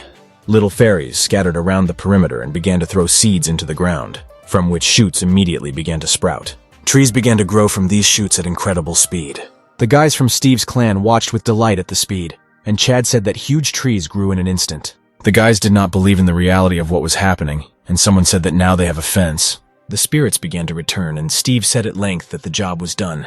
He said that he was about a kilometer from the house, so be it. Melissa giggled nervously and said it was just wonderful. Coming closer, she said that this place will be designated as Steve's Guild, and everything that is on this territory belongs to them. Our hero said that apart from the ban on traveling abroad, everything sounds good. But the girl said that this point is mandatory. Melissa said they were worried about Steve's family first, and Jean snorted when she heard that. But our hero didn't notice this and said that he liked everything. Melissa said that if that was the case, then he needed to sign the contract and handed the guy some papers and a pen. But then Jean intervened and said that you need to read it carefully. But Melissa pushed the girl away and showed where Steve should sign. Melissa complimented Steve and handed him his copy of the contract. The girl shook the guy's hand and suggested that he work hard until the portal opens. Steve said he would keep his promise, and Melissa asked him to trust the government. When leaving, Melissa asked Jean to behave, and she replied that she would run away if people were not sent here tomorrow to fix the house. The girls exchanged dissatisfied glances, and Jean stuck her tongue out at her departing friend. The SUV drove back through the newly grown forest. Melissa sighed heavily, calling Jean a scoundrel, and the driver asked if it was possible to manage such a large area with such a small number of people. Melissa replied that if they didn't succeed, they would help. The girl gave the order to collect a raid list of level 5 or higher and put it in standby mode. And somewhere in the ocean, motorboats approached a large ship. They swam closer and opened fire on the ship. The guy shouted the call sign, Coral Emerald, into the radio, reporting that they were attacked by pirates and help was needed.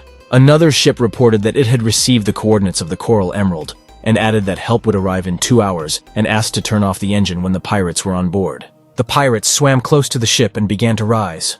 The soldier reported that they were already on board and there were more of them. The captain said to turn off the engine, turn off all power and gather in the staff area. Suddenly the ship tilted and the soldiers could barely stay on their feet. The ship's crew watched in horror as something overboard scattered the pirates' boats in different directions. And the next thing they saw was a huge tentacle heading straight towards the ship. The monster entangled the entire ship with red tentacles, breaking the deck like a toy.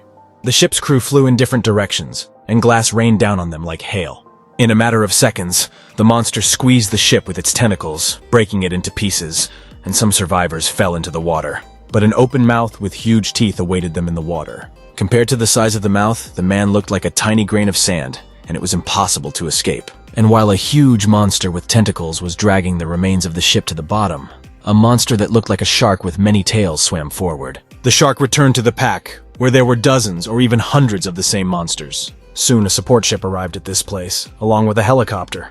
It was reported that the ship had arrived at the scene, however, as a result of patrols within a radius of 10 miles. No signs of the ship were found. But this ship also met the fate of the Coral Emerald, and the tentacles began to entwine it. And in Steve's guild house, fireflies flew around the trees, helping them grow even taller. And the ringing tone of the phone echoed throughout the house.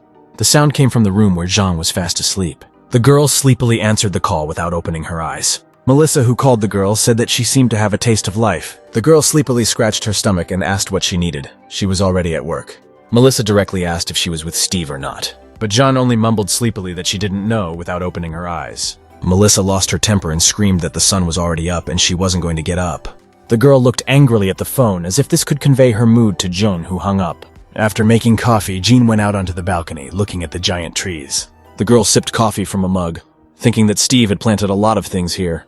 Overnight, the tree near the house grew several times taller than their house, surrounded by fireflies. At this time, Steve watched a pack of wolves opening the system settings. He gave names to the wolves, calling them any food. Each had an energy level, as well as information about where they were tamed. Steve read a status from one of the wolves that if the energy level increases, a loss of sanity may occur. The guy thoughtfully read the warning and thought that in this case, it would be problematic to increase the level. At that moment, Jean approached him and asked what he was doing.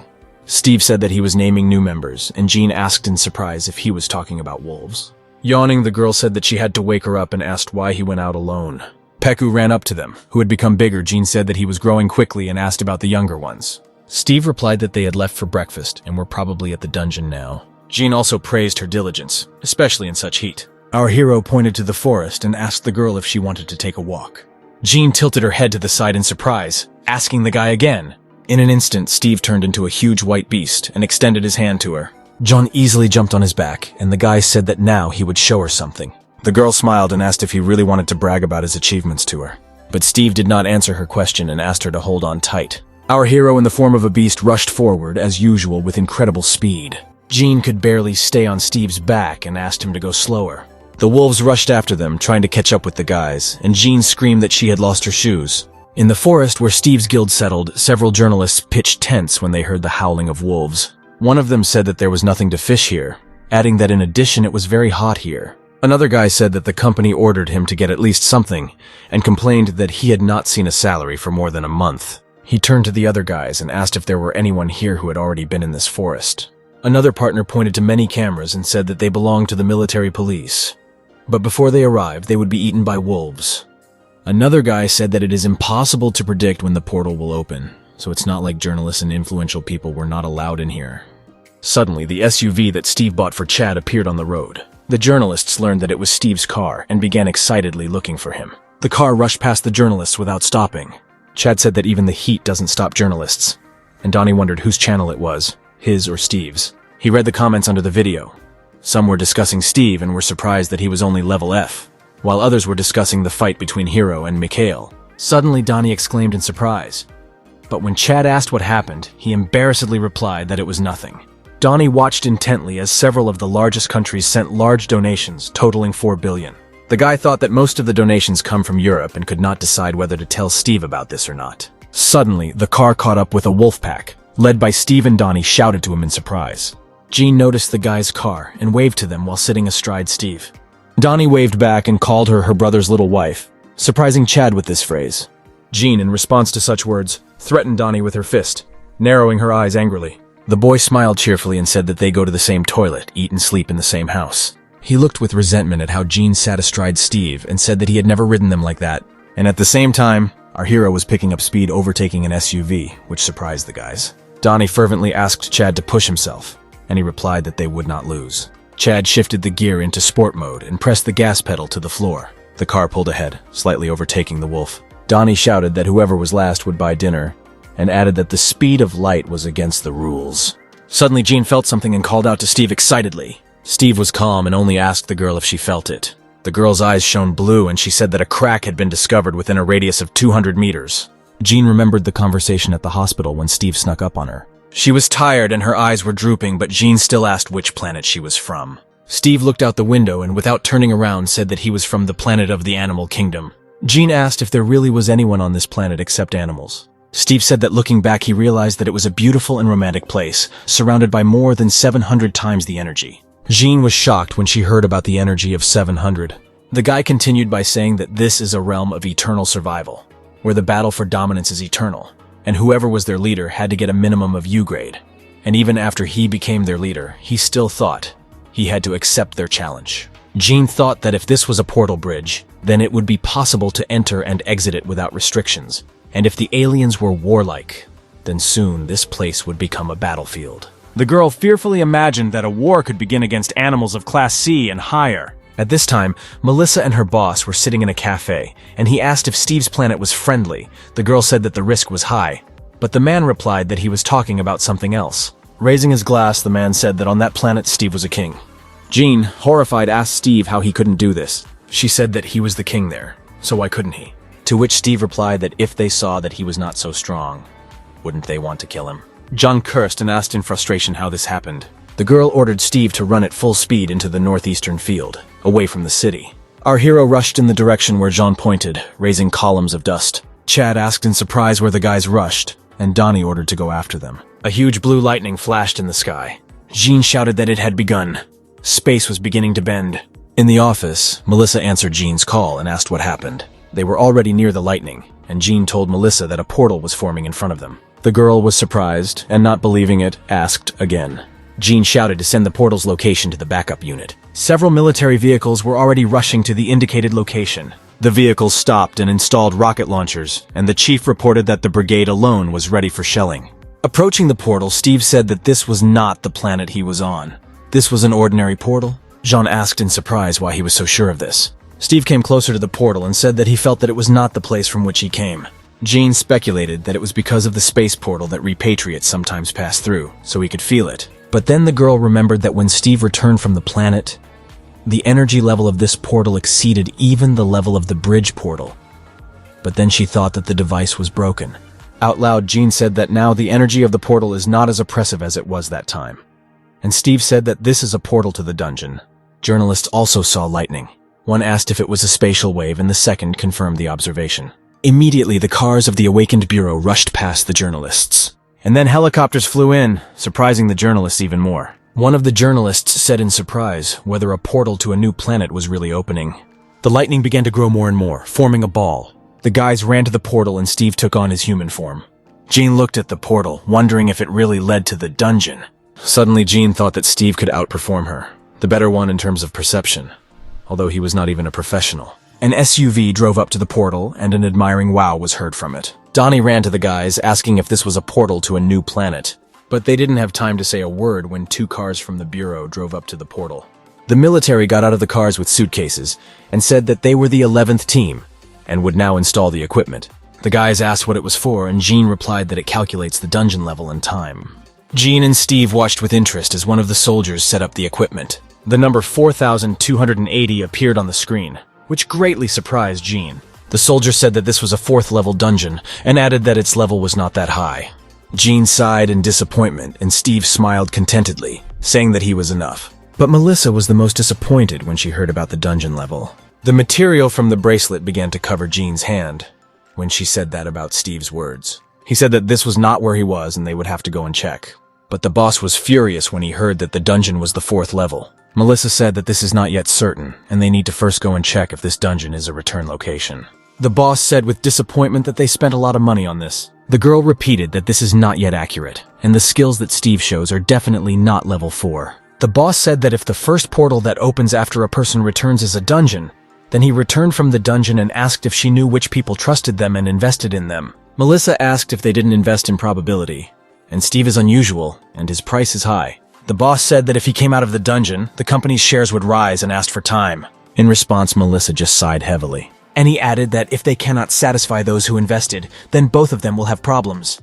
Jean reported that there were 50 days until the portal exploded and asked to suspend mobilization. Suddenly, the military man turned to Steve and he asked in surprise what it was. He said that for a 4th level dungeon, you need to clear 5 or 6 times, and asked if our hero was afraid with his current abilities. But Steve calmly replied that he wasn't scared at all. He added that it was not bad and asked how much it cost, and the military man asked in surprise whether he was really talking about equipment. The military man replied that every guild has one. A new one costs about 30 million. A little expensive, Steve said, and the military man agreed with him. The guy handed over the contract and said that he had recently received a contract for eternal equipment as a gift, and asked him to sign it. But Steve asked in surprise why he gave the gift away so easily. The guy smiled embarrassedly, searching for words. He said that even if Steve did not return from the new planet, the government would never leave him without attention, and those abroad were also interested in him. Our hero looked at the guy in surprise, and he said with enthusiasm that his country considers Steve family. The guy summed it up by calling Steve a jewel, which made Jean feel nauseous. Our hero replied that no one wrote to him from abroad, surprising the military man. Then Donnie intervened in the conversation, excitement visible on his face. Stepping aside, the boy said that there is a real war going on abroad now. Steve doesn't know about this, since he doesn't often surf the internet, but Donnie collects money sent from fans. Steve, without listening to the end, asked how much he had collected. Donnie sheepishly replied that he had raised about 500 million. Steve put his hand on Donnie's shoulder, calling him the boy. He suggested not to be slaves to money, adding that the day would come when he would choose a good neighbor than 500 million. Donnie lowered his head and said he understood him. Why did he smile embarrassedly and say that he should have shown Steve the proposal 3 months ago? Steve looked at the boy questioningly. Donnie asked if the hitman would kill him for not showing the offer. Steve offered to say that he had shown the proposal, but he did not answer, delighting Donnie. As he left, our hero told him to get ready with Chad. Donnie added that he would partially eat that money and put the rest into the guild's account. Steve agreed with this proposal and walked forward into the portal. With a happy face, Donnie thought how brutal he was, and that just being around him was already profitable. The boy skipped towards the car, thinking about the money he would keep for himself. Steve's suit almost enveloped his body when he said that if everyone is ready, then we can go. The military man shouted that a team was on its way from the bureau and invited them to go together. Steve replied that this could not be done, surprising the military man. He explained that the contract states that only 2 people from the mobilized personnel are allowed. This also applies to hunting. Jean said that everything was clear and suggested we go already. The military man turned to Jean and asked if there was enough personnel for the dungeon, and she replied that he could just record a video. Packy ran up to Steve, and Steve asked him to pump there too. Steve received the order to move forward and went into the portal. Coming out of the portal, the guys began to look around. Jean asked how, asking if this was not the same world. Steve replied thoughtfully that he didn't understand yet. Jean looked at him questioningly and activated her clairvoyance skill. Looking at the bare trees around Steve said that he had a familiar feeling. The military man tensely asked Donnie if they could just go. Didn't they need to do a formation? But the boy relaxedly replied that since Steve was ahead, he could just follow him. Suddenly, Jean raised her fist up and shouted, "Stop!" The guys behind tensed up and began to peer into the trees ahead. The girl said that a monster appeared 70 meters away from them, or rather there were 3 of them. Donnie stepped forward and pulled out a dagger, preparing to fight. The military man also took out a sword and asked if this was enough, and Donnie irritably asked what he was up to. The howl of a monster was heard from the forest ahead. Chad also took out a sword and walked forward giggling, surprising the military man. The military man asked in fear what was wrong with him all of a sudden, but Donnie remained silent. Still giggling, Chad caught up with Steve and prepared to walk forward.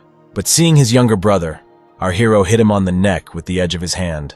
At the same moment, Chad fell face down on the ground. The military man stared in shock at what was happening, and Donnie walked forward. Steve ordered Donnie to revive Chad and give him a sedative. The military man, in shock, asked why this happened, and Jean replied that he had a mental illness.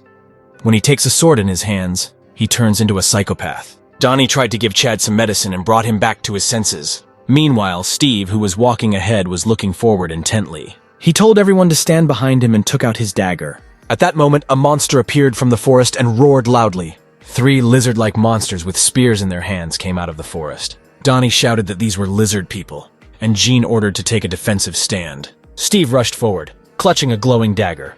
The soldier's eyes lit up red, and he said that he was starting video recording.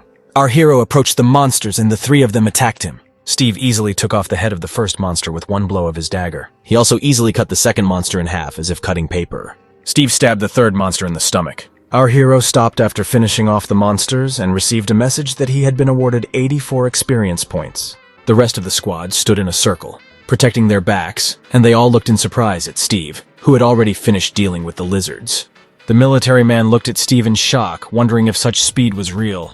Steve gave orders to Donnie and Chad to collect the trophies. The guys rushed forward. Donnie readily accepted the order, and Chad continued to chuckle. He cut up the corpse with such frenzy that blood splattered everything, including Donnie. The soldier said in shock that Chad seemed normal until he picked up the knife, but Jean told him to stomp faster. Steve told the guys that next time they would have to figure it out themselves and asked them to come to their senses. Taking out blood crystals from the monsters, the guys agreed with Steve's words. The military man wondered in shock whether he really wanted to leave the fool and psychopath alone with level C monsters. Steve called Packy and he happily ran to the guy. He ordered the kid to go into the forest and bring more such monsters. The military man couldn't believe his ears, but the puppy understood the order and barked joyfully. Packy rushed into the forest at that very second, barking loudly and attracting monsters. The military man asked whether this could be regarded as cruelty to animals. He asked Jean what would happen if he brought a whole army of monsters. Would everything be okay? And the girl again answered that he should focus on filming. Donnie became serious and shouted that the monsters were coming.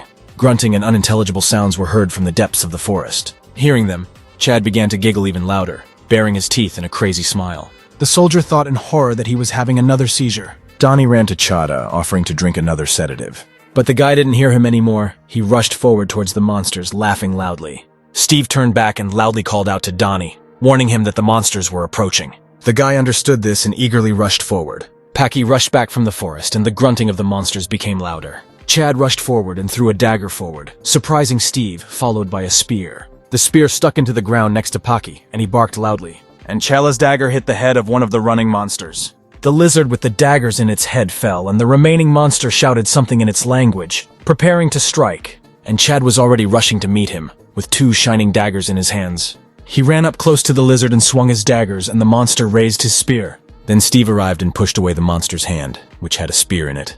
Chad easily struck the lizard in the head while Steve held his paw, preventing him from attacking.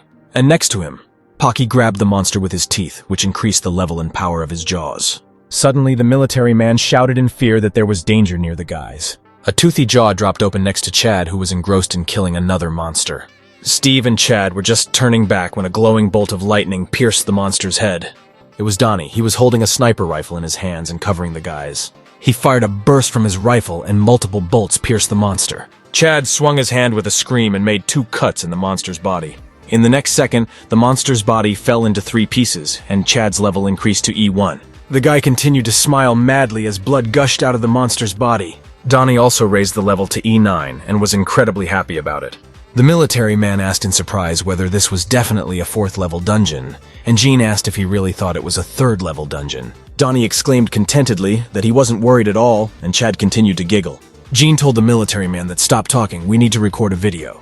Packy suddenly bristled and growled. The puppy rushed forward somewhere, and Jean shouted to Steve that they were attacking from all sides. Steve turned around in surprise and saw a monster running towards him, its toothy mouth wide open. Another monster was running towards him from the other side, and the 3rd monster jumped from above, raising a long spear above his head. but Steve was already ready to attack and prepared his dagger. The white car was driving forward when the road was blocked by journalists camped near Steve's house. One of the journalists came forward, saluted, and greeted Melissa. The girl angrily asked what was going on. Did the guy really want to die and asked if he was going to leave? The journalist said that he would leave if the girl said something and she asked what he needed. The guy said that he had just seen Cedric arrive at the head of the squad. Melissa asked irritably, "So what?" The journalist said that since he was here, it must be a 4th level dungeon. Melissa didn't answer and just looked at the guy sternly. But for him, this look was more eloquent than words. The journalist dispersed the rest of the crowd so that the car could move on. He waved to the departing car and thanked the girl. The other guys asked what she said. He replied that the dungeon was the 4th level and suggested getting ready. The driver asked if it was a secret, and Melissa clarified why he was asking. She looked at the driver and asked what was more important to them, Steve's life or money. The driver answered hesitantly.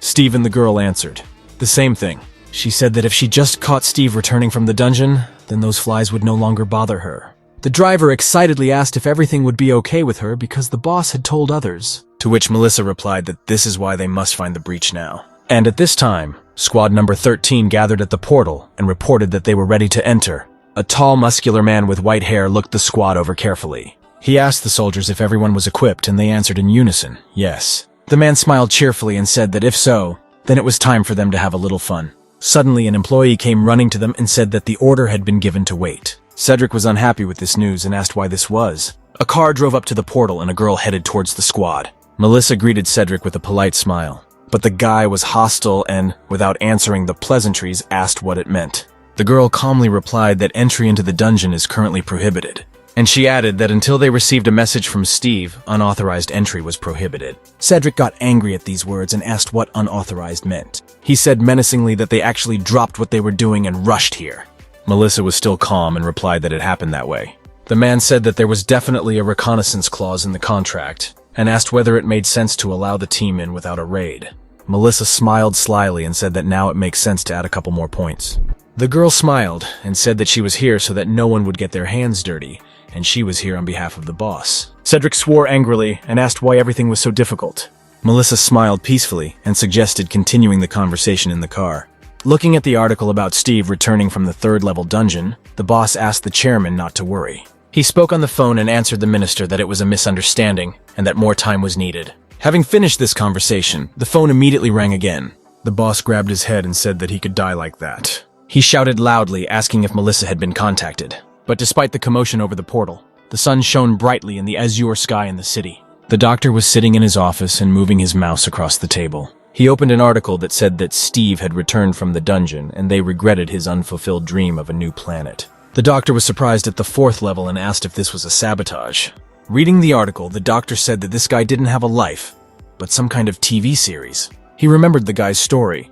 He was hiding on the beach until he found fruit trees, and the sea was full of food. Steve was attacked by monsters from the sea, but it was definitely the sea. The doctor thought that it could not be that there was a sea in the 4th level dungeon.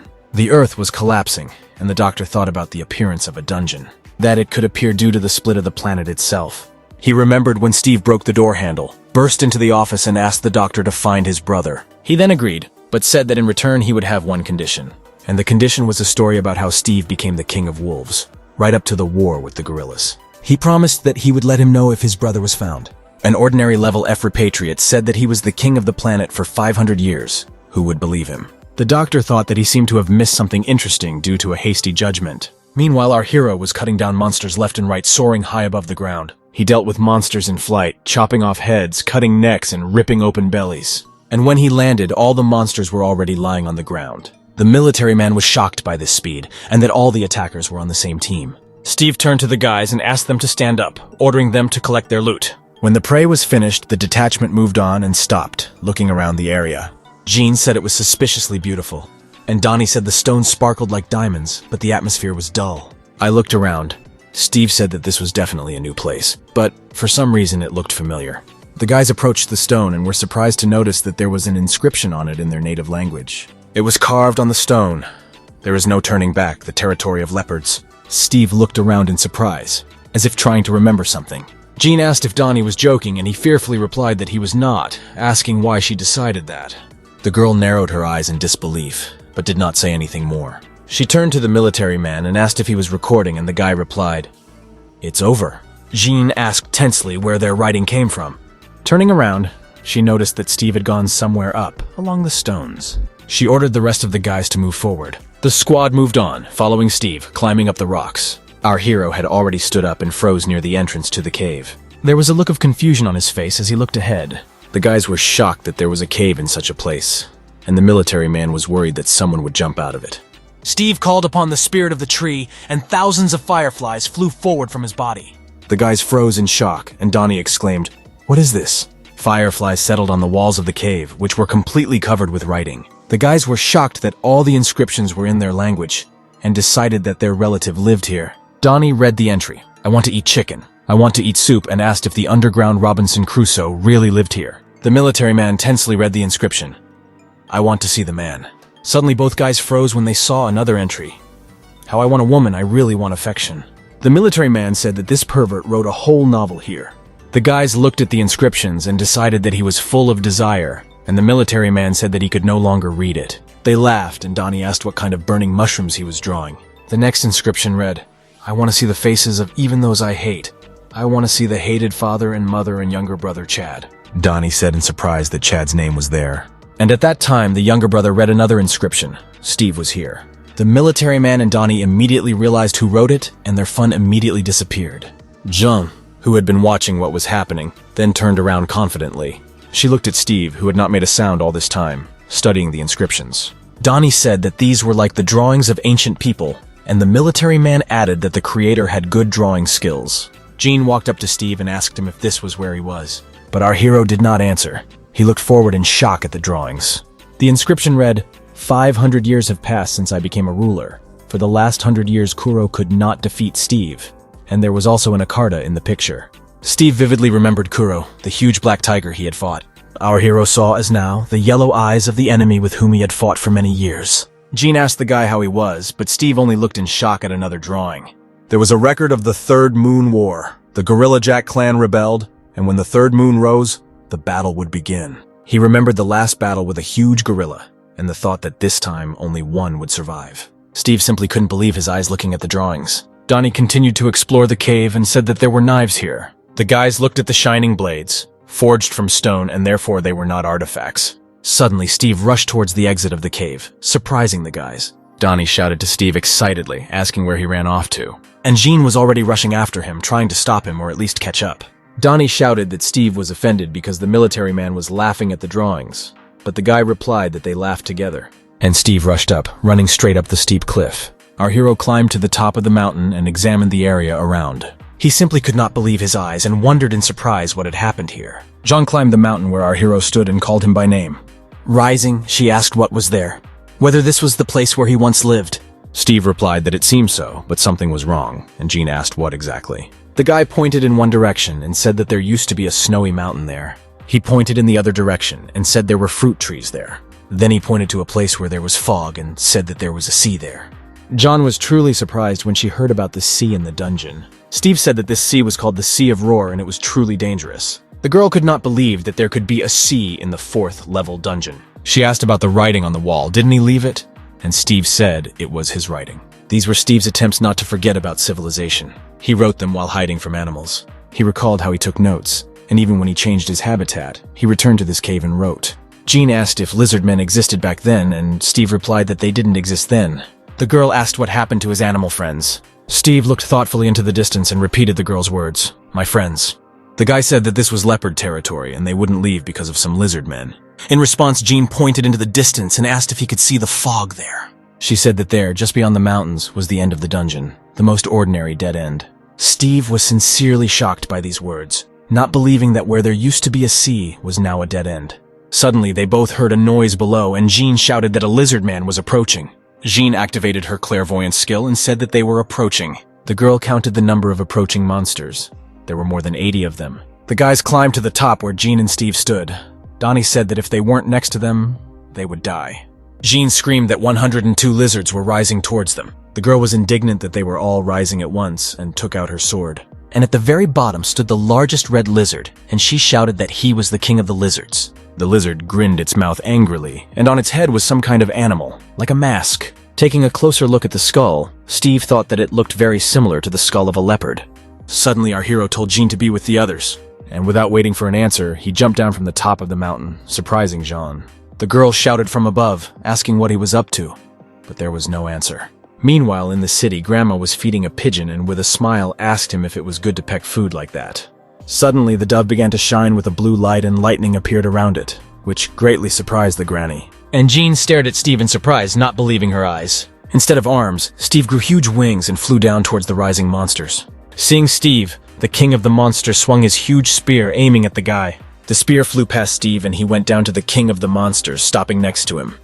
At this point, Paki began to shine and lightning appeared around him, as before with the dove. And now, instead of Steve, a white beast appeared, grinning its mouth angrily. He grabbed the Lizard King by the throat and together they flew down the mountain. Our hero, together with the Lizard King, fell somewhere in the forest, and from the impact at the place of the fall, it was as if a bomb had exploded. Jean watched this fall in shock and called Steve crazy. At that moment, the guys climbed to the top, and Donnie said that no matter how embarrassing it was, there was no need to jump. And Chad asked in surprise if it was really his brother who jumped. Donnie said that he seemed to have fallen hard there, which made Jean get angry and shout that he was okay. And while the guys were talking, 100 lizardmen were rising closer and closer to them. Jean shouted that the lizard was 30 meters away from them and ordered them to prepare for an attack. The military man picked up a large boulder and shouted that he was ready to attack. Donnie took out his rifle and, taking aim, shouted to the monsters to come here. Chad also took the cobblestone, but all his attention was focused on his brother and his jump. Donnie opened fire, shooting the approaching lizards, and they began to fall from the cliff. And Steve fought with the Lizard King below and hit him hard in the jaw with his elbow. The next blow was a fist to the jaw, causing the monster's eyes to widen. Steve then unleashed a hail of punches on the monster, turning it into a bloody pulp. Steve opened his fanged mouth and growled furiously. Our hero took the half-dead monster by the neck and trotted slightly, trying to bring him to his senses. After that, Civ took the mask and, tearing it off the monster's muzzle, threw it further to the side. Grabbing his claws into the monster's body, Steve asked where the leopards had gone. But the monster did not answer, and was only able to clench his fist behind our hero's back. With the last of his strength, the Lizard King lightly hit Steve's head with his fist. But from this act, our hero became furious and bared his teeth furiously. The ground around the two animals suddenly shook and the wind rose, and Steve stood on his hind legs. Without letting go of the monster's clutches, our hero soared into the sky, leaving a blue streak of light behind him. The guys on the mountain continued to throw stones at the lizards that were creeping ever closer, and there was no end to them. Another boulder knocked down the lizard, but two others were already rushing to take its place. Donnie continued to fire away with his rifle, shouting for them all to die quickly. Under fire from stones and rifles, some monsters fell, but the guys were unable to remove them all. The military man suddenly asked whether melee weapons were not more effective than long-range weapons. Donnie said that there is a limit on the amount of fire. Depending on the level, the effectiveness drops greatly, but this is a hopeless situation. Jean held two swords in her hands and shouted to the guys that they were rising, ordering them to concentrate. Chad pulled out two daggers and a crazy smile appeared on his face again and laughter rang out. Donnie screamed that Chad had lost his mind again and said that he couldn't be allowed to jump. Someone screamed to look and the guys saw Steve appear in the air next to them, holding the Lizard King. There was a blue glow around Steve's legs. He grabbed the monster by the throat and swung it, preparing to throw it. The guys stared at Steve in shock, and at this time the crowd of lizards was getting closer and closer. At that moment, Steve swung and threw the body of the Lizard King with force. The military man, realizing what our hero wanted to do, shouted in horror that they had to run away. The body flew into the crowd of lizards, destroying the mountain along with them, and Steve received a level increase and turned off his wind control skill. The lizards flew in different directions from such a blow, and the mountain began to break. The ground under the feet of the guys standing on the mountain began to crack, and Donnie shouted that they were going to fall. John also began to fall and only managed to shout to the guys to take care of themselves. The military man also flew down and tears welled up in his eyes from fear. The mountain finally collapsed and all four fell down. The top of the mountain split into two parts with a roar and a hail of stones and boulders flew down. Jean landed successfully on the edge of the surviving mountain, while clouds of dust rose around her. The girl stood up and looked around in search of other survivors. Seeing someone's hand, she rushed forward, asking as she walked if everything was okay. The soldier was buried in the stones, but was able to raise his hand and said that he was Henry, and that everything was fine with him. Donnie said in fear that they almost died. Chad was lying on the ground and Packy ran up to him. Suddenly Steve appeared nearby in human form and told them to go because the portal had already opened. Seeing Steve, the guys joyfully rushed towards him because they thought that he had not survived the fall from the mountain. And Henry was surprised and tilted his head to the side and asked how this was even possible. Near the portal at that moment stood Melissa with her assistants in squad number 11, led by Cedric. Steve and the guys came out of the portal one by one, surrounded by a blue glow.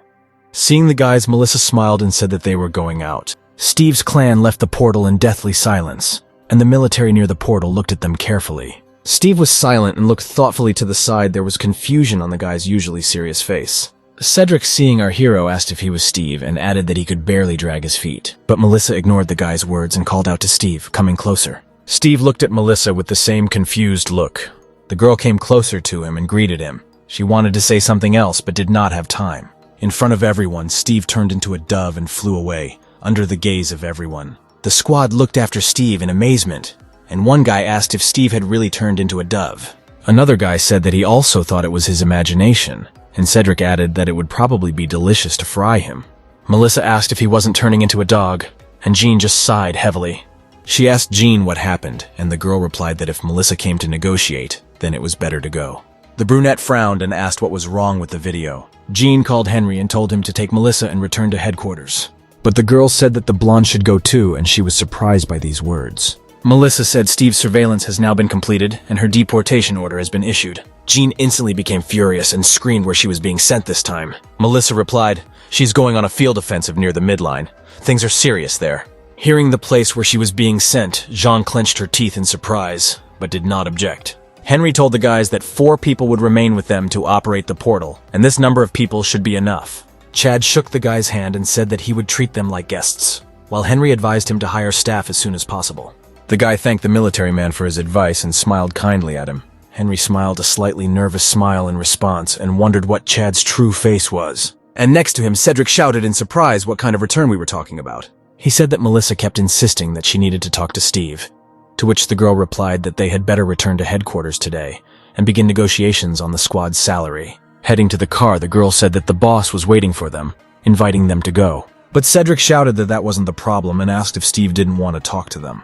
The man was indignant that the people from the guild did not have the sense to go into the dungeon alone, and if it exploded, they would call him. Donnie glared at the outraged man, indignant, and Chad said to just leave. Already from the car, which was rushing at full speed to the headquarters, Melissa called the boss. The man immediately started yelling at her, asking if she had told everything to the journalists. Melissa said that everyone except the management team was leaving, adding that everything could be fixed and suggested we talk at the meeting. The boss's ardor waned, and he only asked in surprise what this meant. After some time, the group returned to the awakened bureau to submit a report. Henry showed the inscriptions in the cave on the screen, saying that this was Steve's diary. In the next video, he showed how Fiction flew into the air and threw the Lizard King onto the mountain. Henry said that it was impossible to film inside the cave, but they did film how Steve grew wings. The guy added that he could merge with animals. Henry turned off the screen and said that his recording ended there. Cedric angrily said that they were out of their minds. They couldn't easily defeat the Lizard King. The boss said that the Lizard King's level 4 combat power is somewhere around level B. Henry corrected him, saying that it was a Class A, and added that Steve just knocked down a level A like that. The boss folded his hands in front of him and said that it turns out Steve is superior to level C.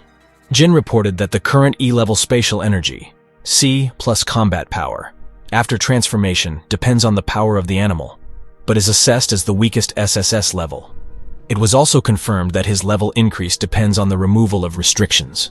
For other awakened ones, everything is not so. Cedric asked about the lifting of restrictions and added that everyone is unusual. John shrugged and said she didn't know anything about that. The boss asked what his performance was before. Cedric thought that if all those who disappeared returned like Steve, then their country would definitely become a superpower. Henry said that if they went there without equipment, they would definitely die, and added that it was unlikely that there would be another such person. The boss asked that, be that as it may, Steve apparently returned from dungeon number 4, but Jean firmly said that they could not confirm this yet. The boss said that it was also unpleasant for him to realize this, but it was a fact that it was not a new planet that had been discovered. He added that it was more important to understand whether the secret of Steve's success was in that dungeon. Melissa, who had previously been silent, agreed with the boss. The man said that Steve even signed the contract, so why is he trying to interfere with the intelligence? Cedric said that Steve was just trying to prevent him from learning the secret of his strength and called the guy selfish. But then Jean intervened and said that this was not the case at all. Melissa interrupted the girl before she could finish and asked if they meant further negotiations. The boss indignantly asked what other negotiations were taking place. They had already held a lot of them. Melissa just smiled and tried to convey her thoughts to the boss, but he seemed to refuse to listen and only asked again what was the matter. Jean stormed out of the hall where they were sitting, calling everyone idiots talking about the secret of strength and power. And at this time, Melissa told her plans and asked if it was not tempting. Cedric said that if they staffed their riot squad with people level C and above, he would take charge of the search and the chief's problems would be solved. The boss smiled contentedly and said that even if he took all the loot, it would be very profitable. Cedric said that the bonus was 780% of the salary, and the man replied that if everything worked out, it would be nothing. The boss asked Melissa what he should give Steve in exchange for unlimited entry into the dungeon. The girl answered vaguely, saying that she needed to give away what was left. But the boss didn't understand what she meant and asked again what they had left. Somewhere outside the city, surrounded by well-tended gardens, stood a small house. Munch walked in front, and several guys followed him, asking if the guy was going to get tomatoes, and the monk called them to also collect potatoes and peppers. The boys began to argue about who planted more potatoes and tomatoes, and Munch listened to the boys' conversation with a smile. The monk opened the door of the warehouse where bags of fertilizer and gardening supplies lay. The guys entered the warehouse, discussing who would pick how many tomatoes today and what they would cook for dinner. Munch told everyone to take a hoe and go to the garden. And none of them saw that someone was standing outside the window and, with his reddened eyes wide open, watching. At this time, the military detachment was preparing to depart and reported that it was 10 minutes before departure. One of the military men ordered the group commander to check the number of passengers and equipment and asked to report on the situation. 2 commanders reported that everything was normal and they were ready. The military man addressed Team 11, but Jean did not hear him, looking intently at the phone. One of the soldiers called her, and she looked questioningly, not understanding what was the matter. Then it dawned on her and the girl reported that the 11th team was normal. The military man was satisfied with this answer and said that then they would begin the operation. Military vehicles and tanks moved forward to the desired point. Already in the car, Jean continued to look at her phone and sighed heavily. One soldier said that the nearby dungeons exploded one after another and it was hell, and then asked why they didn't send a detection team to the front line. To which Jean replied that they needed to write wills and send them to their relatives before the signal was lost. The guys were annoyed by this answer and asked why she did this to them. Steve's guild house no longer resembled a haunted house, and Granny, Bill, and Packy were running around, stealing the laundry. Steve was sleeping on a pile of grass that looked more like a nest and didn't hear Jean calling him. Donnie in the next room thought that Steve had been sleeping too long. It wasn't like him. He looked at the laptop and thought that since everyone knew that Steve was not from the new planet, the sponsorship would stop. But when he opened the account, he shouted in surprise how much money there was. At that moment, Chad entered the room, greatly frightening Donnie. The boy asked him to knock next time, and Chad asked if he really watched adult films. Donnie thought about it and asked how he could say such a thing, and even in daylight. Chad asked if Munch had called him, and the guy replied that he hadn't. He looked at the phone worriedly, and said that he couldn't get through, suggesting that something had happened to him. But Donnie was calm and said that Munch was probably having a good time with the kids right now. Then he saw the package in Chad's hands and asked what he had. Chad replied that Grandma said she was weak and he bought her some medicine, and Donnie laughed and asked if it was like Steve's fiancé.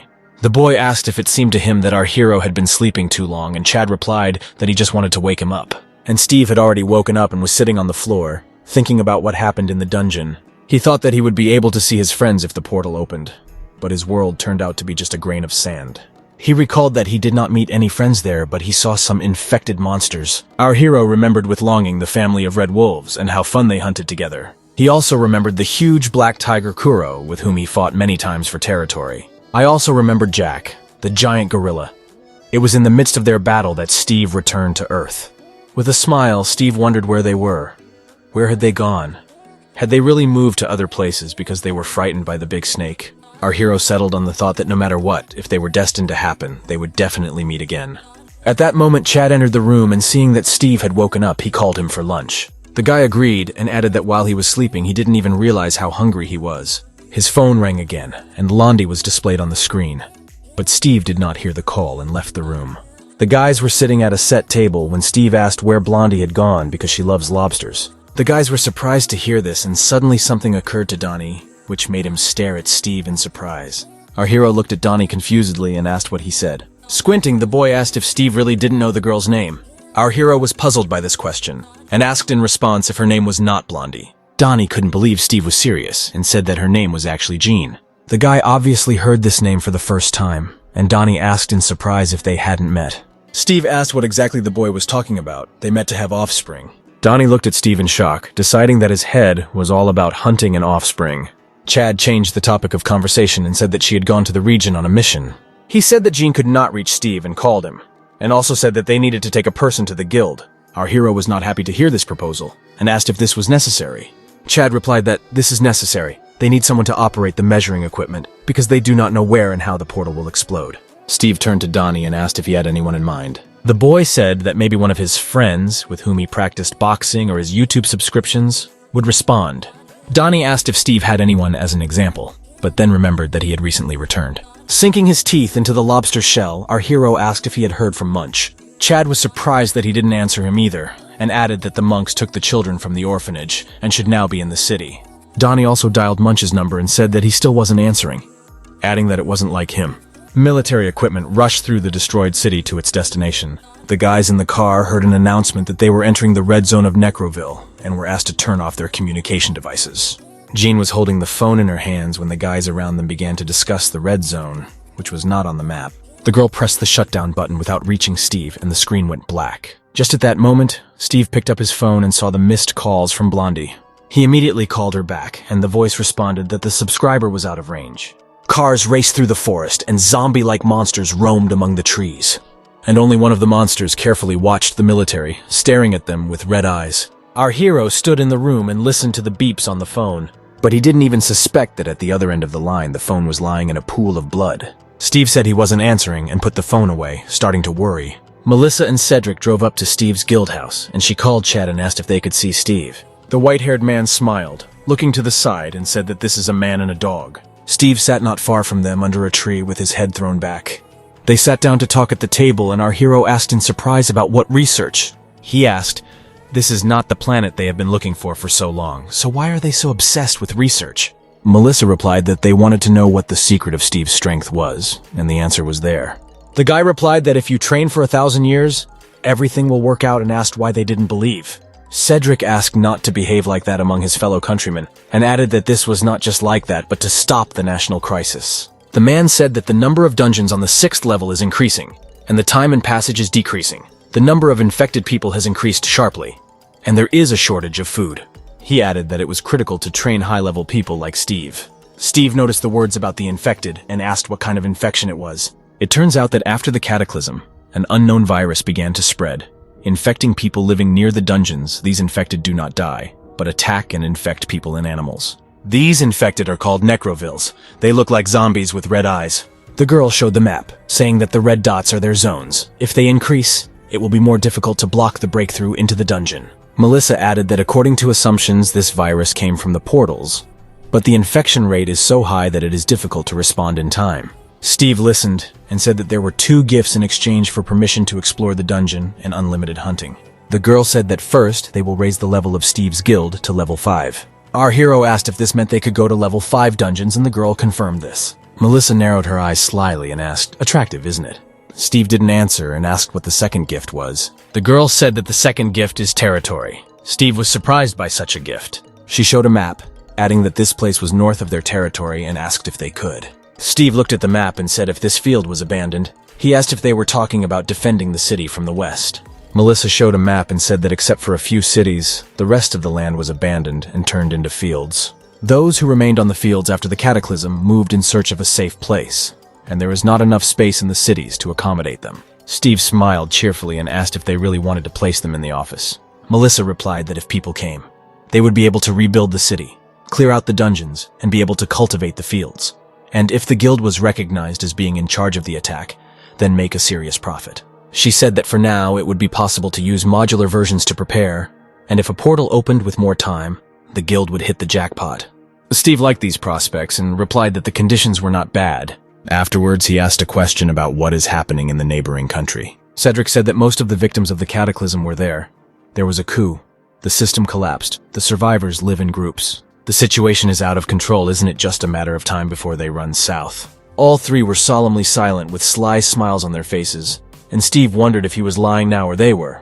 After thinking a little, the guy replied that everything was fine and offered to sign a contract. Melissa was clearly pleased with the answer and said it was the right choice. Steve asked if the condition of staying in the country for 100 days was canceled, and the girl answered, "Right?" When Steve signed the contract, he said that in addition, he wanted to ask for 2 things. Our hero said that he wanted to meet the scientist who made the spatial energy meter. And the second favor is to find out Munch's location. Melissa was surprised by such a request, and Steve explained that the monk had disappeared and was not answering calls. The girl replied that she understood everything and added that these tasks were easy. Previously silent, Cedric stood up and said with a satisfied smile that he would then begin the quest. In the tall Scylla Guild building, several people were sitting outside the guild recruitment office. One of the people sitting waiting was Jim. He reflected that this guild is one of the largest, recruitment is only twice a year, and some mercenaries did not even make it to the selection. Scylla Guild is a mercenary place. It is difficult to get through, but if you are accepted, you will receive tremendous support. Jim jumped at the opportunity as his guild disbanded.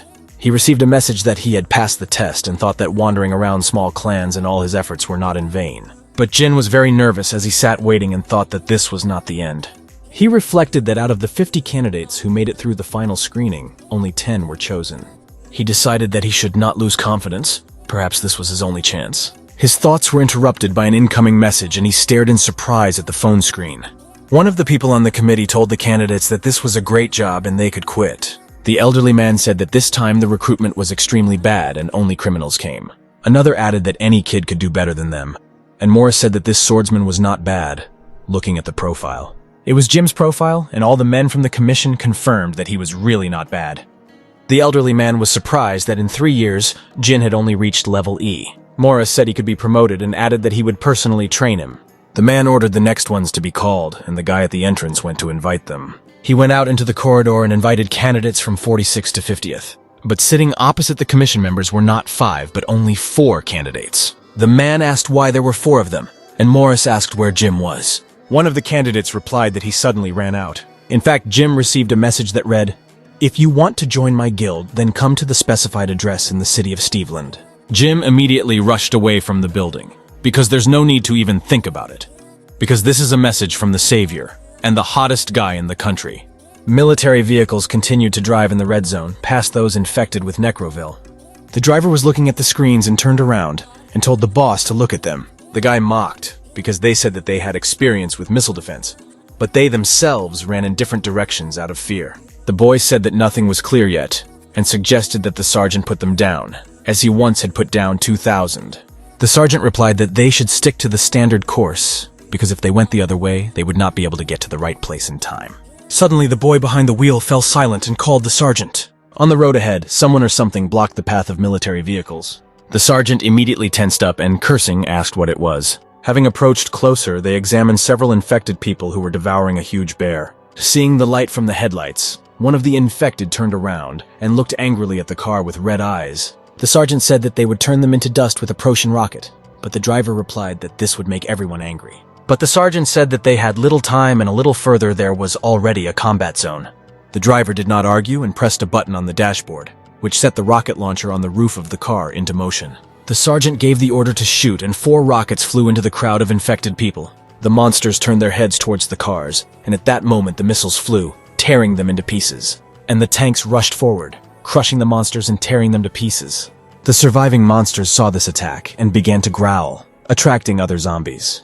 The tanks brought their firearms into combat readiness, preparing to fight off the remaining monsters. And the crowd of monsters was already rushing towards the tanks. They were growling and groaning, trying to catch up with the cars. The sergeant in the car shouted that they were advancing and gave the order to open fire. The cannons fired a burst of shots following the order of the sergeant. The cartridges tore the infected into pieces, clearing the way. Meanwhile, a white van was racing along country roads. And behind the van was a crowd of Necroville-infected people rushing. Suddenly, the driver saw on the dashboard that an icon lit up, informing him that fuel was running out. The driver said that gas was running out, and Munch shouted to him to move towards the camp. The van sped forward, passing a sign indicating which way to go. The monsters continued to chase them, and the monk shouted that if they drove a little further, they would reach the mountain camp. The driver apologized because he was the one who insisted on going here, but he didn't think that the monsters had already gotten here. Munch turned to the senior monk, saying that he too wanted to prepare food for the children from fresh vegetables. The senior monk was embarrassed to listen to this, but he was grateful for Munch's support. The guy said that they still have a lot of field work to do, so they need to get rid of the tail in order to eat in peace with the children. The senior monk agreed with the guy, adding that they were probably hungry there, and the infected continued to pursue them, making hoarse, incomprehensible sounds. They drove up to the camp. Munch shouted that the door was open and told him to slow down quickly. He turned back and pulled back the curtain, looking into the depths of the van. He asked the guys if they could run fast, because when they stopped, they would have to run with all their might. The children were scared, and the women sitting nearby just sighed heavily. But Munch was determined, thinking that this time he would save everyone. The monsters were approaching the van. Despite the awkwardness, they ran very quickly. And then the van stopped. The passengers ran out of it and rushed forward, and the monsters were already on their heels. Munch was carrying 2 children when he shouted something from behind and the guy turned around. One of the monsters almost caught up with them. He stretched his arms forward and wheezed heavily. Munch let the guys go and shouted to them to run forward without looking back. The next second, he began to turn towards the monster, grabbing his bat. He swung his bat at the monster's head and his jaw flew out with a crunch. With incredible speed, Munch rushed towards the crowd of zombies, scattering them. Having scattered the first wave, the monk stopped, looking at the approaching crowd of infected. He thought that there were too many of them here, and there were still 6 minutes before the dragon's attack. But suddenly something caught his attention. Fireflies began to appear around Munch and the crowd of zombies surrounding them. The next moment, tornado pillars appeared, lifting the monsters into the air. Everyone watched in shock as the crowd of monsters swirled in the air. Munch froze, watching the scene, surrounded by fireflies, and a figure could be seen behind him. Steve stood on the roof of the building watching the attack and said that this was very useful. Munch and the rest of the fugitives turned towards the voice, looking at the guy from a distance. Our hero put his hands in his pockets and stood on the roof, against the backdrop of the azure sky. Seeing him, Munch exclaimed that he was a benefactor, and Steve asked him to move away so that the monk would not be sucked in. Steve activated the tornado skill, and all the monsters began to spin in a whirlwind even faster, and the fireflies shone brighter. It looked like a canvas embroidered with precious stones, and seeing it, Steve said with burning eyes that he liked it. Meanwhile, the military vehicles were still shooting back at the monsters. The sergeant, clearly nervous, shouted into the radio that he was sending a request to connect to the military network. He shouted into the radio that they were being pursued by necrovilles, and they were asking for reinforcements at their location. At that moment, a hail of stones fell on them, and dozens of monsters surrounded the tank. The infected tried to get into the cabin, and the sergeant shouted at them to hold on tight. The stones continued to fly, and there were more and more monsters. They climbed onto the tank, fell, but immediately tried to climb back. Suddenly, the tank ran over a cobblestone, and the car began to roll over on its side. Those driving behind saw that the first car had overturned and gave the order to quickly turn around. An unsuspecting Jean was sitting in her car when she noticed that her sword began to glow. They radioed that the first car had overturned. The car stopped, and the soldiers asked in surprise what had happened. One of the soldiers nervously told the captain that they seemed to be in shit. The necrovilles began to climb onto the next car, swarming around it like flies. Jean pressed a button on the screen that opened the window shutter. The girl opened her eyes in fear when she met the gaze of red eyes in the window. The infected people surrounded the military vehicle, crowding onto it. Jean gave the order for them to quickly unlock the door. And the soldier complained that it was not without reason that he had nightmares yesterday. The driver turned away from the zombie-covered front window and said he was unlocking the back door. The door began to open slowly, and everyone heard the wheezing of the infected, and Jean ordered to step back. The decaying hands of the infected began to grab the opening door. The soldiers looked on in horror and wondered how they would get through it. Jean ordered them to immediately go to car 7 and kill everything that blocked their path. A yellow ball caught fire in the girl's hands and she shouted to everyone to disperse. A column of yellow fire flew out of the car, sweeping away all the infected in its path. The soldiers were shocked by Jean's skills and said that the path behind was now clear. Jean ordered everyone to quickly go out, because the zombies were approaching again. The girl told the driver that he was also getting out, and they were leaving the car here. One of the infected jumped from the roof of the car, trying to attack Jean. But the girl instantly pulled out her sword and cut the approaching monster with a flourish. Monsters began to surround Jean from all sides and she cursed in irritation. She slashed her sword in a circle, scattering the infected in different directions, and shouted to them to move away. And the sergeant from the first car tried to shoot back from the attacking monsters. He gave the order to the shooting soldiers to surround the car. One of the soldiers said he would check on the survivors from the second vehicle. The soldier looked into the car and said that the driver and front seat passenger were dead. But there was no end to the infected, and they were getting closer and closer. The soldiers tried to open the door, but it would not open, and one ordered to bring him a burner. He shouted that they were from Group 7. They were opening the door and asked to move away. The rest of the soldiers covered him so that the zombies could not get close to the survivors. But there weren't enough soldiers, and the infected still managed to break through and attack them. The surviving soldiers frightenedly shouted to the captain that they were being crushed and would not stand it for long. But Captain Rock, they shouldn't panic, because they need to endure a little more. One of the soldiers with the clairvoyant skill saw the infected person approaching, saying that there were 30 meters left. There were more and more zombies. They surrounded the soldiers who were firing back. The sergeant pulled out a dagger and told the soldiers to prepare to fight them off close. Suddenly, flashes of blue lightning began to appear behind the crowd of monsters. These lightning tore the monsters to pieces, scattering the remains of their bodies in different directions. The lightning became more and more, and soon the entire crowd of infected was engulfed by it. The soldiers asked in shock what it was. Suddenly, one of the soldiers shouted for them to look up at the sky. There were several people in the sky, jumping from quadcopters, and on them was written, 707A. The captain smiled and said that these bastards are just in time. One of the soldiers from the special squad landed on the car, surprising the soldiers below. And Jean fought with the infected, cutting them into pieces, not knowing about reinforcements. She turned to strike again, but her sword was intercepted by a soldier approaching from behind. Jean looked at the guy and thought it was Valentine. The soldier who had previously jumped onto the car said that he would finish the rest himself and prepared the installation behind him. Valentine put his hand on the girl's head and pulled her towards him, saying out loud, "Shield!" And the soldier standing on the car began firing many huge red charges from his weapon. The balls flew forward towards the crowd of approaching infected, but did not incinerate or explode, as if flying forward. Then the soldier shouted. Fire and balls began to explode, tearing the infected to pieces. Monsters, rocks, and trees all flew apart, and in the center of the explosion sat Jean and Valentine. Soon, in the place where the monsters were, everything began to burn and explode, and a drone and several helicopters were flying over the place trying to contact the soldiers remaining below. They requested a personal count after counting the wounded and dead. Suddenly one of the helicopter pilots said that an unknown object was approaching them at great speed. And at this time the infected fell down, previously raised by the whirlwind. Steve smiled at Munch, who looked at him seriously, and the air around them seemed to glow with a firefly.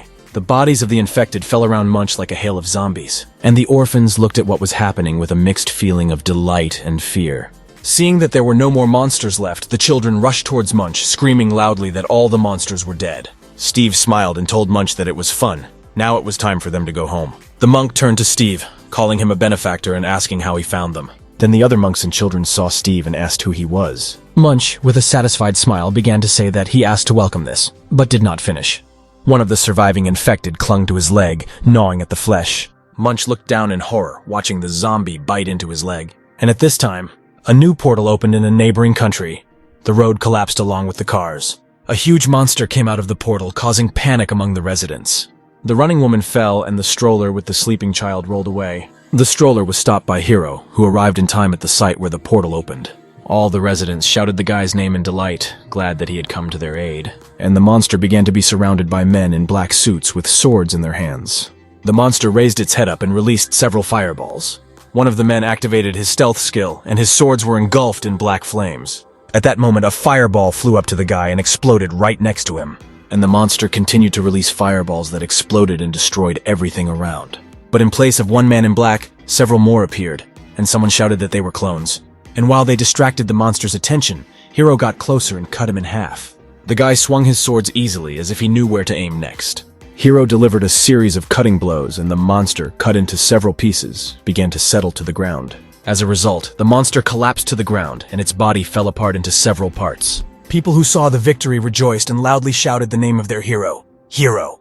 People shouted that it was Hiro's team, and they saved them again.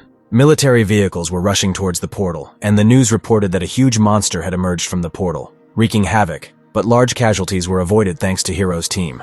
Anna praised Hiro and said it was a great job, and he asked what she was watching. The girl said that this video was about Steve and asked if Hiro, the druid she was talking about, remembered him. With a smile, the guy asked what was wrong with him this time. He was stuck somewhere again. The girl replied that he had just returned from the dungeon. Hiro watched the plot condescendingly and thought that he was there too, and didn't see the point in making a show about it. Suddenly something caught the guy's attention and he asked to scroll down. The girl stopped at a group photo of the guys called An In-Depth Analysis of Steve's Guild. Hiro looked at the photo in disbelief because he recognized the boy in it. The girl asked if Hiro recognized anyone in this photo, and Hiro sat in shock because this boy was the eighth evil. The guy thought that it was definitely him. The boy must have recently lost his father and was in an orphanage. Hiro mused that this was why he wanted to kill him in the last place. The guy was thinking that this boy is a terrifying villain, the eighth evil. Why is he here? There was a new guy in the photo, Jim, who was introduced as a new member of the guild, and Hiro remembered him as a hellish swordsman. He also knew Munch and called him the Immortal Destroyer Monk. Hiro could not understand how and why all these people gathered in one guild. The girl showed Hiro the video, adding that she collected all the videos for him so that he could see what she was talking about. Anna added that in her opinion, either no one controls. In one video, Steve easily killed a crowd of monsters flying at him. The next video showed footage of the fight between our hero and the Lizard King, when he slammed the monster into a mountain. Hiro looked at these videos in shock, and the girl said that isn't he too strong for a guy from an F-level dungeon. The guy confirmed that this was definitely not the level of a person from such a dungeon, and Anna said that it was likely that he was as special as Hiro. The guy wondered what if he was awakened, but he was simply not included in the database. Hiro couldn't believe it, but it all fit. Steve was just as much of a regressor as he was. He thought that maybe Steve had returned to the past to gather all the villains in the guild. But why? Hiro suddenly thought that Steve, like him, wanted to change the future. The guy thought in horror that then his ideal plan, which he had created to move into the past, could be destroyed. Then Anna noticed that Hiro was nervous and asked if everything was okay with him. The guy sighed heavily and thought that he wanted to go there after the apocalypse. He was clearly worried and turned to the girl, who asked in surprise what it was. When asked, Hiro replied that he needed to go to his home country. The guy was very serious and said he needed to talk to Steve. But to this statement, Anna replied that it was impossible now, and Hiro asked why in surprise. The tree near Steve's guild grew larger, and deer and even elephants began to appear in the forest. Refugees set up camp near the guild, and with them were orphans who were sheltered by the monk. They were all surprised that there were even elephants here, and a bunch of different fruits and vegetables were growing. The children saw growing apples and asked if they could really eat them. Munch gave orders that they also needed a pond, and the children shouted joyfully, enjoying the beauty around them. The kids ran and shouted out what they saw along the way. Some saw grapes, while others shouted that they would eat all the bananas. And near the portal, the Bureau of the Reborn set up its camp of modules. One guy reported that 37 squads of 20 people had been in the dungeon for 28 hours, and Steve's guild had cleared everything in 2.5 hours. The second guy said that Steve's guild's 8th run lasted only 11 minutes. Melissa was annoyed, figuring that if they spent 10 hours a day going through the dungeon, they would clear it in 4 days. She was furious because she knew that it was not for nothing that they agreed so quickly, and that it was necessary to introduce a limit on the number of raids. Meanwhile, Jim was showing off his new weapon, the Infernal Blade, and the guy said that it suited him perfectly. Steve said it was a welcome gift and asked if he liked it. Jim delightedly said that he really liked it, because his old sword was dull and Steve just gave him this one. Donnie added that this is a blade whose full power is only available at B rank. Until you reach it, the sword will not reveal its full power. The guy said with a smile that he would try to achieve it as soon as possible and sincerely thanked the guy. Munch turned to Steve and said that he also wanted to ask something. The monk said his staff didn't do enough damage and he wanted a weapon that could crit more often. Jim quietly asked Donnie if he really was a monk, and he answered if he really thought the guy was a nun, and Chad was taking medicine at that time. Munch said that he would really like to buy himself a winged spear, but with his level, he cannot do it. Steve asked if we were talking about that spear that costs 120 million and is automatically promoted to a rank. A spear appeared in our hero's hand, shining and shimmering. The guys enthusiastically confirmed that this was the winged spear. Steve handed it to Munch and the guy immediately swung his spear, checking his balance. Munch loudly said that he was grateful for him and would repay him with endless curses and the blood of his enemies. Jean again quietly asked Donnie what curses we were talking about, and the guy replied that Munch specialized in special debuffs. Steve asked Donnie if he needed anything, but Donnie replied that he had already bought him this thing, showing him the rifle in his hands, and added that he didn't need anything else. The guy started asking Steve why there was an elephant walking around his house, but our hero had no idea about it. And Jin thought that he needed to get used to the fact that the F-rank team walked so freely into the 4th level dungeon.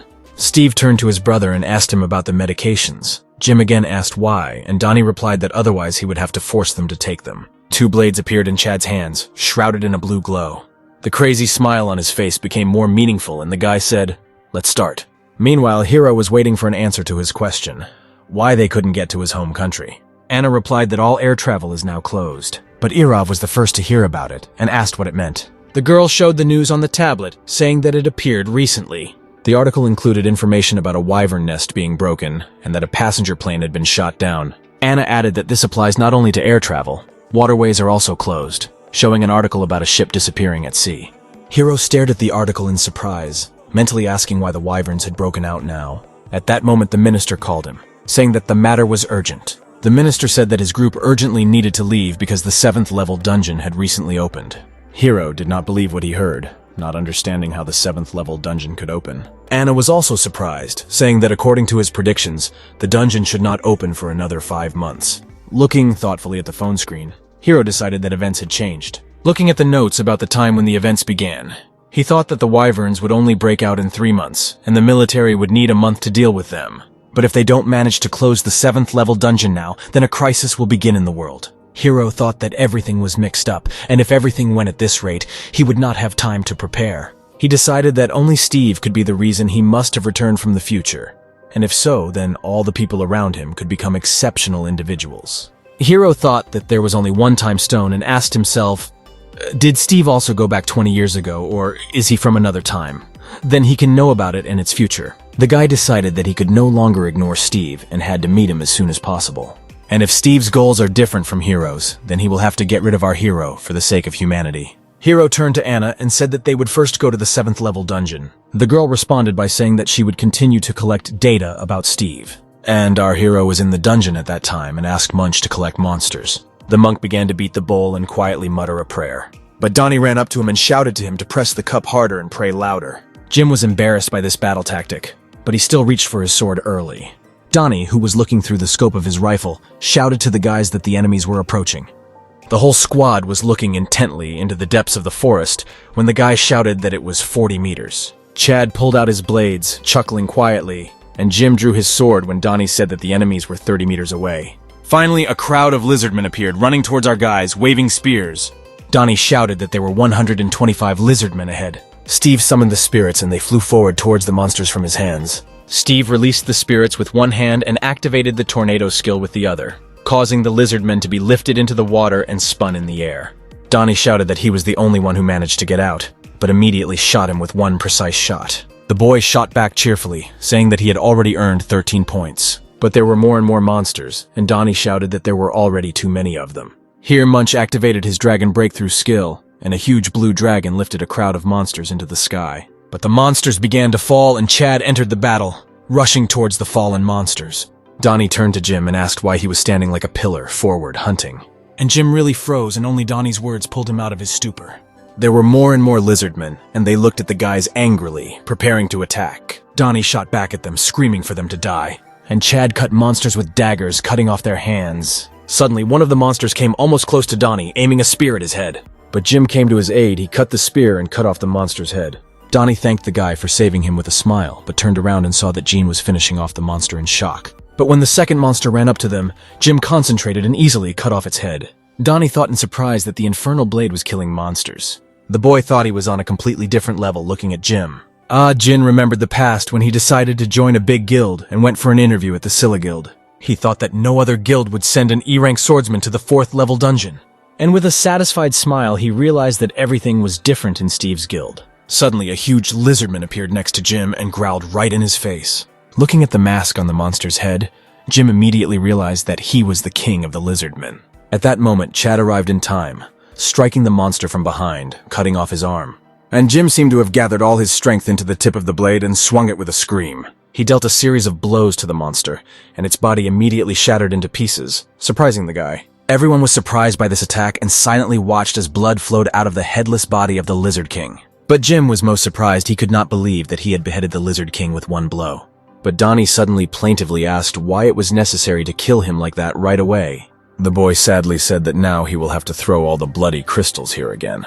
Gene didn't immediately understand why Donnie was complaining, but then it finally dawned on him. He smiled guiltily and asked for forgiveness, adding that something had gotten carried away. A portal opened next to the guys and a voice announced that there were 5 minutes until the portal closed. Steve ordered to leave here and the guys obediently went to the portal. Donnie continued to look back at the bodies, adding that there were 400 million stones here. Chad told him to score because they could come here again later.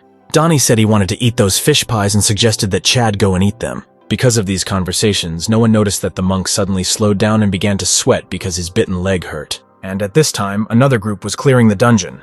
The soldier sitting at the headquarters asked Group 2 to report on the situation and was told that they had explored Sector 3 to 30%, and added that if Steve had found something important here, he would have marked it.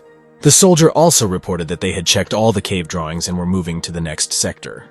Suddenly, a soldier from headquarters reported that he saw the movement of 6 targets 70 meters away from them at 4 o'clock. Cedric heard this information and said it was accepted. He sent 2 soldiers, telling them to destroy the targets quietly and immediately take the blood crystals. Cedric contacted the base and asked them for the location of the Lizard King. The soldier said that the reconnaissance team reported that he was moving in Sector 12.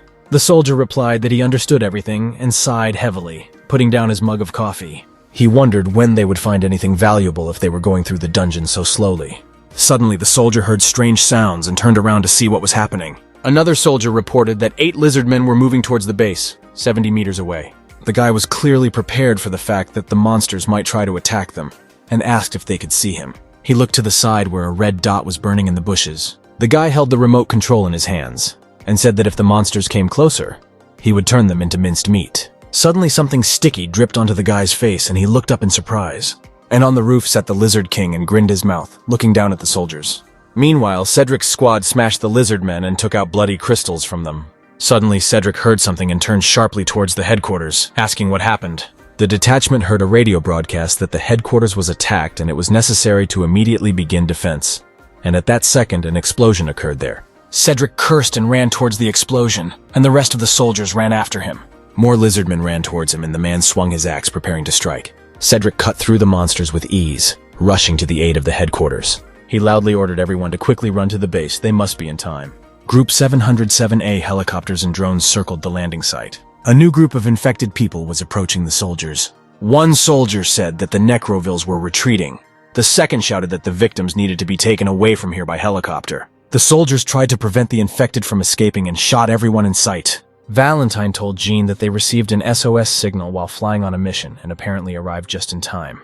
Jean said that they were planning to unite with the SDS group. The guy said that the entire SDS is on the move, since they have to work simultaneously in 5 dungeons of the 2nd level. Suddenly, everyone looked up when they saw a fireball flying towards the helicopter. The helicopter exploded and shattered into small pieces, shocking all the soldiers. Suddenly, a huge monster appeared from behind the trees, throwing fireballs in all directions. The soldier in front of the darkened screen told Melissa that the report ended there. He said that this was the last recording made by one of the soldiers with the data transfer skill. Melissa clarified that it turns out they didn't learn anything new. He replied that a report on the situation would be received once they had cleared everything out. Melissa asked the soldier to answer why these groups changed routes and ended up there. The soldier began to say that if the instructors decided that it was a mistake, but the girl interrupted him and shouted why they went to the red zone of Necrovilles, who gave the order. She angrily shouted that if this freak returned from there alive, she would kill him herself. Melissa tried to call but heard the voice of the answering machine, which said that the subscriber's device was turned off. She sighed heavily and asked out loud what was wrong with Jean, why this always happened to her. And the phone she was trying to call lay broken in a pool of blood. The base in the dungeon was smashed, all the equipment was overturned and splattered with blood. The soldier, missing one arm, flew out of the field headquarters building, barely holding back a scream. And the Lizard King was rushing like a soldier trying to grab him. The monster easily overtook the wounded soldier and pressed his head to the ground with one paw. But the soldier seemed to be waiting for this and, grinning evilly, pressed the red button on the remote control. The Lizard King felt something and turned around and the boy told him to die quickly. Suddenly, the monster's entire body became covered in fire and began to disintegrate. Cedric and his squad rushed to the headquarters and were surprised to see the head of the Lizard King. One of the soldiers said that a portal appeared 120 meters away, 10 minutes before closing. Cedric was angry about the situation and said it was a shame. At this time at the headquarters of the capital's defense, Melissa was driving when she received a call and answered through her headset. The soldier reported that the first group had returned, but 2 of them were dead, and 2 more were seriously injured. The girl was surprised by the number of victims and asked what could have happened to them in the 4th level dungeon. The sergeant replied that this was due to the fact that they had to split into 2 groups for clearing and reconnaissance, and added that in 2 hours, they were going to go down there again. Melissa asked to tell them to wait so she could find reinforcements and asked what the other groups were doing. But they were all in a raid. The girl asked if they had found any other valuables. The soldier replied that they were busy defending the base. There were no more important reports. He added that they confirmed the time differences. Group 1 spent 48 hours there, but only 24 had passed on the ground. Melissa thought that when she went into the dungeon, time was passing twice as fast. Steve disappeared for 10 years, which means he spent 20 years in the dungeon. Melissa remembered Steve's words about how you need to train for 1,000 years to become strong. The girl thought that they had already confirmed the veracity of Steve's words. Then his training should have taken 500 years in reality.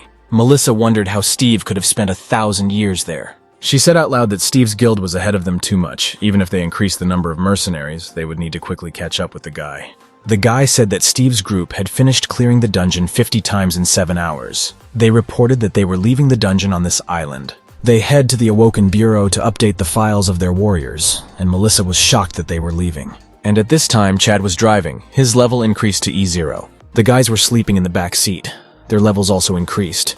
Donnie E had 1, Munch D had 0, and Jim D had 2. Steve turned to Jim and asked if he was tired. The guy, embarrassed, replied that it all just looked like a dream. Steve was surprised by this answer and asked what exactly. Gene sheepishly said that for 14 years he just sat his pants down. He had never entered the 4th and 3rd level dungeons before, but today he entered the 4th level dungeon 50 times. And even the lizard men he killed in batches were as strong as the bosses of dungeons of the 1st and 2nd levels. For 3 years of fiddling around, Jim barely reached rank E, and in Steve's guild he rose to rank D in a day. And if he had gone to the Scylla guild, he would not have had time to complete the training. "Isn't this a dream?" Jim asked, blushing. Steve, in all seriousness, offered to pinch the guy, but Jim tactfully refused. The car arrived at the awakened bureau and Chad shouted to the guys to wake up. Steve told the sleepy guys to finish here quickly, and they would go eat lobster. In the energy measurement room, as before, lightning shone and someone's eyes were visible in them. Steve continued to hear voices in the device, and thought that the stronger it became, the more clearly he heard them. The guy remembered Melissa's words that this device would be built by an English scientist, and she would inform Steve when it would be possible to arrange a meeting. Our hero was full of desire to fly to England to meet him. Donnie saw the result of Steve's research, and said that his number was much higher than the C rank. So why was he only assigned to him, but congratulated the guy anyway? Our hero thought in surprise that they only now found out his level. It turns out that only he can see other people's levels. Steve approached the employee and asked who created their backend. Donnie said in surprise that he seemed to appear immediately after waking up. And the employee said that this was more of an internal myth. They call it the Stone of God. After the great disaster this item was found, he developed spatial engineering. Donnie said that he seemed to have heard of it, and Steve asked in surprise what the Stone of God meant. The employee said that after a great disaster, a red stone with writing was formed somewhere in Europe. After its appearance, all European awakened people already appeared with an interface. People who survived the great disaster considered this stone to be something like a divine message on which covenants were inscribed. After deciphering these covenants, pieces of the stone were placed in all parts of the world. Thanks to them, the awakened ones can function with the interface. A particle of this godstone is located in the Bureau's computer processor, and thanks to the power of this stone, they are able to control the interface of the awakened ones. The guys were surprised by what they heard, and said that they didn't even know about this. Steve asked the scientist what was deciphered. He replied that the basics of the dungeon world, leveling, using spatial energy, and the like were revealed there. Our hero thoughtfully asked that all this turned out to be God's plan. Coming out of the bureau, the guys actively discussed what they had heard. Steve asked how one could meet God, and Donnie replied that probably after death. Our hero wondered whether it was possible to create an awakened one if he was written with atomic energy during a raid. But Donnie said that this was fiction and special conditions were needed for awakening. Steve changed the topic and congratulated everyone on leveling up. Jim was still saying that it didn't seem like a dream, and our hero asked how many times he would repeat this. Chad said his level was now 0, and the guys were surprised that his level went up. Steve asked his brother if he remembered about that orc dungeon, and Chad asked if he really wanted to go there again. Our hero said that after increasing his level, he has enough strength to tame even more wolves. It's time to expand his family again. Donnie asked what they should do, and Steve told them to go on raids with Jim, so he could gain experience points faster and work on teamwork. Jim thanked the guy, calling him captain, and the guy said that it was good to go on raids with Steve. Then Donnie happily said that since they had increased the level, their government payments had become larger. And Chad asked why he needed them if they had developed much more in the dungeon. The boy thought about it and said that it's true that they are rich now. Munch said that by his calculations they earned about 5 billion. Donnie added that they also took a bunch of blood crystals. Chad turned to Jim and said that he forgot to tell him the guild takes half of the income, and the remaining amount is divided among the raid participants. Jin was shocked that 500 million were transferred to him, and added that he didn't do anything. Donnie said that Steve was just a very kind person, but Jim could not accept these conditions. Suddenly, our hero said loudly that he was hungry and called everyone to eat lobster. And at that very moment, Donnie grabbed his head and shouted that he had forgotten something. The guys turned to him in surprise and asked what happened. Tears appeared in the guy's eyes, and he said that it looked like he would be killed soon. The guys were again surprised by Donnie's behavior and asked why they would kill him. After a while, the guys arrived in Steveland. There were more and more people there, and in the distance, there was a portal shining. The guys gathered near Donnie's laptop, and Jim was shocked at how much money was there. And Chad read in shock who the transfers came from. Donnie sobbingly said that the money was most likely sent to him by the Yakuza. Chad said that what did the Yakuza care about the returning hunter, and he replied that, judging by the messages, they were interested in Steve's skill in growing plants. Now a huge cultivable area of land has been destroyed. Most of the food comes from the planet Aruka, and Steve's skill can solve the crisis of any country. Donnie said with a smile that if they were close to Steve, then no crisis would be scary for them. Our hero asked why he thought they would kill him. Donnie said that they were giving him money because they wanted to talk to him, and if he didn't come to them in 2 days, they would kill the guy.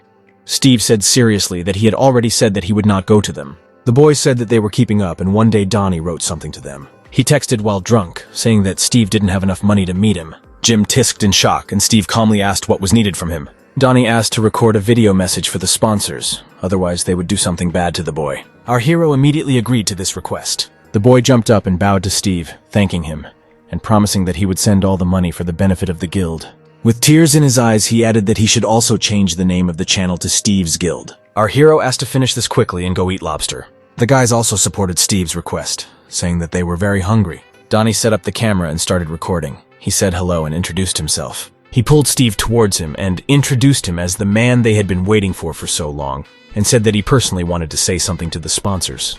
Donnie suggested listening to it and walked out of the frame, leaving Steve alone. Steve looked straight into the camera and said without further ado, "I'm not going anywhere." Afterwards, our hero turned away and said that that's all. Now it's time to eat lobster. Donnie stood there in shock, asking Steve if that was all. The guys also didn't understand what was wrong. Jim added that he said everything to the point, and Munch added that he was hungry and hurried the guys. At that moment, Donnie received a message and he read that if Steve doesn't want to go, then they can come themselves and ask if Steve is okay.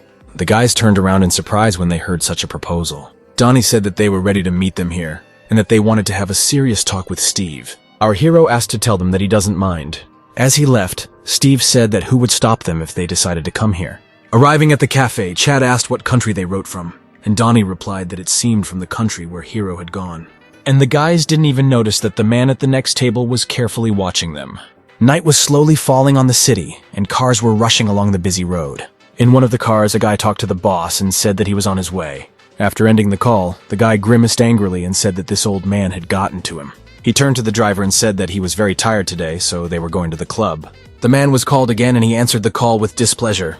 A man called from a cafe. He told the director that he had found Steve, and the man asked in surprise where he was. He replied that after dinner with the guild, our hero was going to the dungeon. The director asked which one, and he replied that it looked like the dungeon where there had recently been an incident. The man suddenly smiled and told his subordinate to hold him there. After this conversation, a bell rang in the building of the Children's City Hospital Guild. The man in the chair answered the director's call and asked how he could help. The director said that it seems that there is a member in the Vita group, Grace. In the last interview, she said that she likes Steve. The man in the chair said that everything is correct.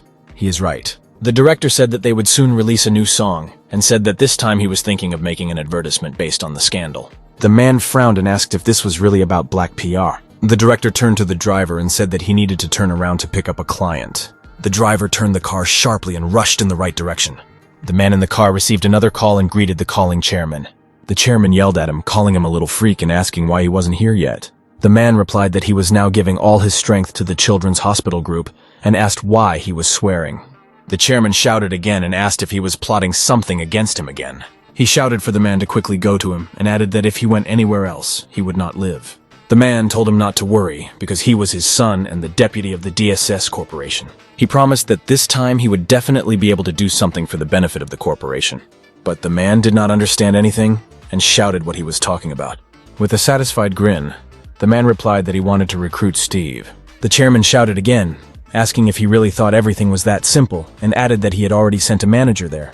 The man could not stand his father's screams, and saying that he in fact also had his own business, hung up the call. Looking at the phone screen, the man was surprised how he could not trust his own son so much. Gaz called the next man, calling him brother. The man smiled at this call and asked the girl how she was doing. She asked if it was true that he wanted to introduce her to Steve. The man replied that he was just on his way to pick her up and asked the girl to get out. After finishing the call, he remembered the conversation with his father and was angry at the manager. How dare this old fox interfere and disturb him? He thought that young people should talk to young people. Even Steve would not be able to resist the idol of the Vita group. The man thought that if he succeeded, he would no longer have to grovel before his father. His power would be limitless. And at this time in one of the dungeons, it was dark. The tall buildings were overgrown with grass, and noise was heard throughout the area. This noise was made by a helicopter circling around, and monsters were watching it in the windows. Glowing balls flew out of the helicopter all around and flew forward. Each ball was a device that emitted an infrared glow. A picture appeared on the helicopter's screen, and the pilot said that there were goblins everywhere. They were looking for a needle in a haystack. The pilot wonders why they, highly trained soldiers with the best equipment, were sent to look for some guy. Suddenly on the screen, in the ultraviolet spectrum, an image of a person appeared. The pilot shouted to the left and the luminous ball turned, illuminating everything around with red light. The red light illuminated a man sitting in the corner. He had a large scar on his face. The man was angry that he was found and, cursing, said that first they took advantage of him. And now this. The soldiers shouted from the helicopter to stay put and they would take him away. The pilot cursed and said that it looked like their guy was surrounded by goblins from all sides. At the same moment, the face of a goblin appeared in front of the face of the guy with the scar. One pilot shouted to the other that they needed to speed up to save him, and the guy with the scar fired back with a pistol, screaming at the top of his lungs in fear. After killing the goblins closest to him, he rushed to the side, trying to escape.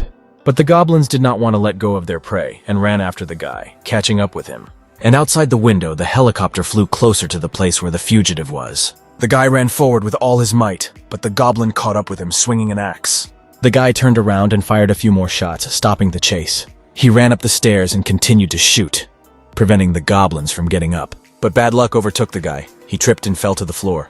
And along with his fall, the pistol fell out of his hand and flew to the side. The guy didn't even have time to get up when the goblin caught up with him and opened his toothy mouth to kill him.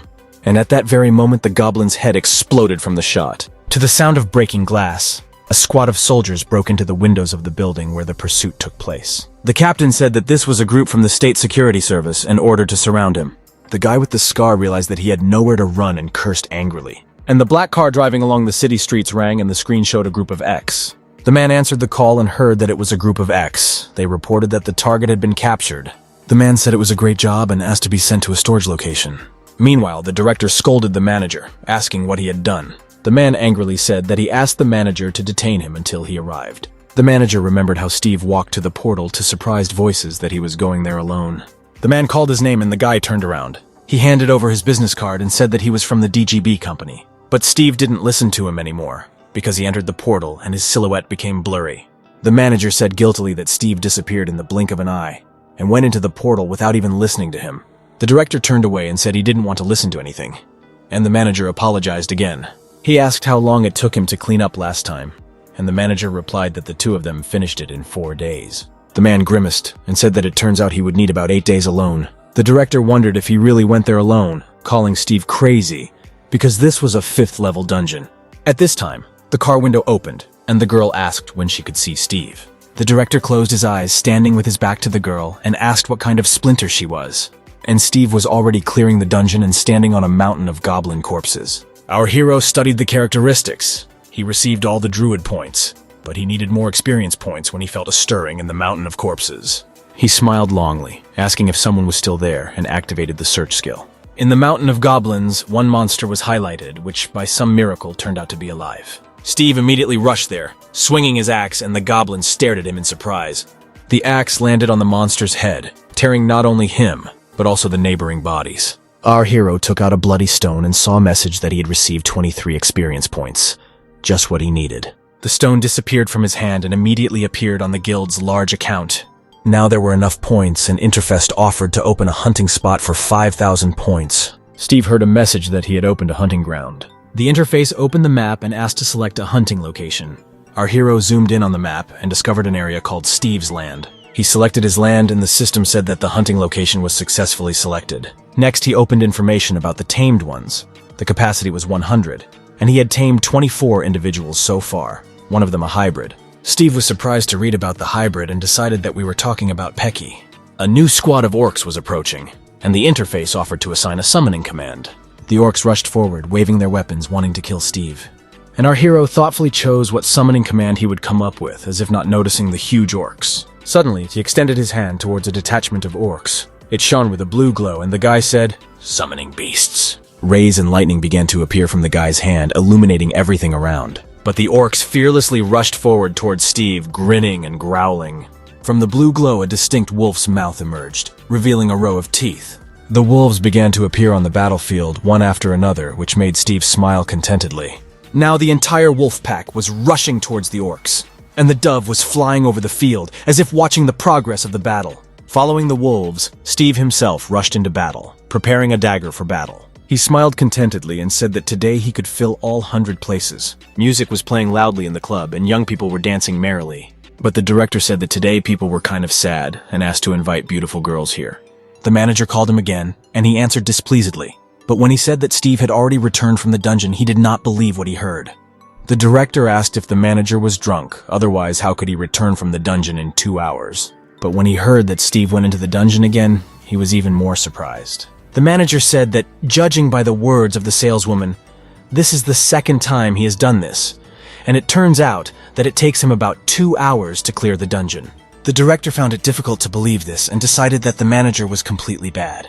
Grace was looking at something on her tablet when the director called her, and she asked in surprise right now. Meanwhile, Steve was having fun in the dungeon, cutting orcs into pieces. Turning around, he saw a hail of arrows flying towards the fighting wolves. Steve gave the command to return, and the wolves began to jump into the open blue portals. And a hail of arrows fell on the orcs, who tried to hide and screamed in pain. Our hero pushed away and soared up, and 2 white wings appeared behind him. The orcs shouted something in their own language as Steve flew up to the squad of archers. He flew around the orcs and, going down, activated the tornado skill. Sparkling funnels of wind lifted the monsters up and began to spin. Suddenly, the guy noticed something and looked to the side, and there a huge monster was flying to the ground from above. Steve rushed to the place where the monster was supposed to land, while the tornado continued to spin the monsters. Our hero came running just as the Orc King landed.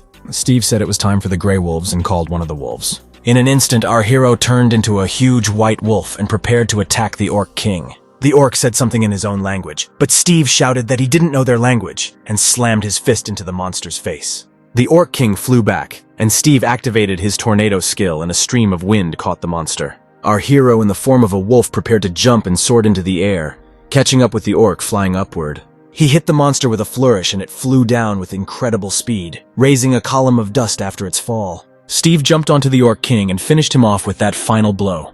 The guy heard information that his level had been increased, and he received 238 experience points. The portal opened 500 meters away and will close in 15 minutes. Steve rushed to the side, and the orcs began to recover from their fall from the tornado. He rushed past a pack of wolves and activated the taming skill. The orcs finally came to their senses and rushed after Steve. But he, along with the new wolves, was already rushing towards the portal. The wolves began to jump into small portals opened by Steve's skill, and Steve ran into the portal.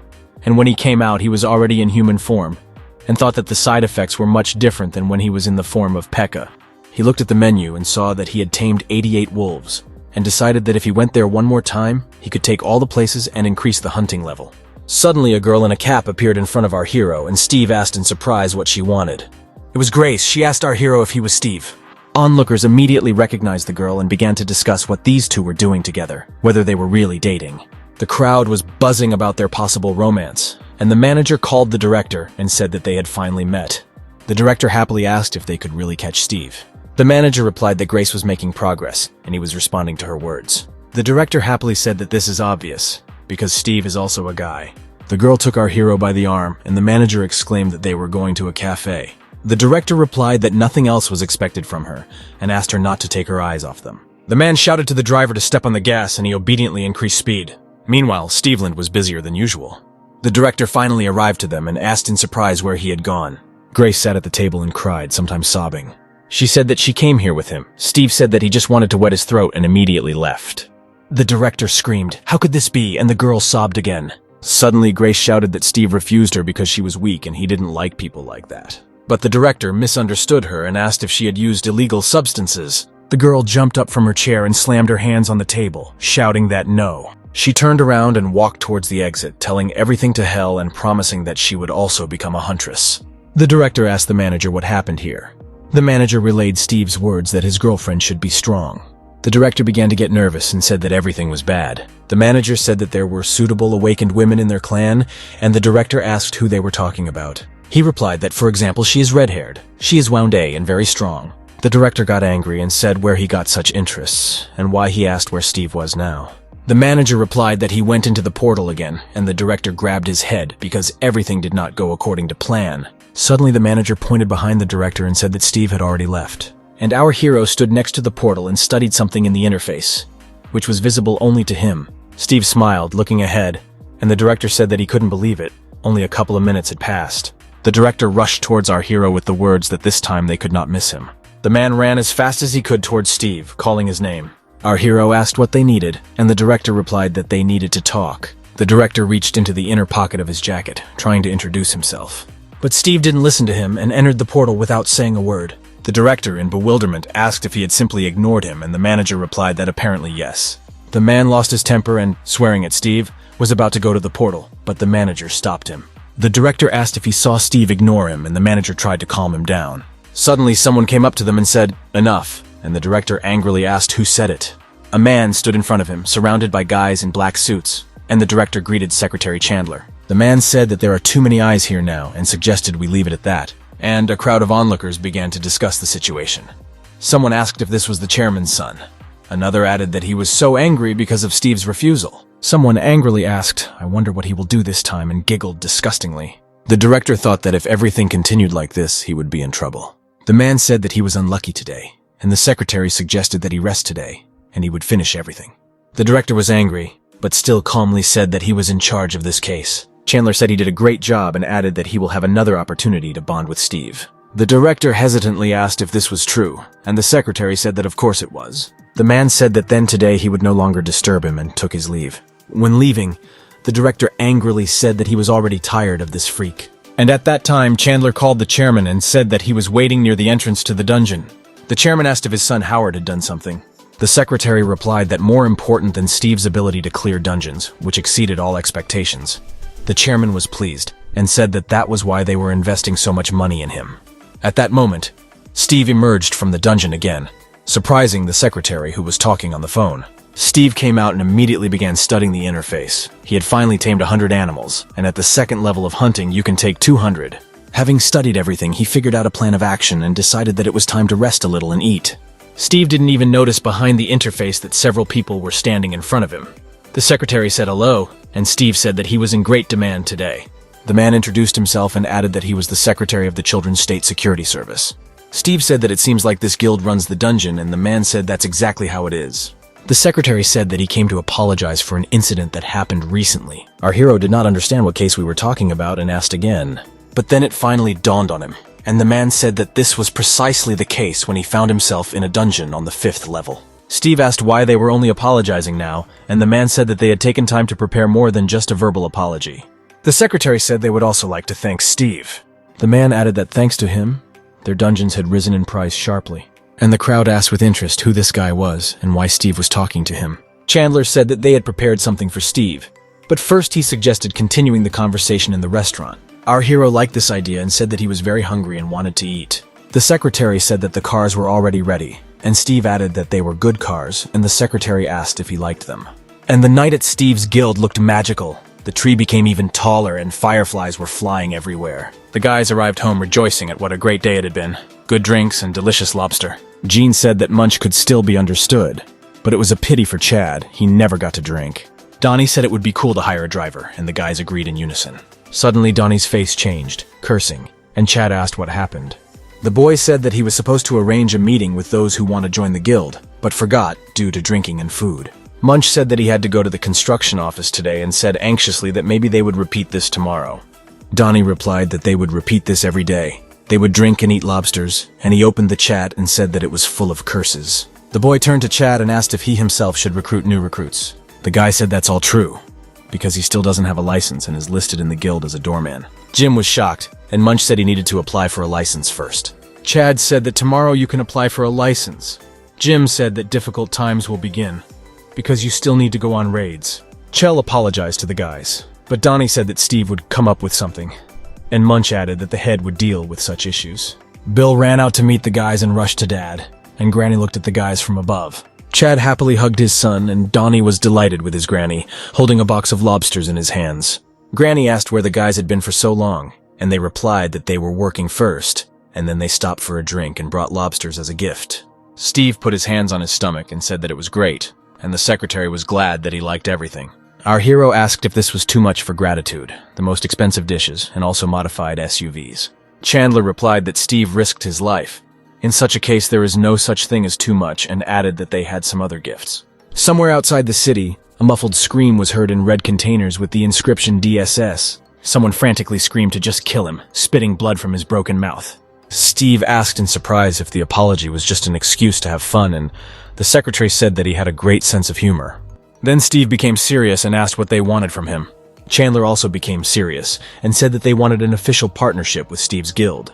He said that the city is divided into 12 sectors, but the DGB does not have its own sector, and all because they do not have a 6th level combat team. Even with all the resources, they simply cannot do it. Steve said that this was an unpleasant blow to pride, and the secretary replied that this especially applies to the CEO. Our hero apologized and said that he did not want to become a representative of one of the sectors, but the secretary said that he did not offer this. The man with a conspiratorial smile said that they, together with Steve's guild, want to open the 13th sector. The secretary said that all the sectors are formed around the 6th level guilds, but now it is very difficult for them to cope with all the 6th level dungeons. Therefore, the residents are a little afraid. But what will happen if the 13th sector appears, where nothing will threaten them? Then people will flock there, and housing prices will rise greatly. And the secretary added that they are confident that Steve's guild will be able to give people hope. Chandler asked if the guild may have problems they are having trouble dealing with. The man said that Steve's guild had no capital, workers, or experience, and all they would have to do was go to the dungeons, and their guild would take over the management, government, and everything else. Steve asked that they have capital and experience, but they lack their strength. The secretary said that they saw potential in their guild and asked if his comrades could handle it. Steve remembered the guys from the guild and wondered how they would do it. Chandler asked him why the best guilds receive support not from the government but from large companies, and added that they could not find a better partner. Steve thought that meant they would monopolize and use the entire dungeon space. That sounded good. The secretary thought that Steve's guild can't handle it on its own yet. Isn't this the best proposal? Our hero replied that he would think about it because the 13th district would not be built quickly anyway. Chandler was surprised, but thanked the guy, and he thought that they said about Steve that he was a simple-minded glutton who adored gifts. Maybe the gifts weren't good enough. Our hero stood up and said that he had to go, and the secretary asked if he had forgotten about another gift. The man said that it was quite difficult to find him, and Steve asked in surprise who he was talking about. Chandler said that as soon as he was put on the wanted list, he ran and hid. But their company's intelligence officers were able to find the former director of the debt company. Steve was surprised at the mention of the guy, and the secretary said that they declared him dead during detention, and now he is at his mercy.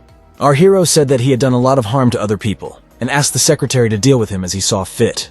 Chandler was surprised by this reaction, and Steve said that he was going to die soon anyway. Why bother bothering him? The secretary asked if Steve wanted to meet him after all the suffering he had caused. Our hero said that this was too much even for him, and suggested throwing him back into the dungeon. Suddenly, Steve got an idea and asked to wait. Chad was being attacked by his son, showing him all the moves he had learned at school when the guy's phone rang. The guy reached for the phone and answered his brother's call. After listening to Steve, Chad asked in surprise, "Really right now?" Our hero replied that right now, and the guy asked what it was. And he was surprised to hear the answer that someone there wanted to meet him. Steve said he would text him the address and asked him to take a pill before leaving. Steve mentioned the company DGB, but Chad didn't know about it and asked what it was. The guy got into the car, buckled up, and the secretary wished him to be careful on the way. Already through the window, our hero said that his friend would sort everything out. The secretary said that he understood and added that Steve could contact them at any time. Despite the late hour, lights were on from all the windows in the building of the Children's City Hospital Company. The chairman called Melissa's boss and asked if he was in the office. The man replied that he was not leaving and asked what was needed. The chairman said that they managed to meet with Steve and everything worked out well for them, and thanked the man. He asked why thank you. Because he just needs to get his investment back. Because soon everyone will start migrating to Steve's land. The man said that they would have to urgently recreate the infrastructure and residential complexes. The boss replied that it was in times like these that they should help each other. Meanwhile, Chad had already arrived at the right address and was met by two guys. Just in case, they clarified whether he was definitely Chad and received a positive answer. One of the guys went to the container and asked the guy to follow him. The man in the container screamed and swore, asked to be fed, and promised to kill everyone when he got out. Suddenly the door opened a little and the man started shouting that that wasn't what he meant. Now he began to ask for forgiveness and said that he was just very hungry. Chad entered the container and the man froze in surprise and asked who it was. The man recognized Chad and smiled evilly, and the guy quietly said hello. He asked what the guy was doing here, and he replied that he was told that someone here wanted to meet him. The man said that he was the same as always and asked if his friend had come with him. Chad replied that no, and the man smiled contentedly when he heard the answer. The guy asked what he needed, and the man seriously said that he wanted to apologize to him. He said that when he beat him that day, his friend beat the guys and he just lost his temper. Chad said that he understood everything and that it was already in the past. The man thanked him and added that it was still the same incident with the guy. It was not he who sent him to the 5th level dungeon. Seeing the distrust, he asked to think about whether a stupid thug collecting debts could arrange such a thing. Chad thought about it, and the man said that this was all the work of the Bureau and the State Security Service, who want to use Steve for their own benefit, and he just turned out to be a scapegoat. The guy listened to him silently and said that it must be unpleasant for him. He said that it was very unpleasant. The business was destroyed. He was running around abandoned areas with goblins and thought that he would die here. Chad said that it was all sad and said that if that was all, he would go. The man fearfully asked if he could help him get out because he gave him money and also helped Bill's mother find a job and stopped short at these words. He lowered his head and said that he forgot because she asked not to tell him about it. Chad's calm expression changed to one of surprise and he asked what kind of work we were talking about. The man said that he had managed an employment center for a long time, and she came to him and begged him to help find a job. He remembered the past when they crashed into Chad's apartment, where only Bill's mother was clutching the baby to her chest, and the man asked where Chad had disappeared to again. He said that the percentages are dripping and a lot has already accumulated, adding that this is sad, because the family is suffering because of one thing. The woman cried and trembled all over, begging just not to kill. The man took the girl by the face and said that he could kill such a beauty. He asked if this man was worthy of her suffering, and if they even had food. The man said that he could help him find a job. A diligent woman like her would pay off her debts in 3 months. The woman turned away and again asked not to kill, continuing to cry. Taking out the money, he asked if she wasn't tired of living like this, and added that, in our time, a woman's life changes in the blink of an eye. He put money in paper with a number and asked her to call him when she made up her mind. As he left, the man said that if next time her husband was not here again, she would have to pay. The girl looked fearfully after the leaving men, quietly sobbing. After listening to the story, Chad exclaimed if she came to his office after this conversation. The man said she came when he went missing and begged with all her might for help finding a job, holding Bill in her arms. Chad couldn't find the words, but the pain in his eyes was much more eloquent. He remembered when he came home, where his son was crying and found a note. It said that she was tired of such a life with him and asked him not to look for her anymore. Chad asked through gritted teeth if the man knew where she was now. The man said that if Chad let him go, he would show him where she lived. The guy's heart was pounding wildly in the guy's chest, but he had already made a decision, looking at the beaten man. Steve was driving when he received a message from Melissa that Dr. Toddler was available to meet in England. Our hero was happy about this news and said that he had finally answered. He remembered Melissa's story about how the force-measuring device and the blood crystal generator had ushered in an era of discovery. Steve hoped that maybe he knew what kind of rift it was and what planet the guy ended up on, and maybe then he could meet his brothers. Our hero wanted to share the news and dialed the phone number, but the answering machine replied that the subscriber's device was turned off. Steve turned to the driver and said they needed to change the route. When the driver asked where they should go, the guy replied that they needed to go back to the DGB container. Meanwhile, the blue SUV was driving away, and a man with a scar on his face shouted at everyone to go to hell. The man continued to swear and then turned and thanked Chad, who replied, "You are always welcome." The blue SUV drove further along the indicated route through the night streets of the city. Having stopped at the place indicated by the man, Chad said that they had arrived. The man stretched and said that he had a great nap, adding that he had a cool car. With a sly squint, the man said that Chad was doing well, but the guy completely ignored the man's question and asked where Bill's mother was. The man said that soon his guys would take the guy to her. "And here they are," the man said, pointing to a crowd of men approaching the car. The man shouted to the crowd of bandits surrounding the car, calling him lads. He leaned out of the window and, cheerfully waving his hand, asked if they had settled in yet. The bandits recognized the man and shouted that this was the boss, and someone was surprised that he was still alive. One bandit said that they had already decided that he had thrown away his skates, and the man said that it almost happened. Another bandit looked through Chad's window and asked who this guy was. Someone from the crowd recognized the guy and asked if he was Chad. The bandits knew this name and began to loudly discuss him, calling him an idiot and marveling at his nice car. The man with the scar said that he wanted to find his wife and asked for help. The bandit looked into the car and asked if he was really looking for his wife. I think her name was Utah. Chad was told to leave because she was in the building. The guy walked forward, followed by a crowd of bandits with axes and bats in their hands. One of the bandits pushed the guy in the back, asking what he was so afraid of. Chad, almost falling, entered the building, and someone behind him was laughing because he so wanted to see his wife as soon as possible. Someone said to turn on the light, and the room was filled with bright light, temporarily blinding Chad. When his eyes adjusted, the guy realized that he was standing in front of a crusher, stained with something red. The guy frowned, and the man with the scar said that there used to be a grinding factory here. One bandit said that Utah was probably in the second, and another replied that there were more than 200 corpses here he no longer remembers. Chad turned around to ask where Bill's mother was, but one of the bandits hit him in the head with a bat. The guy fell to the floor from such a blow and blood flowed from his head. The man with the scar said that Chad was stupid for not understanding. They killed her and chopped her into pieces. He said that they helped Yuta, but she did not return anything and called her an ungrateful creature. The bandit said that if she had not been so stupid, she could have survived, and so they did Chad a favor. Chad tried to get up from the floor, and the man said his wife didn't matter anymore. The man with the scar started beating the guy, shouting that it was all his fault. He and his brother destroyed his business. The bandit shouted for the man to calm down, otherwise he would kill him, and then there would be no fun. And the man continued to shout that it was all because of them and asked how he could kill them. With a crazy smile, the man with the scar asked if Chad knew how long he had been dreaming about this. The boy did not answer but coughed, and they called him a tenacious bastard. Someone said to throw water on him when he passed out, and Chad thought he would kill them all, remembering his childhood when he said the same thing while playing games. He used to think that his problems would go away after school, but as an adult he played games again and wanted the manager to die. Chad played a game where a maniac kills a victim and imagined himself killing his enemies, thinking that he could escape from his terrible life only in the virtual world. And only Yuta treated the guy with kindness. She was the first to invite him on a date. But even after the birth of the child, the habit remained, and Chad continued to take out his anger in video games when his son and wife slept nearby. The guy thought that he tormented Yuta with endless hysterics, and was a good-for-nothing non-entity. One of the bandits turned on the grinder and shouted to the boss that everything was ready. The man with the scar told Chad to get up because he was tired of beating him, and added that he would soon meet his wife. And the guy thought that if he could meet her, he would beg to give him another chance. The man said that they would do the same as with the girl. They would break her knees and slowly lower her into the grinder. He turned to the bandit with the sledgehammer and said that we could begin. He swung a sledgehammer and said to grit your teeth because it would hurt. Chad quietly said thank you, because now he remembered the past. The guy said he was a bastard who deserved to suffer, but their blows didn't hurt at all. The bandit shouted that Chad had gone completely crazy and lowered the sledgehammer. But the guy instantly got to his feet and quietly cut off the bandit's hands. Blood gushed out, and the bandit screamed, and daggers began to appear more clearly in Chad's hands. The bandits looked at this scene in horror, and Chad said that when Bill's mom left, he promised not to do that again. The bandits began to realize it, and the guy with an ominous smile said that now he would not let them out alive. The bandits began shouting that he was awakened and that they should run away looking at the bloody blades.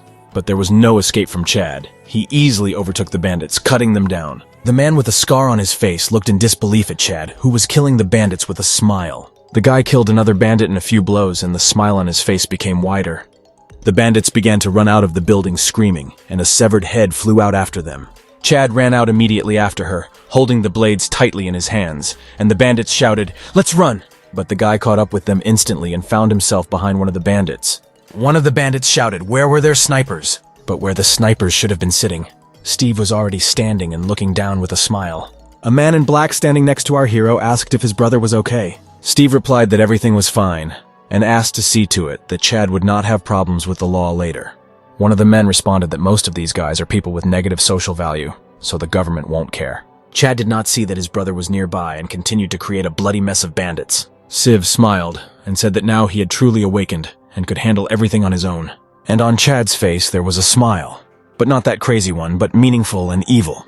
The news reported that despite numerous dungeon breaches, the entire area was becoming safer thanks to the intervention of special forces from the military. However, many people believe that guilds are not coping with the increasing occurrence of dungeons. But for now, residents can hear the soldiers' joy and victory. A special group of 707 appeared on the screen. Among them was Jin. The news said that thanks to their intervention, the Purge group was able to return. In the live footage, Jean, safe and sound, walked with a red-haired girl. Melissa watched the episode and called Jean an idiot because she could have called. Speaking of scandals, one revolved around Grace, who recently released a new song. There was a photo on the screen where Grace and Steve were talking, and the host asked if they saw this guy. Jean walked by when this report was shown and stopped to watch. At the same moment, the girl became furious and called our hero a dog. And at this time, Cedric came out of the portal and quietly cursed. One of the soldiers said that they sent 12 teams there, which began to bring more things, but they did not find the treasure they were talking about. Melissa listened to the report in silence and thought, remembering the past. She remembered Steve's words that they just needed to train for 1,000 years. And then I remembered Cedric's words at the meeting that Steve simply didn't want to tell anyone his secret. Jean then got angry and shouted that our hero is not like that. Having collected all this information, Melissa decided that she should concentrate not on the dungeon, but on Steve, and asked what he was doing with all this. The girl's phone rang and she answered, asking Steve if they could find his brother. Steve said that everything was fine and asked something else. What happens to the awakened when they are bitten by a necroville? Melissa immediately asked worriedly if someone had been bitten. At this time, Munch was lying in his room, holding his bitten leg and screaming through his teeth. The bite on the leg was bleeding, and a bloody web began to grow from it along the leg. Steve replied that no one had been bitten, he was just curious. The monk writhed in pain, hugging his bitten leg, but this did not help. Melissa replied that according to the data, there were only 38 awakened cases. Steve clarified what happened to them in the end. The girl replied that on the 48th day, 2 died from leukemia. She continued the story by saying that 26 of them simply went bald. And in 7, other than pain at the bite site, no side effects were noticed. And only 3 F ranks turned into necrovils. Symptoms usually include fever, phantom pain, and reddening of the veins. The girl said her assumptions that the lower the rank, the higher the likelihood of applying. Steve asked what happens after the bite. You need to go on a carotene. Melissa replied that in special institutions, they constantly monitor those who have been bitten and conduct research to create a vaccine. Steve hung up and thought that they were simply being experimented on. Our hero was walking down the street, and a man was sitting by the side of the road selling something right on the ground. The man was writing some hieroglyphs on pieces of paper, but his face was not visible under the hood. Then he noticed Steve sitting down opposite him. Our hero said hello, and the guy replied that he had not been seen for a long time and asked if he still wanted medicine for his brother. But Steve replied that no, he needed something else and said that his friend had recently been bitten by a necrovil. Our hero hopefully asked if he had a cure for him, because the past had helped his brother very well. The man began to rummage through the jars, looking for an ointment that would help with any bites. He finally found the right jar and took one. The man handed it to Steve and said that 1 jar should be enough. Our hero took the jar and read the name, Antiframe. The man said that the ointment should be applied twice a day, morning and evening, and in about a week, it will begin to work. Steve asked the seller how much he would pay for this ointment. The man said that since this is the second purchase, he will give a discount. Usually it costs 4 million, but he will sell it for 2. Steve said that it was better to take a spare and asked if he would sell him 10 of these jars, and the man happily agreed. Our hero thanked the man with a smile, saying that he owed him a favor. And he said that if the bitten person suffers from convulsions, then he needs to be hit harder and the infection will stop. Steve took the ointment and walked forward, leaving the seller behind. Suddenly 2 policemen appeared, shouting that nothing could be sold here. But the man collected the goods in a second and jumped down while the police shouted to stop. The police approached the edge where the man jumped, and one said that he did not see anyone. Suddenly, a large black bird flew out from below, leaving the police in bewilderment. And Munch was lying on the bed. He was writhing in pain and holding onto his bitten leg. Donnie, Jim, and Bill stood outside the door, worried that Steve was late. Bill looked in fear at the writhing Munch and asked if he was really turning into a zombie, and Donnie replied that yes. Donnie took the phone and asked if he would have to be killed, doubting whether to press the button or not. Jim asked what it was. The boy replied that it was the ultimate superweapon, and the boy clarified that if he pressed the button, the monk would die. Without waiting for an answer, Ball pressed the button and a super bright flashlight on the phone turned on. Donnie put the phone away and the guys froze, looking at Munch, but he didn't change at all. Bill asked in disappointment why nothing happened. Jim was scared out of his wits, and Donnie said he was just joking. The boy calmly said that he thought that 100 spears would fly at the monk, and was upset that nothing happened. Suddenly the boy put his hands forward and shouted the words like a spell, "Come back and don't become a zombie, ta-da." At that moment, Granny shouted from the first floor, calling everyone for dinner. Otherwise, the soup would soon get cold. Suddenly, Munch, who had been lying down before, sat down on the bed and grabbed his head. Bill pointed his finger at this and shouted that Mr. Monk stood up, surprising the guys. Jim asked if he was really turning into a monster. Donnie replied that he most likely just wants to eat. Suddenly, a voice behind them asked what they were doing there, and the guys turned back in unison. Steve stood at the door with a green jar and the guys began to hurry, afraid of Munch. Red veins reached the guy's eyes when Steve hit him in the head with a flourish. The reporter was reporting live from the city where the 7th level dungeon had been cleared. This place is being watched by the whole world. 10 days and 11 hours have passed since Hero and his team of 10 entered. Many residents take to the streets to rally together for the heroic group to return soon. Suddenly a silhouette appeared in the portal and the crowd buzzed excitedly. People shouted joyfully that they were already leaving and called for Hero. The reporter said that Hero's fire team came out of the dungeon. It was important for all humanity to know that the main group of our warriors was able to successfully cope with the task. As the crowd cheered, the reporter shouted that Hero's battle group had saved their city. Suddenly the guys behind Hero began to fall one after another, and the medics urgently ran to their aid. Suddenly Hero fell to his knees, surprising everyone present, and the reporter asked if the battle was really so exhausting. The guy fell to the ground unconscious, and the reporter said in horror that 7 people from the battle group did not return. After the dungeon, Hero was taken to the best hospital in the country, and Anna was sitting next to him. The guy opened his eyes, seeing the girl, called her, and she looked at him in surprise. Then the girl realized that Hero had woken up, and the guy grabbed his head and asked for water. After drinking the water, He sighed heavily, and the girl asked Anna to blame herself. He had nothing to do with it, and he sadly thought that everything was right. It was not his fault.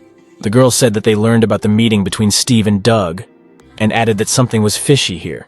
The guy was surprised because Doug is a deputy in the Supernatural Bureau. They are in charge of the entire national defense, and Doug's attention is more valuable than the entire Awoken Federation, which means they are interested in Steve. The guy angrily thought that Steve was a bastard because it was he, Hero, who should lead the world to a bright future, and decided that he could no longer be ignored. He was thinking that because of the 7th level dungeon he had lost 7 people, but he was not upset. During this time, he had already lost many comrades. He lost the whole world, dying over and over again. He remembered Anna's death, thinking that even she had died dozens of times. The guy realized that he was furious, and it was all because of him, Steve. He can't jeopardize the plan because of one freak. Because judging by his actions, he's planning something terrible. Hero decided that for the sake of the future of humanity, he must kill Steve. The guy called Anna and asked her to find any ship that could sail, even build it with her own hands. But she needed it. It was a crisp morning at Steve's guild, the sun shining through the leaves of a giant tree. Chad woke up in his room with a headache, and Granny told him that this was why he shouldn't get drunk, and sent him downstairs to have breakfast. The guy took the identification card from the table and thought with a smile that he was now a real mercenary. And Donnie was already sitting in his room at his laptop doing business. He thought that when everyone found out that Steve was simply awakened, the number of views dropped. But even so, the channel already had 1 million subscribers, and he collected more than 10 million. He said he never thought he would see such a figure. It's true what they say is that success depends on connections. He thought that gaining the trust of a strong man in time was also a skill. Suddenly, Chad opened the door, scaring Donnie to death. The guy was clearly amused and asked Donnie if he was the only one having fun here. The boy, furious, asked if he really hadn't been taught to knock, and Chad apologized. Chad said with a smile that his grandmother was calling him to breakfast and asked where Jim was. Donnie replied that he was training as hard as he could and added that he would come down when he was done. Jim stood on the training field around some tree stumps. He stood with his eyes closed as if listening to the sound of the wind, and then suddenly opened his eyes. Jim began cutting down trees, deftly using one skill after another. With the final blow, he smashed the last tree and said displeasedly that it was too slow. The trees appeared on the field again, and Jim said that he could no longer hesitate in battle. He used the skills again and again, thinking that he would not let this happen again. Meanwhile, Steve and the boys decided to hunt a deer with a pack of wolves. One boy shouted that the one who catches the deer will win, and the second added that the loser picks apples. Steve stood near the temple, and opposite him stood the senior monk and 2 guys in gray robes. Our hero said that the temple was already ready and asked if it would not fall apart. The monk laughed and said that everything was built to perfection, and Steve replied that if something was wrong, he could tell about it. The monk replied that they were very grateful that Steve had helped them find shelter, and they did not know how to thank him for his kindness. A deer and a pack of wolves rushed past the men, Bill rushing ahead of everyone and asking them to run even faster. The boys from the temple rushed after them, urging the wolves to run faster. Steve said that it was the first time he had seen him so happy, because he had been lonely before. Once upon a time, mothers forbade children to play with Bill, and he heard it all. The woman from the temple said it was already lunchtime and asked Steve to join, but he said not today. Steve asked if Munch was feeling better. The monk said that he had been delirious for a long time, but now he could even train. The man added that Munch even had an appetite, and Munch looked at himself in the mirror, looking at the scar around his red eye, and remembered the past when he was teased by a hairless macaque. He was an orphan since childhood, but other children laughed and bullied little Munch. When he realized that he was different from others, he closed himself off from the others with a wall. But the master picked him up, inviting him to go to his temple. And so many years later, the master was killed by goblins who attacked the temple. Munch told Steve that when the master was killed and the temple was burned, he felt real hatred. The monk admitted that it was then that he began to kill. He frantically cut down the goblins one after another without mercy. Munch cleared the entire area of goblins, finding them even in the most hidden places. He said that he voluntarily committed this sin, and he did not care where he would end up after death. He just wanted to relieve the heat inside. Then in a fit of rage, Munch imagined a lot. It seemed that someone was talking to him. But it was he who told his adult self that if he had cared, he would have died in the dungeon long ago. Munch turned to Steve and said that he had saved him again and helped him calm down the hatred by restoring the temple. Suddenly, Munch seriously said that now he has a different goal. Steve and the guys listened to him attentively, not understanding what he was talking about. At that moment, the monk summoned a winged spear right in the room, destroying everything around him. The guys jumped back in surprise, not understanding what had come over him. With an ominous smile, Munch said that for the sake of all the disadvantaged, he would go through hell in their place. Jim didn't understand what they were talking about, and Donnie said that now they have 2 nuts. And from below, a granny was rushing with a knife, shouting who among them dared to draw a weapon in the house. And Munch had already jumped out of the window, breaking it to pieces. And even before the guys arrived, Munch studied the reflection in the mirror and listened to his name being called to eat. Suddenly he hit his head on the mirror and a crazy smile appeared on his face. The full moon shone in the sky, leaving a lunar trail on the surface of the sea, and the waves crashed against the rocks of the shore. A small ship was rushing along the waves, and Hiro and Anna were standing at the stern. The cobra swam to the shore, and Anna said that they had arrived. They were already waiting for them on the shore, and the girl said that they would go further by car. Hiro stood silently, looking firmly ahead, and thought that he was following the druid. The guys in Steve's guild were discussing whether the monk had come yet. Someone said that he got a good deal from the old lady, and someone else added that this was not surprising, because he broke the window. Chad said that the secretary called. They finished the city plan according to his work, and tomorrow they will receive a map and begin to develop a detailed city. Steve asked Chad to keep an eye on them so that they don't start their shady business here. Chewing his breakfast, Jim asked interestedly where Steve was going. Our hero replied that he was going to England to meet with Dr. Toddler. Donnie said that there's no way to get there yet. Steve asked why, and the boy replied that all air traffic and sea routes were closed. Our hero asked in surprise what had happened, and Jim said that a chain of dungeon breakthroughs had occurred. The sky was captured by wyverns, and the seas were captured by some other monster. Steve tensed and asked for more details, and Donnie showed him a video report about wyverns. Another report was about a giant octopus, and Donnie said they couldn't even find it. Chad thoughtfully asked if Steve couldn't fly by himself. Our hero replied that he could become a pigeon, but he could fly like that for no more than 10 minutes, and Chad added that it would not be enough to get to England. Steve sighed heavily and said that he never would have thought that powerful wings would be needed. Steve asked how long to wait, and Jim replied that the country's army was already engaged in extermination, but they would have to wait at least a month. Our hero was shocked by this, and Donnie suddenly said that there was another way to get to England. The boy said that he needed to get a golden eagle, or rather an awakened golden eagle. Steve was surprised at this proposal and asked where he could look for such an eagle. The guy replied that this was possible in one closed area, and Steve asked why there. Donnie replied that there is one channel where a man survives in the wild, and the north of this territory is a paradise for wild animals. In one video, they showed huge awakened animals, and among them was a golden eagle. After a while, the blue SUV was already rushing forward, and someone in the car exclaimed, "Seriously, damn it!" Steve said that he still had nothing to do, and Donnie tearfully replied that his eyes were already hurting from managing the channel. Our hero said that then he should be happy, and Donnie replied that if they filmed good material here, there would be even more work. Anna was driving the car and suggested that Hiro get some sleep because they still had about 10 hours to go, but the guy refused. The girl said that if anyone finds out about their actions, a scandal will break out. Hiro understood that an interethnic conflict would begin, and the girl asked why not catch him through official means. The guy replied that there was no time for that, it would be easier to kill him himself. The navigator reported that after 1,200 meters the Necroville zone begins, and the girl said that she would have to drive through it. The car drove onto the highway, which had already begun to grow overgrown with grass. Steve and Donnie's SUV stood still, and the guys were no longer in it. Some beast of unprecedented size was blowing steam from its nose and grinning its toothy mouth.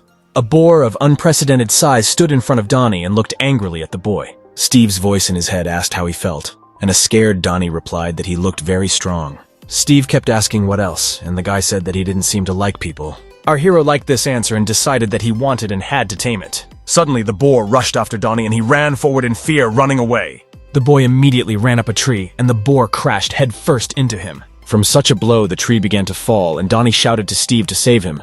At that moment, the boar hit the tree harder with its tusks, and it began to collapse. The tree fell along with Donnie, and the boar rushed towards the boy. He fell on his back and was screaming for help with his eyes closed when he felt something drop onto his cheek. Donnie opened his eyes and saw a giant rabbit with red eyes behind him. The boy began to crawl forward, and the boar and Steve were already standing there. Realizing that the animals were not attacking, Donnie asked if they were going to eat him, and Steve replied that they didn't seem to be. The boy lowered his head in relief and exhaled heavily. He pointed to the hare and asked if Steve could take it out because it was scary and its stats were huge. Level C, rank 2. At that same second, a blue portal appeared and the hare jumped into it. Looking at the boar, Donnie asked why he didn't leave too. Steve climbed on it and said that he would give them a ride, and decided to name the boar Yucca. Our hero was riding Yucca, and Donnie was riding a wolf and asked if the transformations were worth it, to which Steve replied that it only slightly changed their character. Donnie said incredulously that it doesn't look like it, and Steve added that he doesn't transform animals stronger than himself. Steve asked if the hair was so scary, and the boy replied that he wasn't, and our hero added that he had a higher rank than the boy, and he began to whine that even the hair was stronger than him. Donnie said that they had already found 2 strong animals, but still no eagle, and asked how much longer they would hang around here. The guys arrived on a hillside with a view of the entire forest, and Steve said that finding the eagle was the hardest thing. Our hero called Melissa and she asked how she could help. Steve asked where the blonde was now. He couldn't reach her. The girl replied that she was now in another area, and Steve asked to connect them. Lead clouds were gathering over the dilapidated city. The soldier shouted to the captain that there were 10 minutes left before the dungeon was broken through. Jean said that they must retreat immediately. They had long ago requested an airstrike, and asked why they still had not received an answer. The soldier received a transmission that an airstrike was impossible and the artillery was not working. In response, the soldier swore and asked why they were only reporting this now. They were informed that the 3rd battle group would be there in 10 minutes. Another group would be there in 15 minutes. Jean angrily asked if they were kidding, because they themselves would have to restrain the spiders. The soldiers said that it was not important now, and they needed to retreat. Jean irritably replied that they should take the equipment and leave. The soldiers shouted that they had to get out until the witch changed her mind, and the girl mimicked the words that this is why no one loves her. The girl received a call and she answered, introducing herself as the captain of the 11th Reconnaissance Group. Steve greeted the blondie joyfully and said that they had not heard from them for a long time. The girl was surprised to hear Steve and was simply silent for a while. Steve said that he needed to find the Golden Eagle and asked if her group could help with this, and the girl listened with clenched teeth. Suddenly, she screamed at the top of her lungs, "Fuck you, you sex maniac," and hung up. Steve looked at the phone in surprise, not understanding who they called him. He turned to Donnie and asked how he thought the request to capture the eagle had anything to do with sex. The boy looked ahead intently and asked Steve what it was up ahead, and a column of some strange black smoke rose outside the city. Donnie took the phone and said in surprise that these were starfish, and Steve asked what they were talking about. The guy showed a news report that said that the starfish dungeon had been breached. They shoot fire and explode when they die. Our hero was surprised that they would interfere even after death, and Donnie looked to the side in fear. He shouted for Steve to look at the birds. Suddenly, a flock of birds flew over the guys' heads, flying away from the dungeon. It seemed that Steve was only happy with such commotion and watched what was happening with a smile. Donnie saw the fire ahead, said that it was spreading very quickly, and added that it was time for them to leave. But Steve was calm and looked at the fire ahead, not intending to run. And the fire rose up and came closer and closer to the place where the guys stood. The animals ran with all their might from the fire into the depths of the forest. And the fire was catching up with the crowd of animals and was almost touching those running behind. Suddenly, the wolf Donnie was sitting on howled. Looking ahead carefully, Steve said that the arsonists had arrived. The flames had already caught up with the crowd of animals and were making their way to the fastest ones. The guys looked up into the sky and Donnie exclaimed that a golden eagle was soaring there. And in the sky, among a flock of birds, an eagle was flying, clearly larger than the rest. Steve said he looked cool and read the information that he was C rank 6. Looking at the eagle, our hero named him Ringo and said that now he would fly with him. The news talked about a sudden fire, but it suddenly ended due to a natural disaster. Experts report that all the starfish were destroyed by the hurricane along with the fire. Watching the report, Donnie said that it was nonsense and added that this is why no one watches the news. Happy that the video was uploaded, Donnie said that now let people know the truth. The drone recorded video of Steve about the image of the boar rushing to the edge of the fire. He ran around the fire in a circle at great speed, as if he had outlined it with his power of the spirit of the earth. And then he used the tornado skill, and the starfish were burned in their own fire. The video is called Steve's Tornado Skill, and people immediately began commenting on what they saw. Some didn't believe it, and some asked if Steve was God. Donnie was shocked that in a few seconds the video had over 400,000 views. Another video was recorded when the fire had already been extinguished and drones were flying around the area. In the video, Donnie rushed towards Steve, who collapsed unconscious. The boy thought that he shouldn't fill in the part where Steve fell, so as not to throw away his weaknesses. But then he came up with the idea that he could post it as a separate video. Suddenly someone called the guy and he turned around in surprise. With a glass of coffee, he went out onto the balcony and looked down. Chad and Jim stood below. Donnie asked if they were going into the dungeon and the guys said that a second-level dungeon had opened nearby. Chad said they still have 3 spots available. Donnie laughed and asked if they wouldn't close the second-level dungeon themselves. Chad said he had the most skills and Jim said Munch was already waiting in the car. Donnie thought that the guys had acquired many different skills. This is due to the small squad in order to cover as many needs as possible. The boy asked to give him time to post one more video and he will join. Fingers quickly ran over the keys and the inscription appeared on the screen. Steve, I invite you to London, Dr. Toddler. The footage reported that monsters were terrorizing the Earth, and that the sky had been lost. Even the ocean is now inaccessible.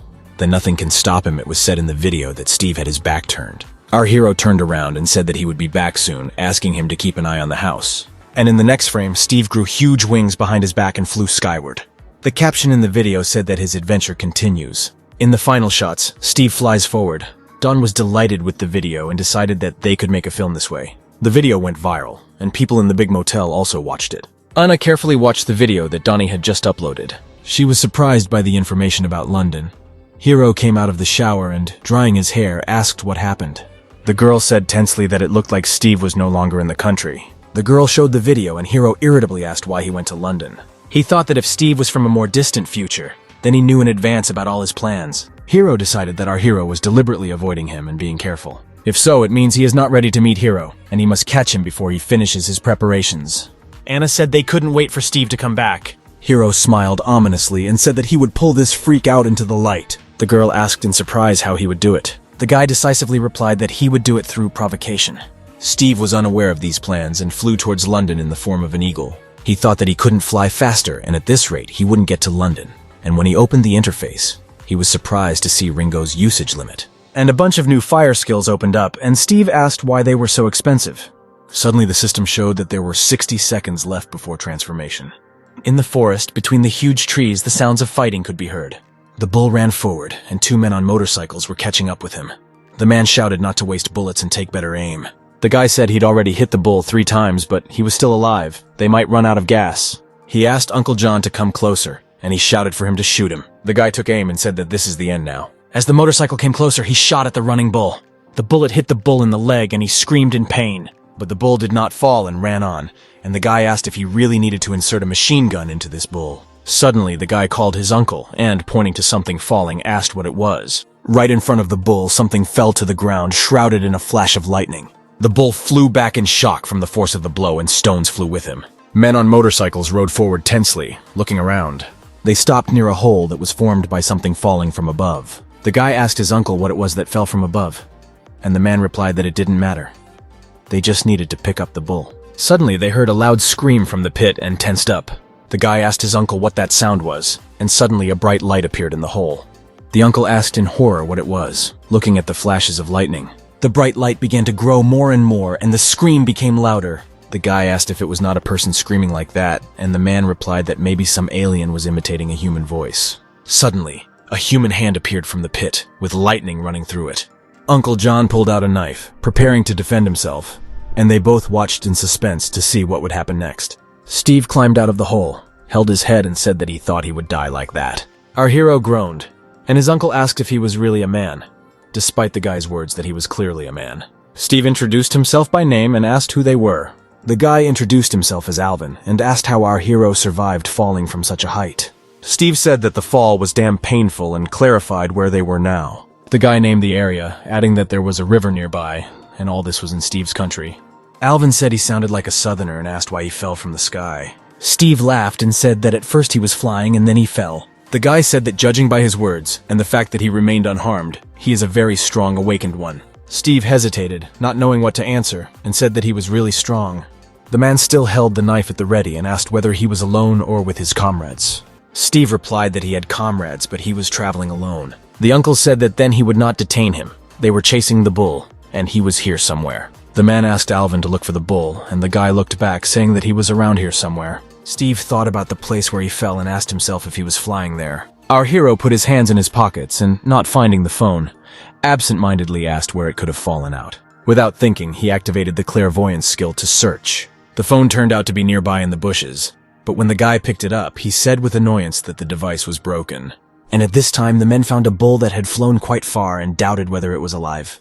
Uncle was surprised that the bull did not die from so many bullets, but from one blow from Steve. So immediately, the guy asked if it would be necessary to cut it in order to carry it away, and the uncle replied that he would have to skin it all day and also fight off wild animals. The uncle took out a knife and said that if they did not bring it, the villagers would die of hunger. Suddenly, Steve appeared on the rock behind him and called the men. He asked if they had a blood crystal phone because his was broken.